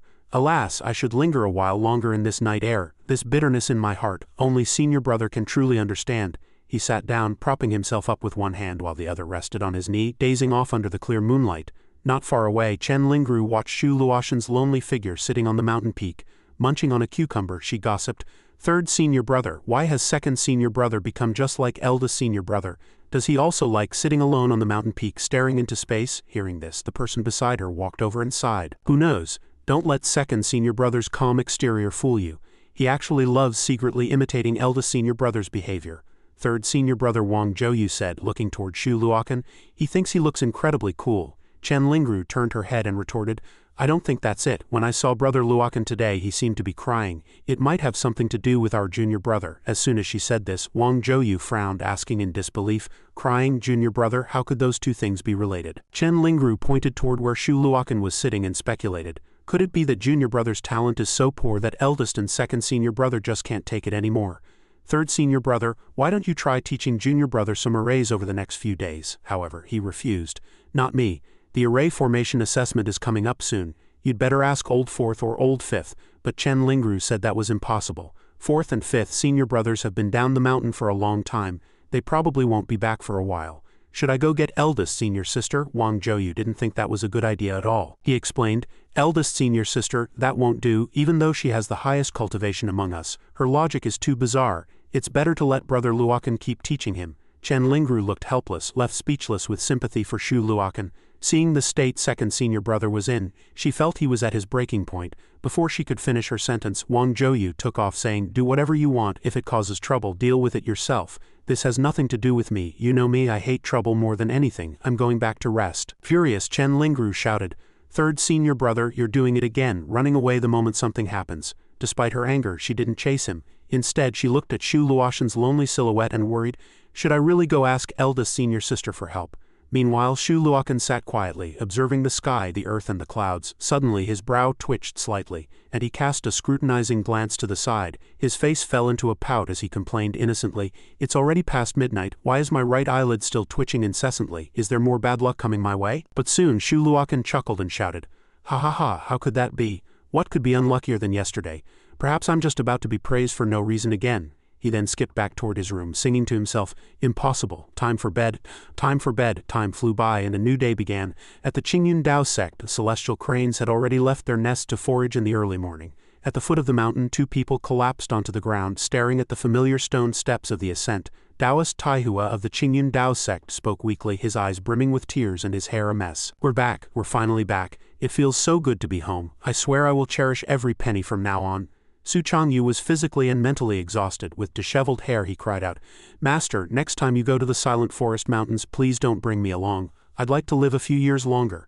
Taoist Taihua's face twisted as he replied, do you think I'm crazy enough to go back? Suddenly, a crafty look crossed Taihua's face. He grabbed Su Changyu's hand and coaxed him gently. My good disciple, didn't you want to see little Yi Ping while you're at it? Find out if he's painted anything lately. If he hasn't, find a way to make him paint something. Su Changyu's face flushed and he poked his index fingers together, refusing bashfully, Master, you care about your reputation, but don't I care about mine? All you think about is how to squeeze money out of junior brother. When I'm old and look back, my life will be nothing but a series of stains. But then Su Changyu had a sudden change of heart. He looked dazed as he stepped onto the worn stone steps and said melancholically, Sai, forget it, for the sake of my fellow brothers I'll give it a try. This made Taoist Taihua ecstatic and he shouted, as expected of my most cherished disciple, but Su Changyu snapped back impatiently, get lost. Time passed under a clear blue sky with bright sunshine promising an ordinary day. At the Qingyun Mountains, in a secluded grass hut that looked like a hidden paradise, a woman in a pink dress walked gracefully toward the edge of a cliff. This eldest senior sister, whom Yi Ping had never met, stood with her hands on her hips, frowning as she gazed into the distance.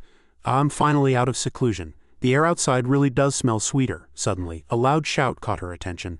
Eldest senior sister, Chen Lingru ran over happily, eager to gossip. Sister, you're out? I was just debating whether to send you a voice transmission. Seeing who it was, the eldest senior sister pulled Chen Lingru into a hug and praised her with a squinting smile. Oh my, look who it is, isn't this my most adorable little sister? She playfully cupped Chen Lingru's chest and teased. Let sister see if you've grown at all. Blushing furiously, Chen Lingru shrieked. Sister, stop fooling around, but the elder woman continued to laugh mischievously. Ha ha, the little girl is still shy. A moment later she stopped teasing and took a long swig from a wine gourd, muttering, your figure is coming along nicely. I wonder which brat will be lucky enough to get you in the future. Chen Lingru grumbled, Sister, you're drinking again. Didn't master strictly forbid it? Regardless, the eldest senior sister didn't care. Instead she laughed excitedly, raising the gourd high. How refreshing. She then draped an arm over Chen Lingru's shoulder and tried to shove the gourd toward her mouth, coaxing her. What's wrong with a little drink? Wine is the medicine for happiness. Does little Lingru want a taste? Chen Lingru was startled and quickly dodged, scolding, Sister, have you had too much to drink? But the eldest senior sister pursued her relentlessly. Come here, let sister give you a hug. Unable to dodge in time, Chen Lingru had no choice but to let her arm be draped over her shoulder as they talked. Lingru, has anything happened in the sect lately? Has that useless eldest senior brother of yours mastered the spring thunder sword intent yet? Seeing that the teasing had stopped, Chen Lingru spoke seriously. I'm not sure, but from the look of it he's the same as always. However, master took in a new junior brother, and he seems to have driven eldest and second senior brothers nearly mad. The eldest senior sister, who was snacking on melon seeds while enjoying the drama, perked up. The junior brother is a troublemaker? What are you talking about? Hurry up and tell me what happened. Chen Lingru pouted and recounted the gossip perfectly. When junior brother first arrived, master instructed the senior brothers to teach him swordsmanship. But perhaps junior brother's talent is just too poor. No matter how they teach him, he can't learn anything. Because of that, their mental states have crumbled. Lately, the two of them have been going to the cliffside at midnight to sit there looking heavy-hearted. The eldest senior sister's penchant for chaos was instantly piqued. She said gleefully, Haha, is it really that interesting? Chen Lingru looked puzzled. Sister, you're still laughing? I think second senior brother is about to snap. The eldest senior sister took the opportunity to act the part, putting her arm around the girl's shoulder and lecturing. Little Lingru, you must diligently practice the techniques I taught you. Don't learn from those two useless brothers of yours, you are different from them. Chen Lingru replied, I understand. Having received her confirmation, the eldest senior sister leapt into the air, calling back, Fine, I'll go have a look at this junior brother of ours personally. Remember to practice hard. Seeing this, Chen Lingru muttered happily to herself, with Elda's senior sister taking charge, everything will surely be fine. Probably. A moment later, Yi Ping's residence was quiet and deserted. The eldest senior sister landed in front of Yi Bing, but he was fully concentrated on his meditative cultivation, completely unaware of her presence. With his eyes closed, his body was there, but his soul had drifted elsewhere. Seeing how handsome he was, she cupped her face, her cheeks flushing as she remarked, "Ooh, he's a fresh snack, isn't he?" she muttered to herself. "That old man, the disciple he recruited, is right up my alley. Best to keep the good stuff in the family." After staring for a while, she suddenly started feeling a wave of confusion. "Oh, wait a minute. Junior brother's aura isn't quite right." Then, like a bolt from the blue, a panicked thought struck her. "This aura, isn't this the same constitution as Imperial Father?" She hurriedly moved closer to Yi Bing, whispering to herself, "Impossible. Is this a joke? I must have sensed it wrong. How could a small sect like this produce two peerless geniuses at the same time?" It wasn't until she looked closely at Yi Ping's face that she stood frozen in shock, her brow furrowed, and she stammered in disbelief within her heart. "My God, it's true, it's identical, this is impossible." Aside from Imperial Father, this kind of constitution was supposed to have been completely lost since ancient times. Suddenly, Yi Bing slowly opened his eyes. His brow furrowed as the first thing he saw was the eldest senior sister's impressive cleavage. Instantly, Yi Bing was petrified, staring blankly in total confusion. Then he scrambled backward in terror, his face turning beet red as he shouted awkwardly, Who are you? What do you want?" Slipping into her actress persona, the eldest senior sister reached out and pressed a hand onto Yi Ping's shoulder, smiling as she said, "Come here, be a good boy. Let sister give you a physical exam." He let out a startled cry, questioning his very reality. "A physical exam?" The eldest senior sister's face was as radiant as a peach blossom, and her eyes were tender as she thought, "So similar. I never expected that the tiny Qingyun sect would simultaneously produce two people with peerless constitutions, little sister and now junior brother. This is too exaggerated. Even if I can't have this fertile water for myself, I have to make the best use of it." Watching the sway of her chest, Yi Ping frowned and stammered shyly, This sister, may I ask who exactly you are?" Instead of backing away, she leaned her proud chest closer to him, her eyes misty as she soothed him. "Don't be nervous. I'm your senior sister, Xiao Mushui. You can just call me Sister Xiao." Yi Ping became even more flustered, sweating profusely as he stammered, Eldest senior sister." By now his face was as red as a ripe tomato. Panicking, he gasped for air. "I heard Master mention you, but sister, could you perhaps step back a little? Men and women should maintain a respectful distance." Before he could finish, Xiao Mushui pulled his head into a hug, laughing so hard that tears nearly came to her eyes. "Ah, junior brother is blushing, that's just too cute." Yi Ping pushed her away, a nosebleed nearly erupting. He tottered backward, thinking to himself that this was bad. "I can't take it. I really can't take this." Xiao Mushui cried out in alarm. "Junior brother?" A moment later, Yi Ping sat there unconscious while Xiao Mushui knelt beside him, reaching out to tap his pressure points. As she helped him recover his energy, she frowned slightly, assessing the situation. "It's true, it really is Imperial Father's constitution. I don't know the reason, but with him, the plan to resist Imperial Father might actually have hope. I must do everything I can to nurture him." Xiao Mushui looked into the distance as if seeing a ray of light piercing through the darkness. Thinking that particular cultivation technique finally had a chance to reappear in the world. A moment later, when Yi Ping regained his senses and scratched his head, Xiao Mushui called out in surprise, "Junior brother, you're awake." Yi Ping was still in a daze, confused about what had happened. "What happened to me just now?" he asked. Xiao Mushui stood up, chest out and head held high as she comforted him. "Sister was just giving you a checkup. I found that you've been practicing for too long without rest. You just had a minor flare-up of yang energy. It's a small matter, nothing to worry about. While working hard is a good thing, the path to immortality is long. You must remember to balance work and rest." Hearing this, Yi Ping felt even more lightheaded, his mind a chaotic mess, almost wishing he could just pass out. He lamented inwardly once more. "A physical exam?" Xiao Mushui leaned down and ruffled his hair. He hadn't misheard. His senior sister had already checked him from head to toe and discovered some rather extraordinary traits. "I heard Changyu and Luokan have already taught you swordsmanship and alchemy, so I happen to have a Taoist technique here that is perfect for you. Are you interested?" Yi Ping was momentarily stunned before shouting in pleasant surprise. "A Taoist technique, of course I'm interested." His eyes sparkled, shimmering with excitement. Xiao Mushui warned him.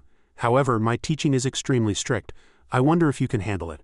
Full of high spirits, Yi Ping clenched his fists and promised with a determined gaze, "I can handle it. As long as I can learn real skills, I can endure any amount of hardship." Hearing this, Xiao Mushui flashed a mysterious, inscrutable smile and asked, "What if I were to teach you knowledge regarding that area?" With a poof, Yi Ping's face turned as red as a ripe tomato, and he stammered in a panic, that area?" Seeing that she had successfully teased him into a blushing mess, she was delighted. Xiao Mushui laughed heartily. "I'm just teasing you. Look how scared you are. You're just too cute." Yi-Ping finally realized he had been played. He squinted, breaking into a cold sweat as he gave an awkward apologetic smile. "Eldest senior sister, I will certainly practice diligently.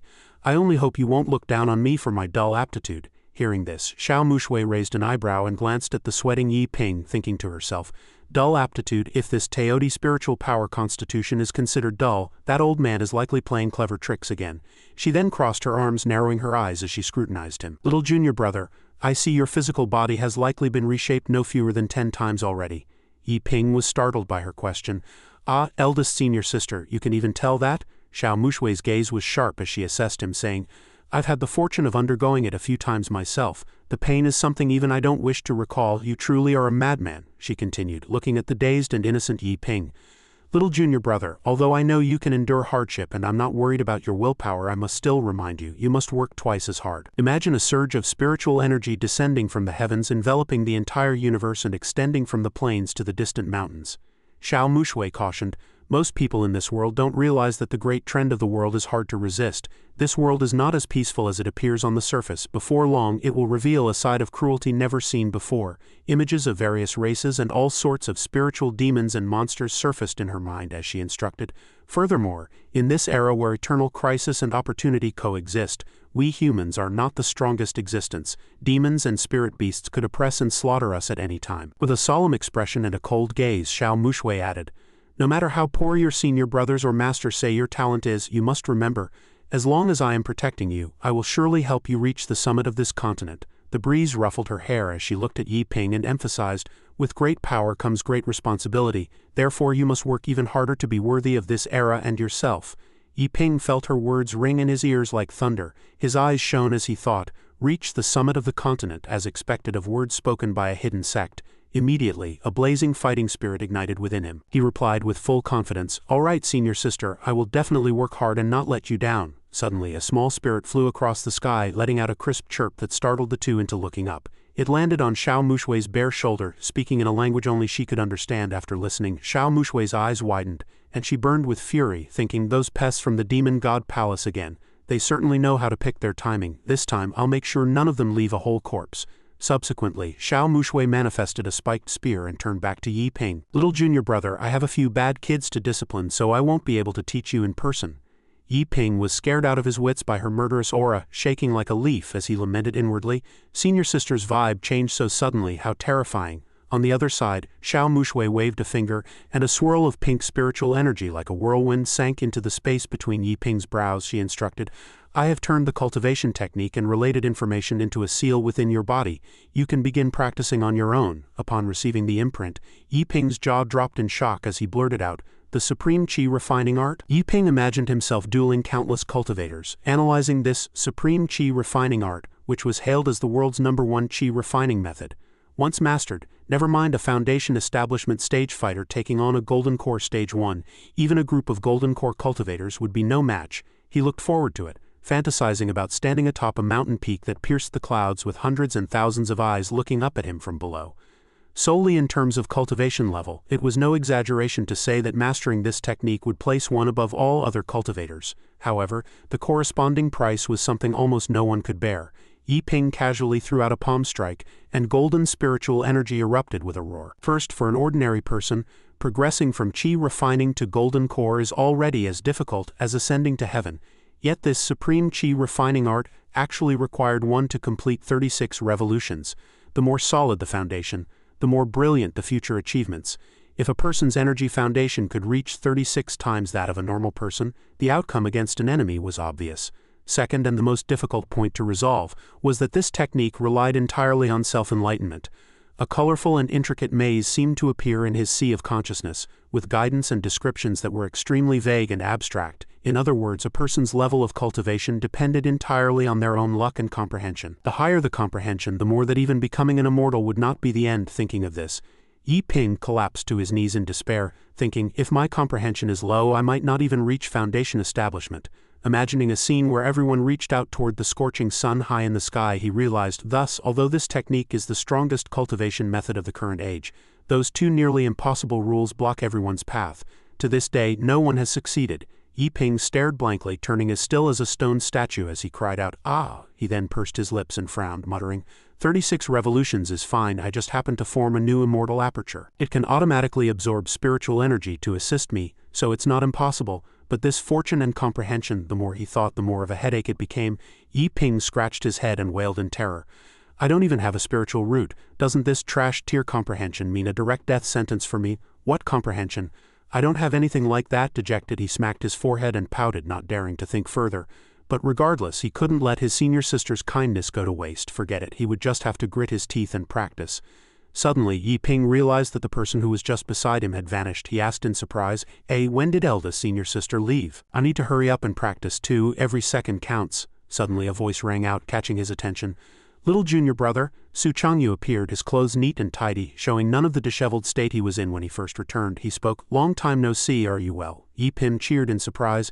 Eldest senior brother, you're back. Su Changyu walked up to him and asked about his recent status. Why aren't you practicing? Have you been slacking off? Hearing this, Yi Ping hurriedly explained, no, eldest senior sister was just giving me some pointers. As soon as those words left his mouth, Su Changyu looked as if he had seen a ghost. In his mind his eyes rolled as he roared, eldest senior sister. He then fell into a panic, as if he could see Xiao Mushui leaning into his ear and questioning him strictly. Su Changyu, how is your sword technique coming along? Scared out of his wits, he suddenly jumped up and grabbed Yi Ping, crying out, Sister, weren't you supposed to be in seclusion? Yi Ping, held tightly by his brother, reminded him in a small voice, She's already gone, senior brother. This left Su Changyu incredibly embarrassed, thinking HMPH a hallucination. Then his face flushed red, and in his shame-induced anger he snapped at Yi Ping, You brat, can't you finish your sentence all at once? Yi Ping could only meekly apologize. Then Yi Ping noticed a problem and asked in confusion, Eldest senior brother, you seem to be very afraid of eldest senior sister. He then saw Su Changyu, face red and scratching his head, forcing a brave front. Ha ha ha, how could that be? I just think of her as a cockroach, that's all. Yi Ping privately commented, Wouldn't that be even more embarrassing? Suddenly a thought flashed, and Yi Ping concluded with surprise in his mind. It seems eldest senior sister is actually the strongest disciple in the sect. On the other side, Su Changyu didn't dare look him in the eye and said dismissively, Your eldest senior sister indeed has some skill. You must learn well from her. Yi Ping immediately nodded obediently. Then Su Changyu's face turned red, and with a cramped, uneasy expression he spoke up nervously, By the way, little junior brother, look at how beautiful the scenery is here. This left Yi Ming completely baffled. Su Changyu was already dying of shame, thinking through gritted teeth, I still can't say it. This is too embarrassing. How can an elder actively ask a junior for things? He was drenched in sweat, his heart in a fierce battle. Su Changyu, oh Su Changyu, have you forgotten what happened in the Silent Forest Mountains? Is face more important, or is your life? I must succeed at all costs then, his head spinning and his face as red as a ripe persimmon. Su Changyu stammered, that little junior brother, while I was away, have you painted any more pictures or written any more poems? Although he didn't understand the intention, Yi Ping replied, Paintings? Yes, I painted 2 of them. In an instant Su Changyu's heart bloomed with joy and he cheered excitedly, Yes, success. Drenched in sweat, Su Changyu bit the bullet and asked, little junior brother, do you know where those 2 paintings are now? Yi Ping raised his index finger and replied, One is in my room and I gave the other to second senior brother. Do you want it, eldest senior brother? I can go get it for you. Su Changyu turned beet red with embarrassment, scratching his head and letting out a forced laugh. No, I was just asking in passing. How could I take something belonging to a junior? Ha ha ha. Secretly, however, he thought to himself that he simply couldn't bring himself to ask. At least little Chenzi had managed to get one. That would have to be enough. Su Changyu then draped an arm around Yi Ping's shoulder. He looked toward the clear sky and said, Little junior brother, keep up the hard work. Keep it up. Eldest senior brother has high hopes for you. If there's nothing else, I'll be heading back. I didn't realize that after only a few days your physique seems to have become much sturdier. Hearing this, Yi Ping gave a proud thumbs up and declared, It's all thanks to the top-tier cultivation manual you gave me, senior brother. It has truly transformed me. These words caused Su Changyu to break into a cold sweat, his eyes widening in complete confusion. A top-tier manual? What top-tier manual? Seeing his reaction, Yi Ping reminded him with a puzzled look, The primordial divine demon scripture you gave me, did you forget, senior brother? Yi Ping thought to himself, as expected of eldest senior brother. Could it be that he just picked up such a god-tier technique at random? Yet he seems to be even more afraid of eldest senior sister. Meanwhile, Su Changyu was forcing himself to stay cool, silently pleading with himself, Hold it in, Su Changyu. Don't ask. Whatever you do, do not ask. Asking more will only lead to self-humiliation. Your Tao heart will shatter. He is the little junior brother. He's the little junior brother. He's a monster. He's a monster. On the other side, Yi Ping was tilting his head like a wobbling toy, questioning his own existence. Is eldest senior brother not going to ask about my training progress? Su Changyu was still immersed in his own shadow, trying to hold back, but in the end he couldn't resist. He simply could not help himself. Finally, curiosity triumphed over everything. He turned back and asked in astonishment, "Little junior brother, do you really think that manual I gave you is strong?" Yi Ping's eyes sparkled, and despite the sweat on his brow his voice was firm. "Strong, it's incredibly strong. It is an absolutely breathtaking body tempering technique." Hearing this, Su Changyu began to walk away, simply saying, "That's good then." With his long hair fluttering in the breeze he waved a hand and urged, "Cultivate well. Do not let your senior brother's painstaking efforts go to waste." Yi Ping raised a fist high, responding with determination, Senior brother is so cool." At the same time Su Changyu walked away in tears. He fled as if his life depended on it, his mind practically splitting in two. One moment he was fuming with rage. The next he was kneeling in his mind, weeping bitterly, and then he was rolling his eyes and screaming, "The kid actually learned something I picked up off the side of the road. Are you kidding me? I haven't even made any progress with the authentic version I have. I'm done being human. This is too miserable." Time passed, and by the time Su Changyu reached a certain courtyard, the sun was nearing the horizon. He thought listlessly, whatever. He's the little junior brother. He's different from us. I should focus more on the future of the sect. His face no longer showed distress. He gazed ahead and muttered to himself, "Luokan, you must never follow in my footsteps and start making portraits or anything like that, otherwise your senior brother will definitely give you a lesson." Su Changyu smiled with narrowed eyes, comforting himself. He probably won't. Luokan is much more level-headed than I am. One had to fully respect the original creator's intentions. Finally he arrived at the courtyard gate and shouted loudly, "Luokan, open up, it's Changyu." No one appeared for a long while. Su Changyu scratched his head, feeling suspicious. "What's going on? It's almost the hour of the monkey, 3 to 5 p.m. Is he still sleeping?" I can clearly feel his aura inside the room. This was unlike Shu Luoshan's extremely disciplined style. Suddenly the tightly shut door creaked and Snoni swung open.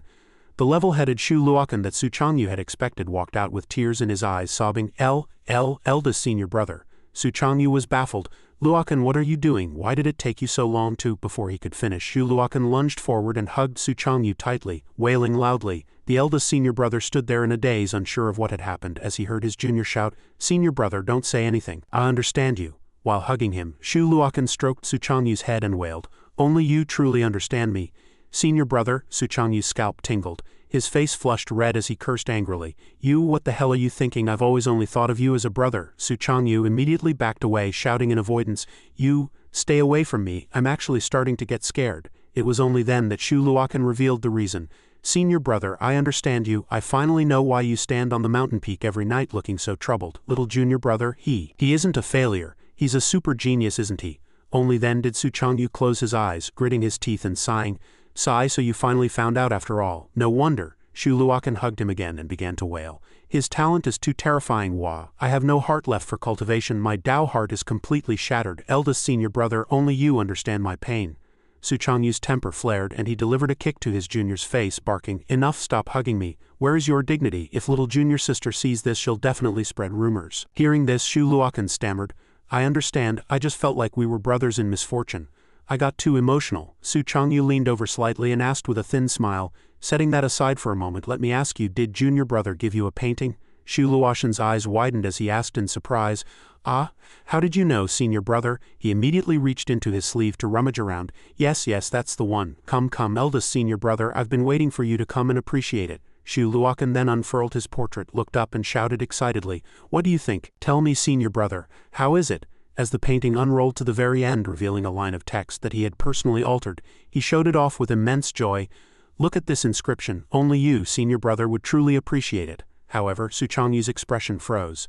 His face turned a ghastly shade of green, looking like a teacher despairing over a hopeless student. Shu Luokan continued to flaunt the painting, his face full of pride and his eyes bright as stars, even flicking the paper with his finger for effect.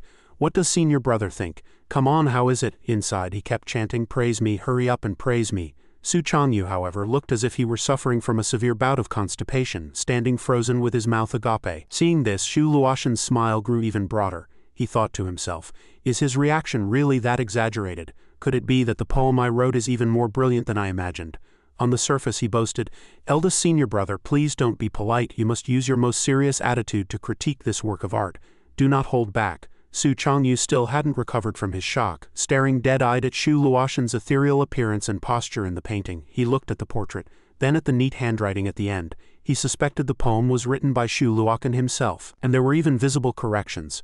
Not only that, but Su Changyu discovered that while the portrait was a vertical composition, his junior brother had written the text horizontally. His face instantly went pale as he stared with wide eyes, unable to believe the scribbles before him. He cursed inwardly.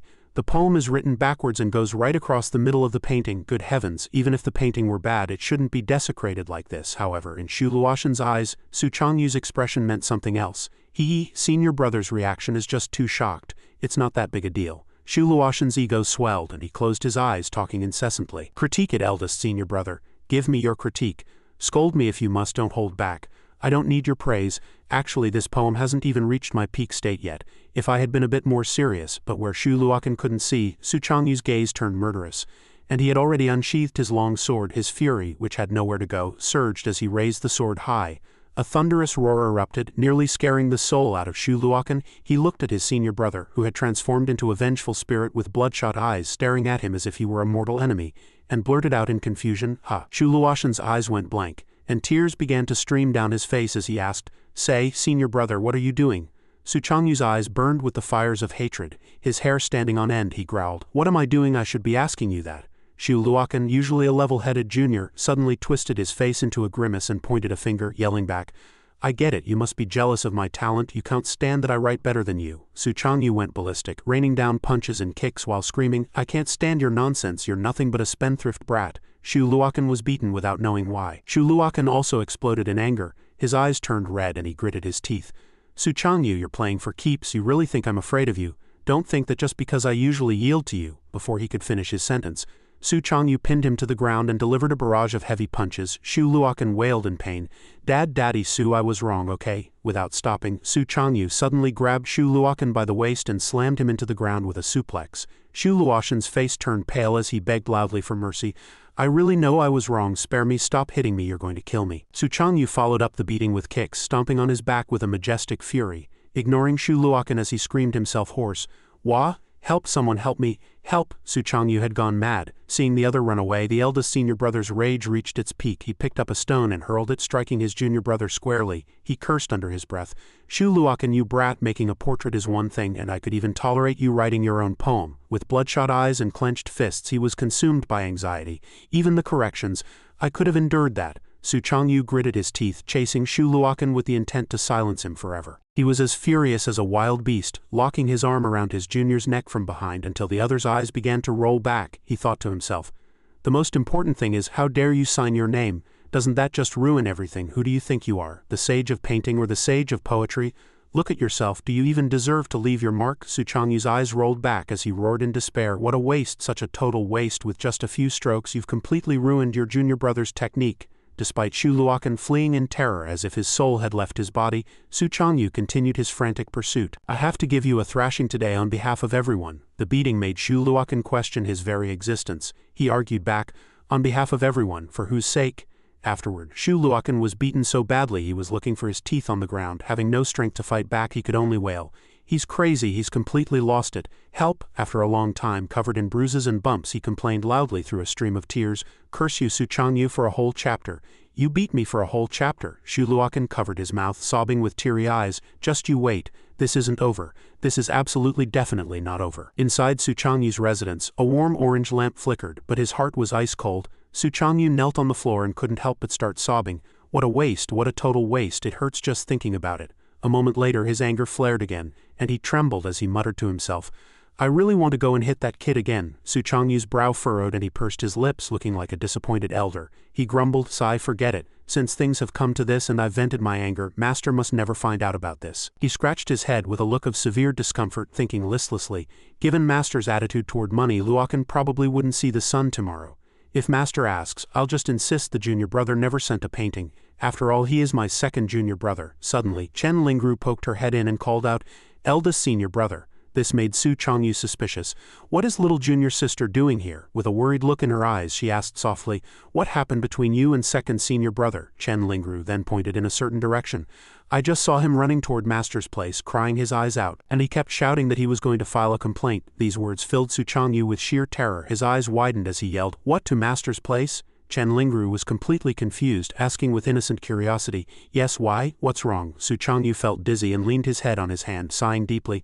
"Sigh, I suppose it's just my own karma. He deserves what's coming to him. Shu Luokan can't blame me for this." Meanwhile, at Taihua Taoist's serene residence, Shu Luokan arrived with a swollen face, crying out his grievances. Master, come out quickly, your disciple is about to be beaten to death by someone." Hearing this, Taihua Taoist walked out slowly and asked with concern, "Luokan, why are you here? Who beat you into such a state?" Seeing his protector, Shu Luokan rushed forward and hugged Taihua Taoist tightly, wailing, "Master, you must seek justice for your disciple." The old man looked taken aback and pushed him away, saying, all right, come inside and tell me slowly. What exactly happened?" Shu Luokan wiped his tears and said aggrievedly, "It was eldest senior brother. He was jealous of my talent and beat my mouth crooked." Taihua Taoist was puzzled. "Changyu?" He then frowned, asking in disbelief, "That can't be right. Although Changyu likes to put on airs, he wouldn't go so far as to bully his junior brother. Besides, I don't recall you having any particular talent." Shu Luokan's face turned red as he questioned indignantly, "Master, I've been victimized like this, and you're still speaking up for him." "Master, I'm not one to snitch, but if he dares to bully me for no reason today, he'll dare to hit you tomorrow." Taihua Taoist had immense faith in his eldest disciple and widened his eyes. "Calm down, Luokan. What exactly happened? Tell me everything from the beginning." Shu Luokan immediately lodged his complaint with fury. "What else could it be? He's a madman. Little junior brother sent me a painting, and as soon as he saw it, he nearly beat me to death. Wouldn't you say he's just looking for trouble?" As soon as these words were spoken, Taihua Taoist's heart sank. He asked himself blankly, "A painting? Why do I have such an ominous premonition?" He broke into a cold sweat and asked, "Is that painting on you right now?" Seeing that his master was listening, Shu Luokan pulled out the painting and shouted, "This is the one. I specifically snatched it back from Su Changyu as evidence." The moment he saw the painting, Taihua Taoist's eyes widened to saucers, his gaze vacant and his pupils shrinking. He gritted his teeth so hard they nearly shattered, a murderous aura billowing around him like the eerie silence before a catastrophic storm, as if he had lost his very soul. Taihua Taoist asked in a low voice, "This poem, did you write it?" Shu Luokan had yet to realize anything was amiss. He still wore a look of simple-minded confusion, scratching his chin as he pondered the question. Then a flash of blood-red light flickered in Taihua Taoist's eyes as he cross-examined him with a dark expression. "And these scribbles and corrections, they're your handiwork too, aren't they? Hey, you even signed your name." Only then did Shu Luokan break into a cold sweat, a chilling sense of dread washing over him as he realized something was terribly wrong. Why was his master's reaction exactly the same as eldest senior brother's? Taihua Taoist's face turned livid, his lips twitching as he suppressed a volcanic rage. "Luokan, let me confirm this with you one last time," he questioned. "Are you absolutely certain you wrote this poem with your own hand?" Shu Luokan looked at him, just about to edge toward the door as he replied tentatively, "Of course I wrote it. Master, what are you doing?" Behind his back, where he couldn't see, Taihua Taoist's face had turned as dark as the bottom of a soot-covered pot. He reached out and locked the door tight, saying coldly, "Nothing much. I'm just worried that there might be too much noise in a moment, and I wouldn't want to disturb your other brothers." As he spoke, his eyes flashed with a demonic red light. He pulled out an iron hammer and said through clenched teeth, "Now then, even if you scream until your throat is raw, no one is coming to save you." Shu Luokan was drenched in a cold sweat, completely bewildered. "Master, what's on your mind? Your disciple is scared." In an instant, blood-curdling screams erupted from the room. "Ow, Master, what are you doing? Don't hit me. Oh, mother, murder, help, Master has gone crazy too." A moment later, Shu Luokan lay in a pool of blood, mostly from a nosebleed, his head covered in massive lumps, his hands trembling as if he were taking his last breath. However, Taihua Taoist's fury remained unquenched as he continued to curse. "You wretched disciple, do you have any idea that your eldest senior brother and I were nearly mauled to death by a bear demon, just for a few dozen taels worth of medicinal herbs? Do you have any idea what that means?" He then transformed into a raging beast, his eyes bloodshot as he roared in exasperation. "And here you are, reaping the benefits of others' labor, yet with just a few strokes of a brush, you've ruined tens of thousands of gold taels in an instant." As his anger surged again, Taihua Taoist clenched his fists and gave Shu Luokan another round of heavy blows. "No, I have to hit you again just to vent my spleen." Terrified out of his wits, Shu Luokan hurriedly begged for mercy. "Master, please, no. I was wrong. I truly know I was wrong." Right then, Su Changyu burst in from outside, screeching to a halt behind Taihua Taoist. He quickly grabbed his master's arm and locked his neck to hold him back, advising, all right, second brother is about to be beaten to death by you." But Taihua Taoist was still fuming, refusing to let it go. Changyu, don't stop me, he has no idea how hard we've had it. However, Su Changyu dropped a bombshell of a persuasion. Master, little junior brother just sent over another valuable painting. The moment those words landed, Taihua Taoist froze instantly. His anger vanishing into thin air, he turned to his eldest disciple and pressed, he sent another one? You're not lying to me, are you? Su Changyu confidently produced the new painting and said, see for yourself, a pure traditional landscape piece. Little junior brother said he felt I liked this style of work, so he sent another. Taihua Taoist's eyes welled with tears of emotion as he choked out, your little junior brother is the only reliable one. I'm almost moved to tears, he's truly too thoughtful. The master and disciple then excitedly shook hands and jumped for joy. Wonderful, now the future of the other disciples is secured. That's right, with this painting we can exchange it for a top-tier cultivation manual.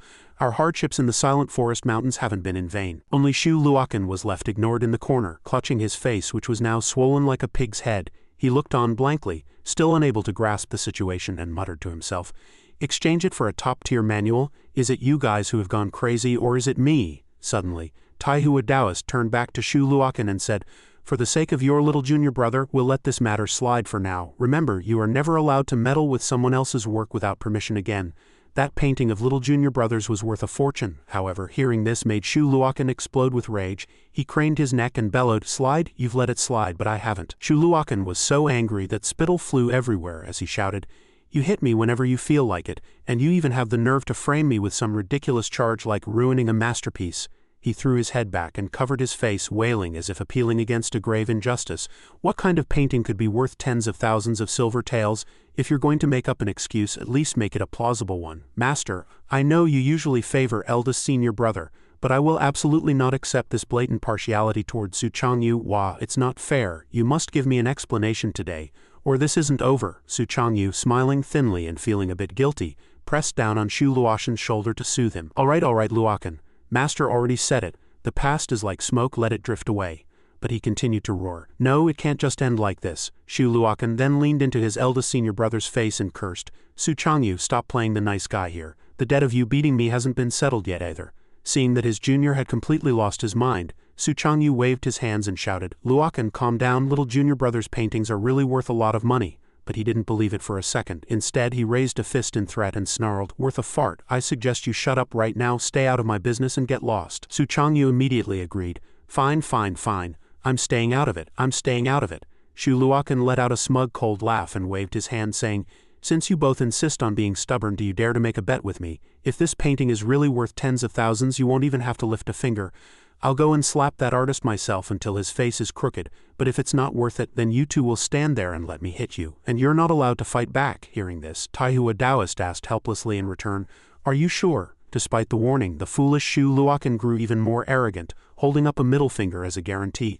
I am absolutely sure. No regrets in the end. Taihua Taoist had no choice but to lead him outside, saying, fine then, let's go, we're heading down the mountain. Shu Luokan shouted aggressively, let's go then, who's afraid of who? This left Su Changyu deeply worried. Luokan is finished this time. But Shu Luokan snapped back in a rage, you shut your mouth. Before long, as the sun dipped toward the horizon, the three of them walked down the mountain together. That day, Shu Luokan's shadow was stretched very long, and above that setting sun a calm indifferent face seemed to emerge, a memory forever frozen in the past. Shu Luokan was filled with a mysterious confidence in his own ideas. This episode ends here. Everyone, remember to follow the channel and look forward to the next episode.